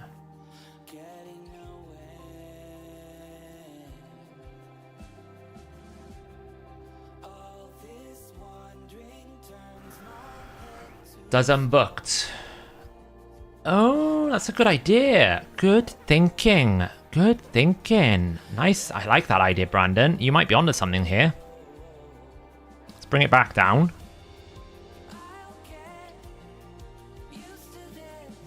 Bring this back up.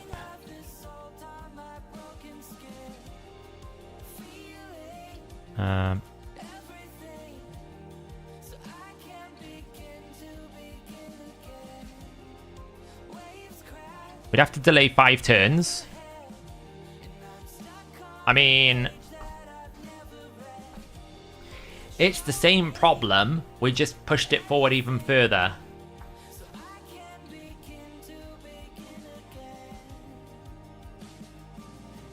Yeah, if you haven't got unkillable, then you need ally protection, really, if we're thinking about it.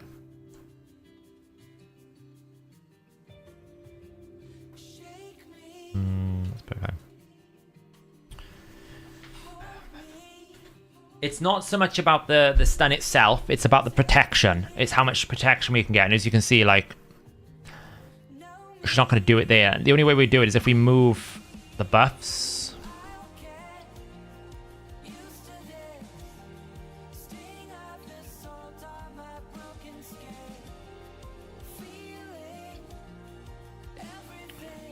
We do that. Nazana loses protection. Ugh.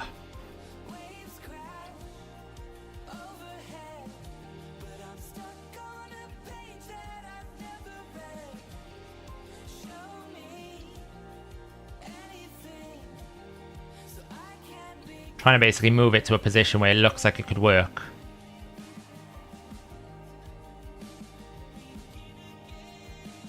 I mean, if we run it so that we run it like this, then we open up the door for more people to get stunned. The only downside is that probably means a Rogrim gets stunned as he's the leader and he can't cleanse himself.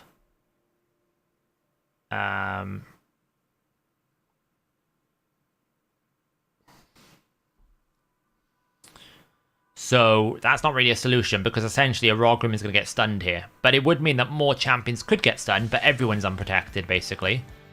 So that's the only way we can force it to be both Isala and Nazana, which isn't really going to solve it. So unfortunately, it's a nice idea, but it doesn't really solve the problem.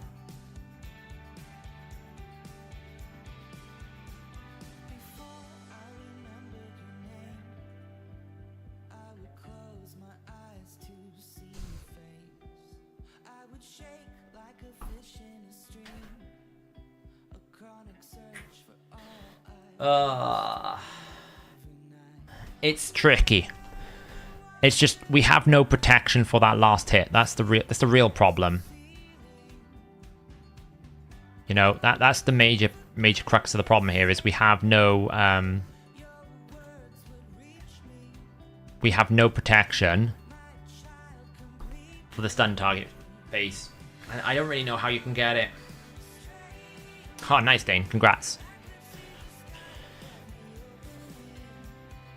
Yeah, but it's the same problem, Mark, because essentially now what we're doing is we're making everyone else, like, squishier. I mean, we could probably do it and make them tankier, but then Isala's probably going to lose more HP anyway because she's going to have lower defenses than everyone, so all we're doing is we're making her the stun target by her being squishy. Bringing Myrmidon. But then I have to take out Rhonda, right? And then I have no damage, so...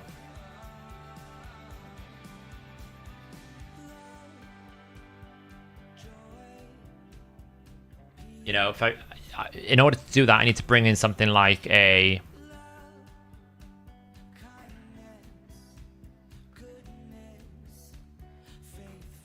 increased defense. I mean, Hoskrul keeps popping out because he could provide the increased defense.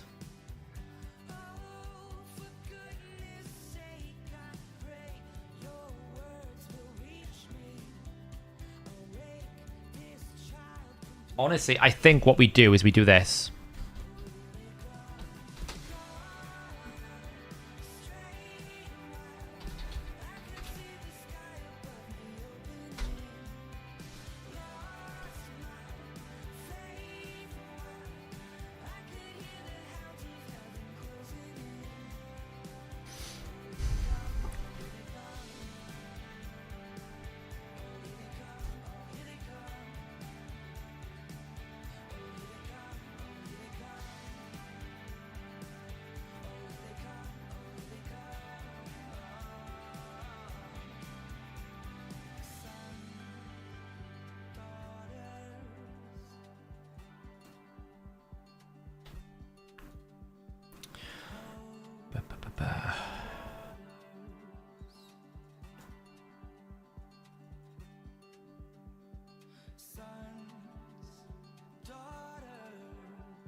Basically, I think the strategy here is we run Hoskrul as a 4-3 with the speed for Asala on a 5-3 and then run it so that Nazana is in the right place. I think that's what we do. Because at least with Hoskrul, we'll get an immunity to stun and we get a secondary increased defense. Should give us the coverage we need. Might just make the speeds a little bit harder until we find the right balance.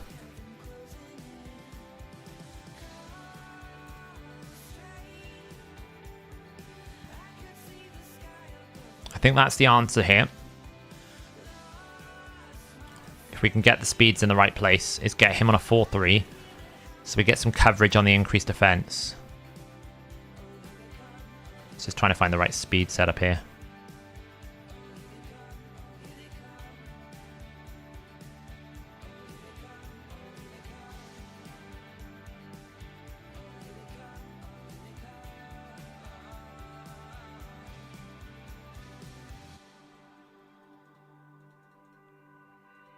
Which is going to be the fun part of this, because this is like messing around with it until we get it where we want it to be.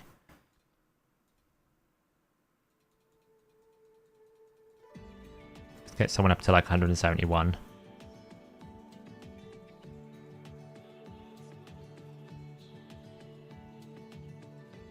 Mark's cooldown is too long, that's why I'm not using her.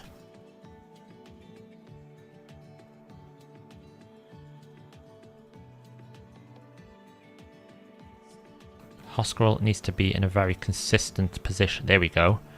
Now we just need to get Nazana in the right position. It's champion positioning now.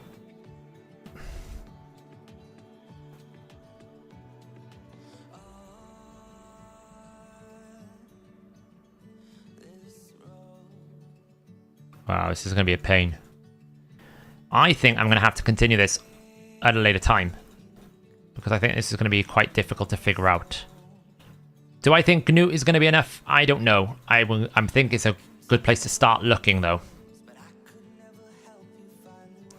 It's the first champion we can finally start looking at it.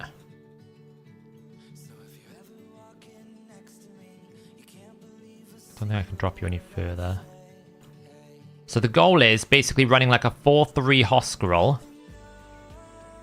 Like this somewhat. And then put you in that 171. And put you in 151.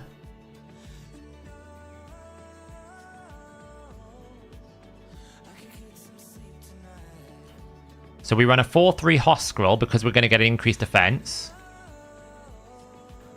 Alongside a 5-3 Asala for the buffs. And then Hoskrul should hopefully cleanse the stun with his A3 and put increased defense back up. That's the goal. If we can get it to work, that's the goal. But it's trying to get the champions in the right position. They're not totally useless as well. Which is a real challenge because it's going to have to be hours of messing with this until I get the speed tune right. It can be done, though. It'll just be trying to find the right relationship between all the buffs. The speeds. I roughly know what I'm looking for. I just need to try and get them in the right position. So, I'm going to do that off stream. So that's what I'm going to do off stream, basically. Is figure out if I can figure out a team where it's like Isala going at 5-3. Hoskrul going 4-3. Everyone else going 1-1. So if we could do that, we get strength and thing. And then obviously with Hoskrul give us increased defense, which should hopefully cover off the issues with having no stun, having no increased defense on that Wasp wave. Hopefully it will protect her a bit more. You absolutely need Ultra Nightmare. You absolutely need it. If you haven't got a block damage, you need you need the protection, otherwise you'll just die.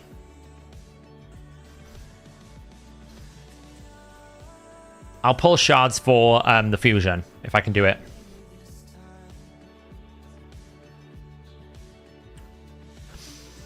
No, you need ally protection. Because the way ally protection works is it halves the amount of gathering fury that the boss does, the multiplication effect. It's ally protection that'll keep you alive first, then it's strengthen that mitigates it further.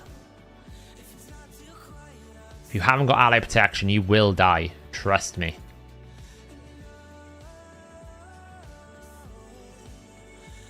So. Yeah, but I mean, MT776, what's your team?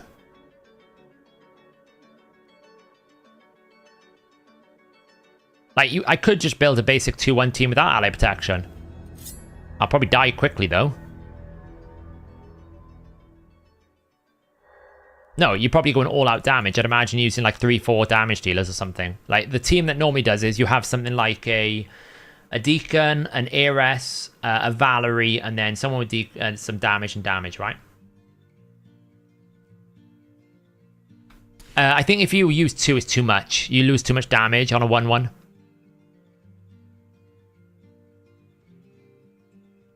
But it is all affinity apart from Spirit.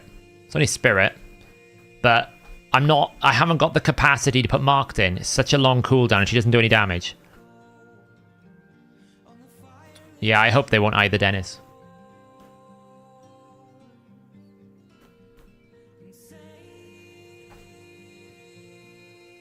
Yeah, Strengthen is crazy good. Yeah, like... MT776, right? Yes, you don't need ally protection if you're going to run that team. But that's also got Ninja. It's got Razelvarg and Mithrala. Those are crazy champions to put in, right?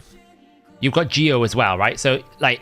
You're probably running it on Affinity, because Geomance is way strong on Affinity. There's lots of different factors. Like, generally speaking, for 95% of players, if they don't have an Unkillable, or they don't have a block damage, they will need an Ally Protector, otherwise they will not be able to pull that off. Yeah, Mr. Adaithe's a beast.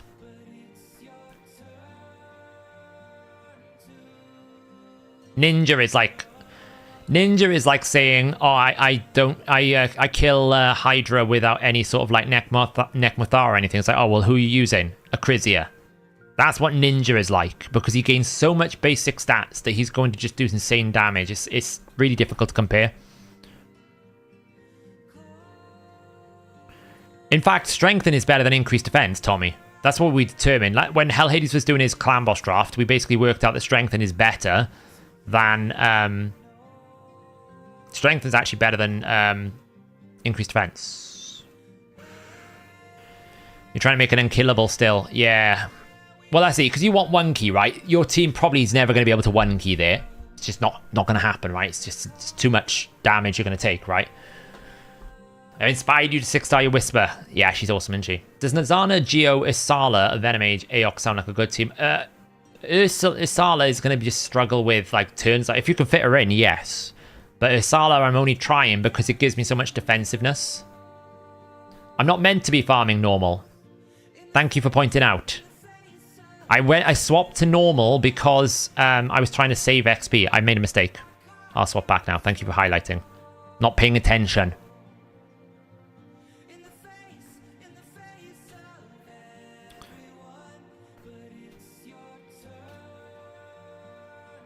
Whoops.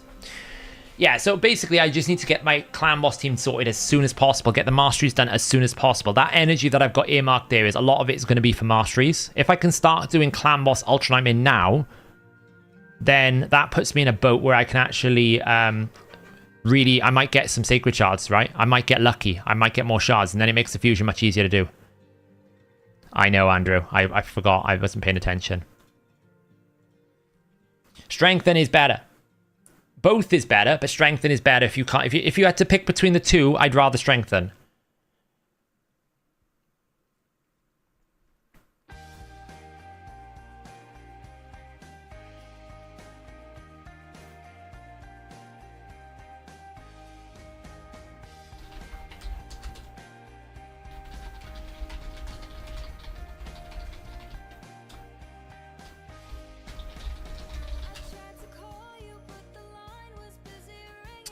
Let's see. Oh, wow, look at these. Napalm's doing both. Oh, Lord. He's piling through it. It's already 16 and 17. Put her in there. And we also have to grind down to here, right? So we've got to do a lot of grinding to make this work. But it could work. I need to employ...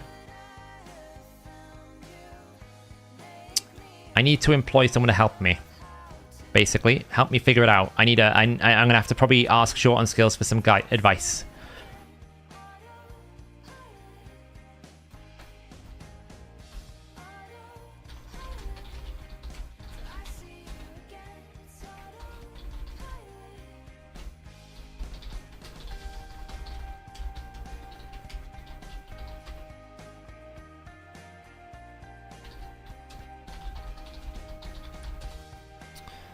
But I mean, the free-to-play is in a pretty good spot, actually, considering I haven't played it in ages, and I haven't had legendary champions. Pretty good. Yes, probably, Andrew. I think that's probably okay. You'll have to pull everything, but you'll probably be okay. So, Saf, what kind of defense HP are you looking for to have on your own team? I will aim for at least 2,600 defense, if I can. But ideally, I want to go for about 4,000.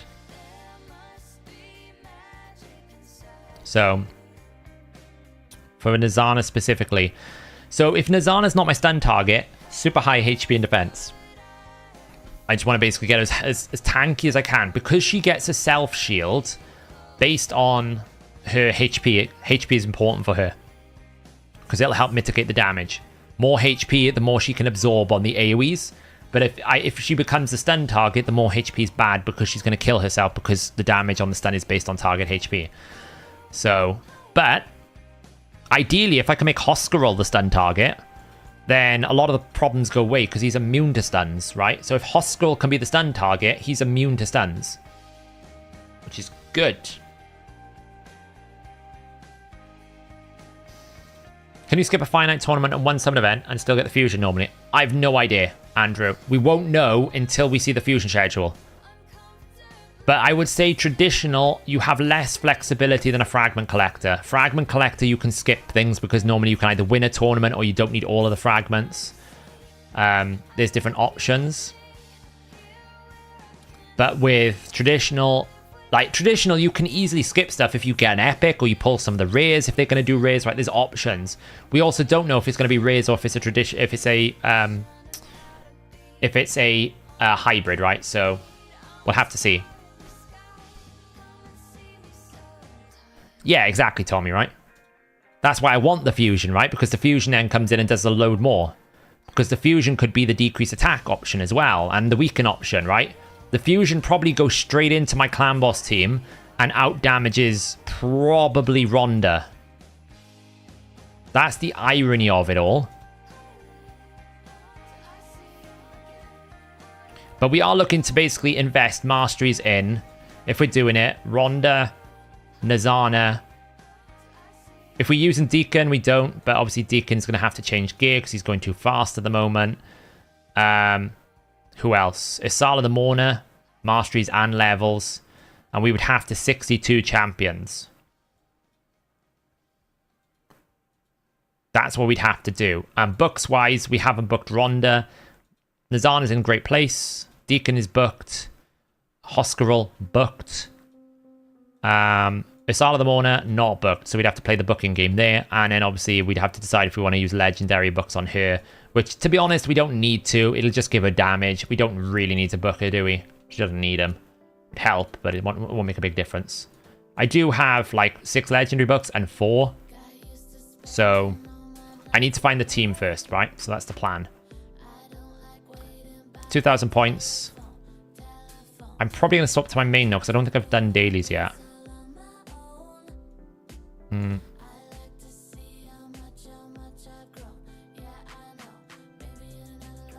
Yeah, Rogrin's booked, I'm pretty sure. I'll check. But obviously if we use Hosker, it doesn't really matter. Rogrim. Mastered, pretty much, and booked.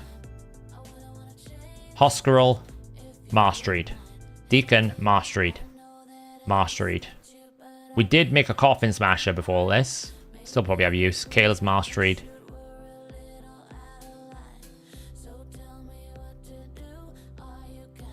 But we've got enough energy for all of that stuff. Like, I've got enough energy, probably, to do the Sacred Shard and Path of Light and Mastered all those champions and then use the food to make them 60. We've got enough there. I just need to nail the speed tune first. And then from the speed tune, we can then start building out. But I'm thinking that could be a really comfortable 3 key. 3 key. 3 key.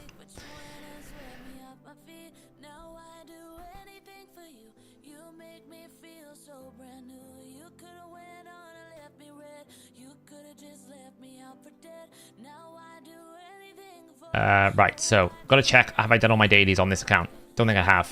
Like, I'm behind a little bit on here as well, so I need to basically do everything. Haven't done the Summon Rush. I might, how much do I need for 200? What am I on? 60. So I might just pull 3 Ancients just to get the stone. Stone's worth it.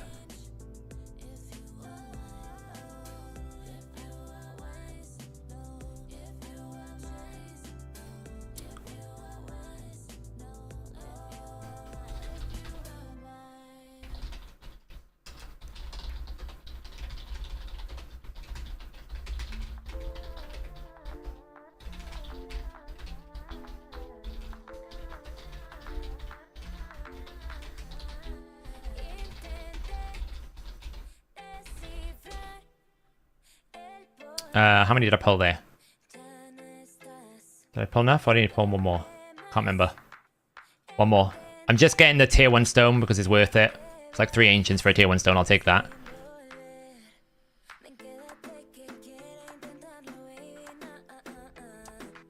There she is. Busty and all. Pick up the stone. Right, what do we got dailies wise? I need to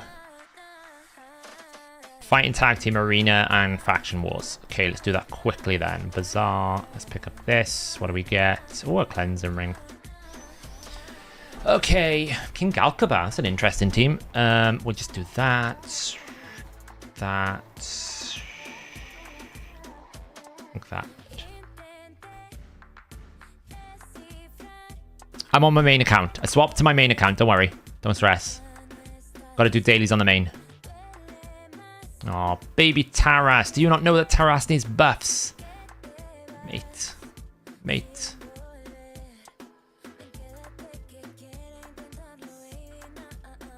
What happened there? That was weird. I attacked. We actually killed the Taras, though. Are we actually gonna, like, is he just gonna one-shot us? Oh my god.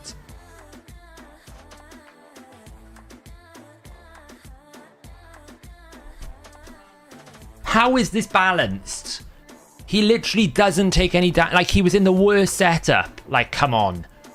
If that's not a recipe for freaking nerf like, jeez. That's not a recipe for nerf him. I don't know what is. He literally just hard carried that team.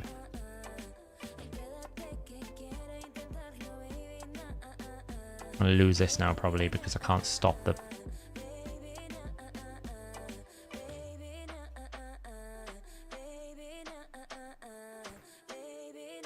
Like, literally, come on. What?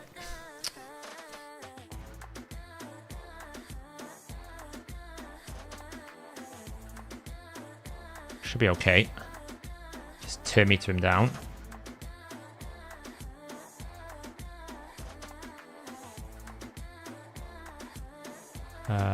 Just that. That.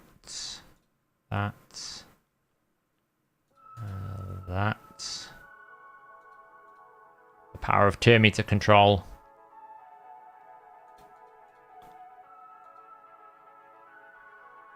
Like, that was mega broken. Like, you see, like, you saw, he basically had no protection, no buffs or anything. It's just kept constantly just killing everyone.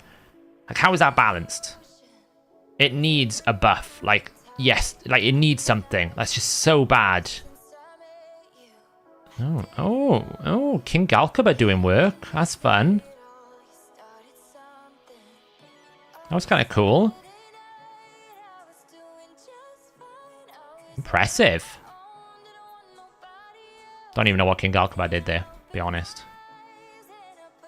I'll be honest, I have no idea.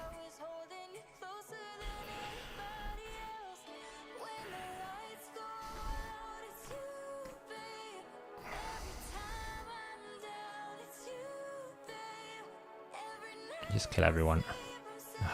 Reaction. Should be okay.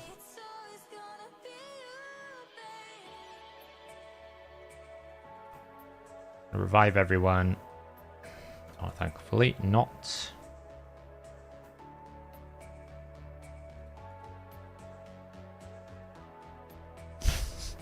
How did he get sheeped? He got sheeped by placing decrease attack. This game's funny.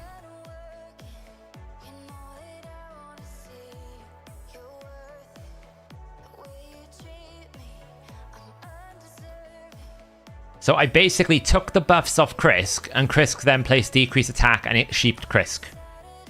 Like, what the hell? This game.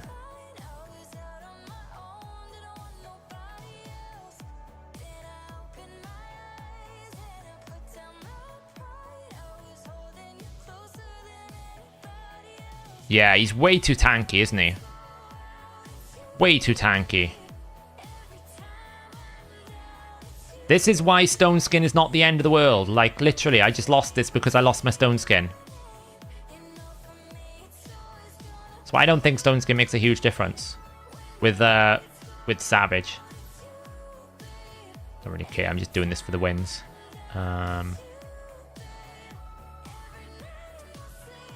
My Vlad's built quite fast. He's like 250. He's in like a weird hybrid damage build.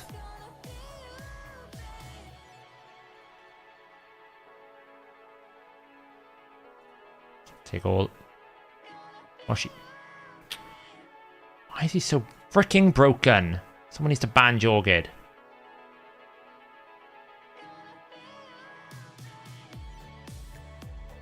Oh, freaking hell. How did she resist taking stuff off Jorgid, like, of all things? Right, you. My turn. Let's turn off his... and protect him at least. That stun was annoying. Do I get a turn? Do I get a turn? Do I get a turn? Yes, thank you. How did he full heal? I'm losing my mind. I'm losing my mind. I'm losing my mind. How did he get a full... Am I going to do another D4 stream? Eventually, yeah. Want to get time? Right, I'm fighting that again. The hell? Right, swap him around. Go that way. Ugh. Yeah, Vogoth. I should have not done the A2.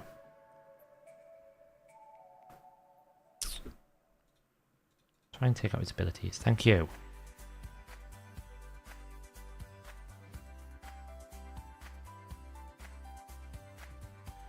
Kill the Nutcracker. There we go.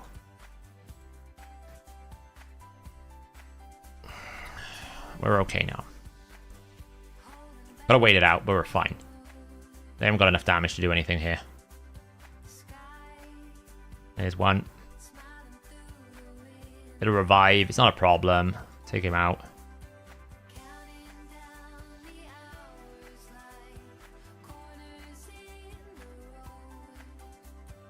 Can I get rid of those buffs, please? Drop turn meter. Throw it away.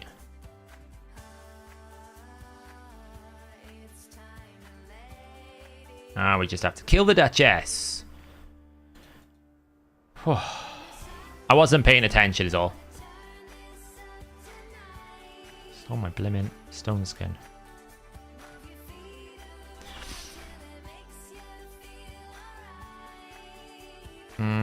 We just have to kill him off bit by bit. Slowly does it. You do it.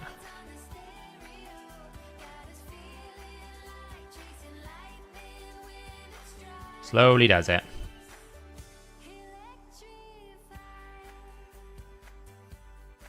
Eventually we'll kill it. Kill that. Kill that. Kill that. There we go. There we go. Is it worth building Knut as mystery tank? Straight damage. Straight damage. Oh.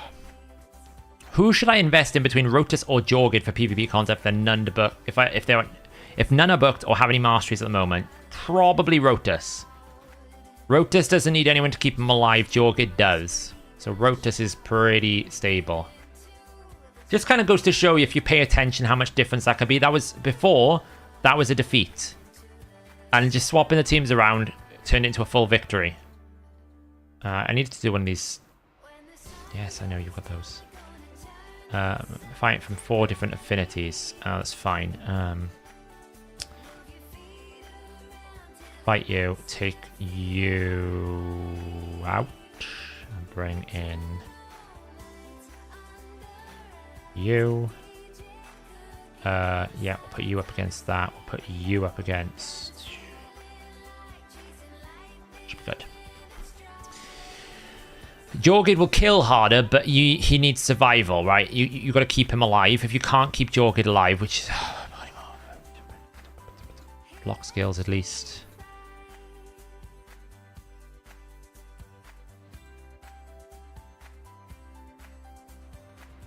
We're going to turn. Oh, nearly. Nearly took it out.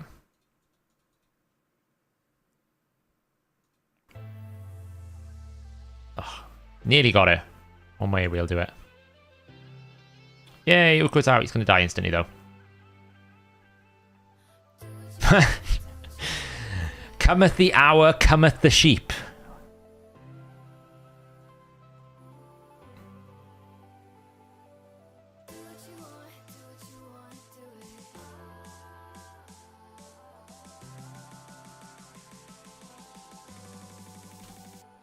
Boom.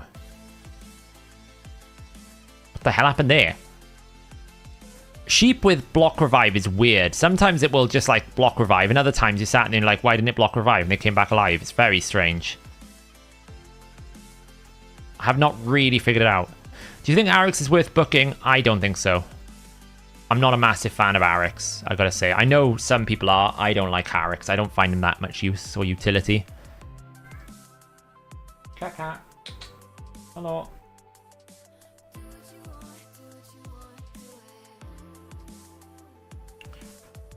We're gonna... Oh, we lost him.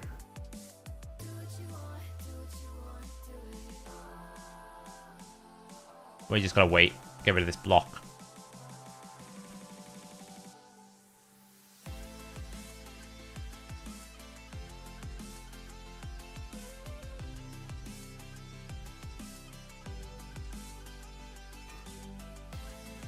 It's fine.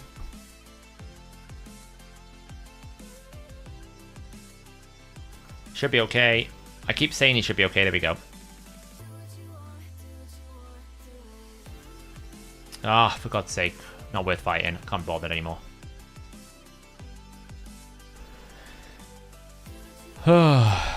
Right, kill this, and then I can leave tag team. Thank you very much. We're going to kill Faction Wars boss. Fine.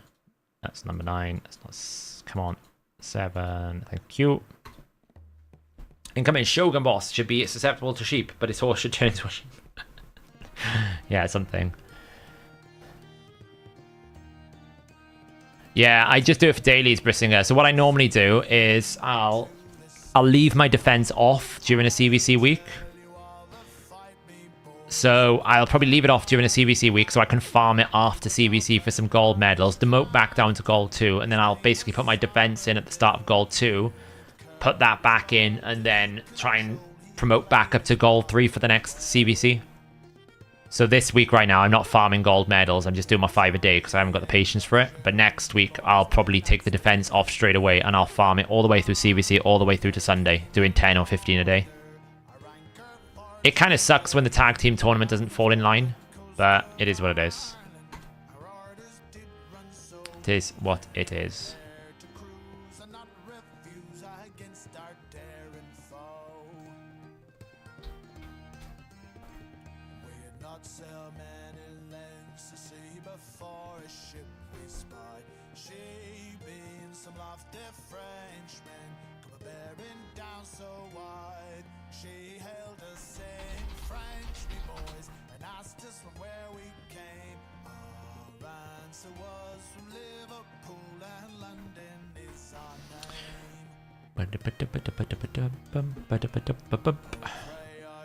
A little bit of a sea shanty. We're coming near the end of the stream. I'm getting tired now.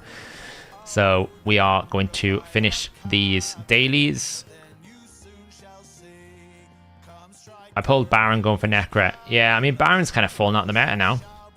It's kind of crazy to think, but Baron's not really played in top meta. He just doesn't have enough in his kit. The Sky Piercer is not enough anymore. But he is very good for this sort of stuff. Like, I use him all the time for farming gold 5. It's very easy to just farm gold 5.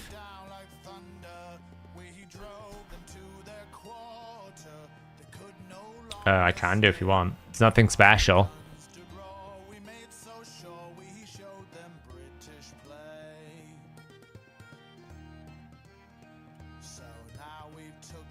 Can we target him, please? Because otherwise, he'll put his buff on, and then we'll never kill him.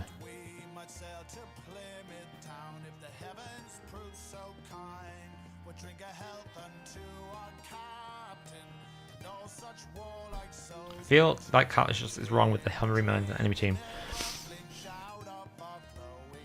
What do you mean it's wrong? That it's not doing enough ignore defense, or?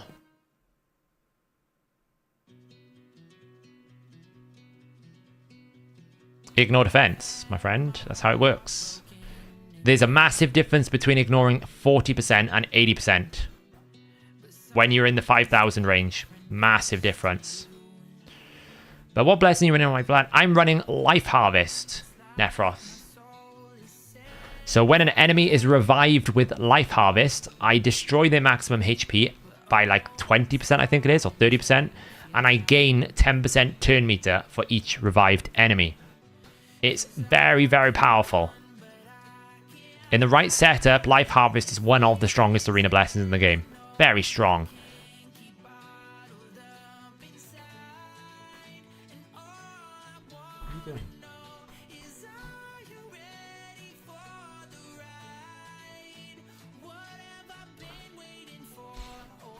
I really quite like... The only thing about Life Harvest, which is kind of annoying, is you don't get the damage stats, right? So you don't get the benefit of damage, but you do get the utility. So what Life Harvest is really good on is champions that you want to do skills with that you need to take a turn, right? That's where Life Harvest becomes incredibly powerful, because you end up just like getting in this rotation where they revive, you kill them again, they revive again, and you just get so much turn meter.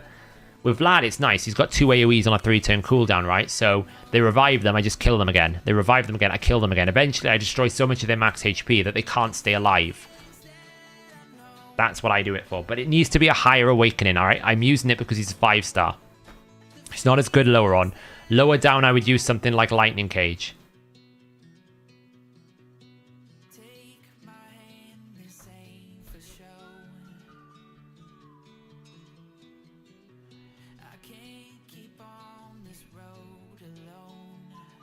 Oh, God. No. No.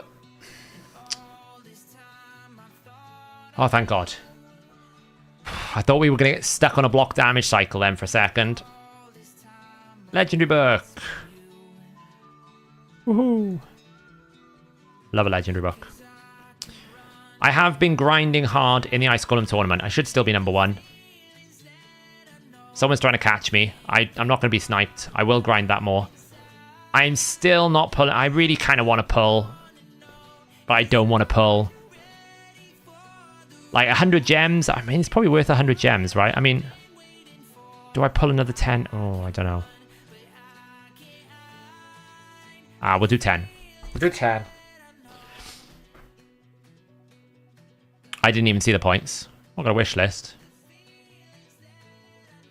Colin. Ooh, a 5-star Nazan. Why can't I have that on my free-to-play? Ooh. It's kind of worth it for 100 gems. Why can't I have this on my free-to-play? It's like the game knows and it wants to troll me. I only did it because the second reward, 100 gems, is kind of worth it. I don't really care about the rest. Oh, I mean, I could get an epic book. I don't really care about the rest, honestly.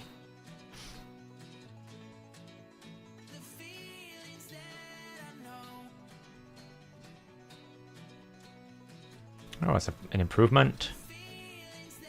You. Cat. I could make it an improvement.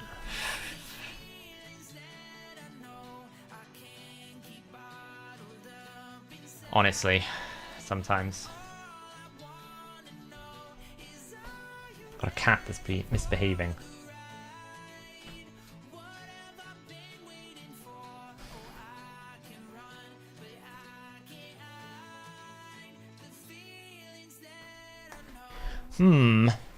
I'm 5 away from an epic book, yeah. But that could be 5 stones, right? I mean, I'm 2. We'll get the epic book. There we go. We're done. Ooh, Lady Quillen. That's handy. Why not? Why not? Take that. You might be wondering why. She was on my wish list because I was doing clan bots with her. I need to take her off the wish list now. And put her to... I don't even know.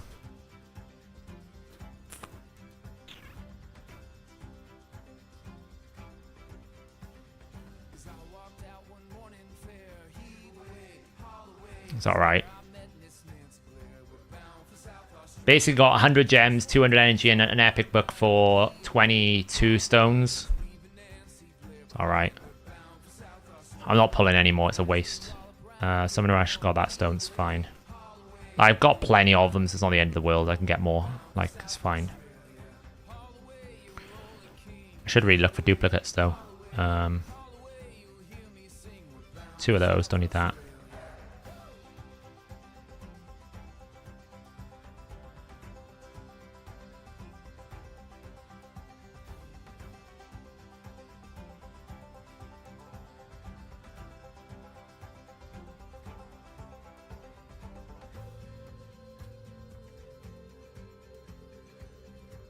Just take out the duplicates that we don't need. Colin. Colin's actually quite good. I know we joke about Colin. Aelfrig. He's actually quite a great champion.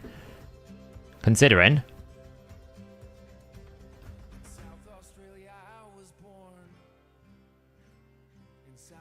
Warning Hurricane Adria. I appreciate the super chat, John. I don't know what Hurricane Adria. Who is Hurricane Adria? Is there a hurricane going on at the moment? Adria.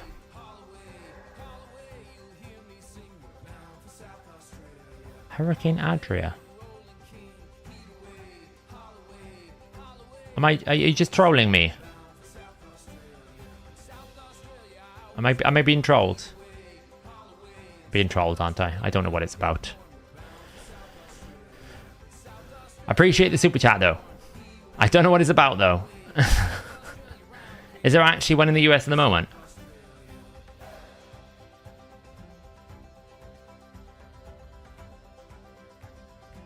Oh, okay, fair enough. Stay safe if you're there then. Mediterranean Sea, okay.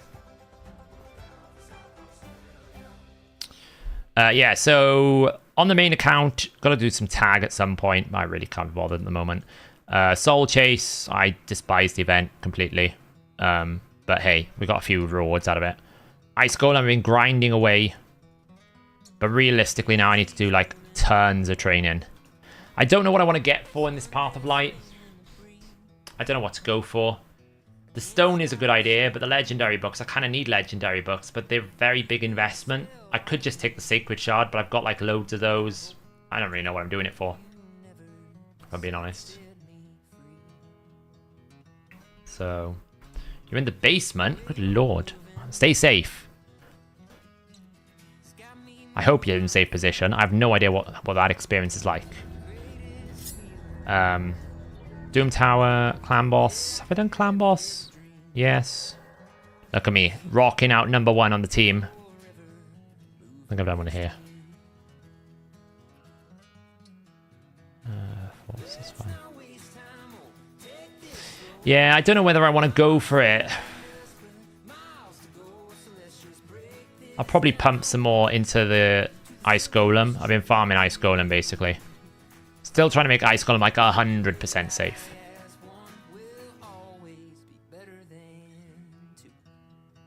So...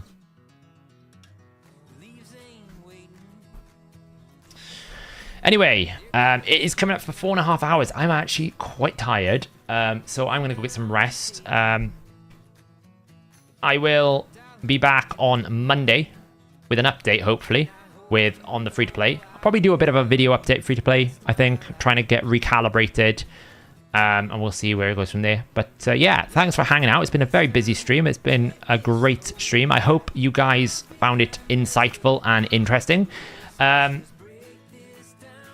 Hopefully, this new fusion is the start of some positivity coming towards Raid, and we get some good updates, because the last couple have been a bit rough. And hopefully the Epic Champions are quite good as well, because even if I can't do the fusion on the free-to-play, maybe the Epic Champion is an answer to some stuff, right? So we'll see. But yeah, thanks for hanging out, guys, and I'll catch you guys in the next stream. Have a good evening.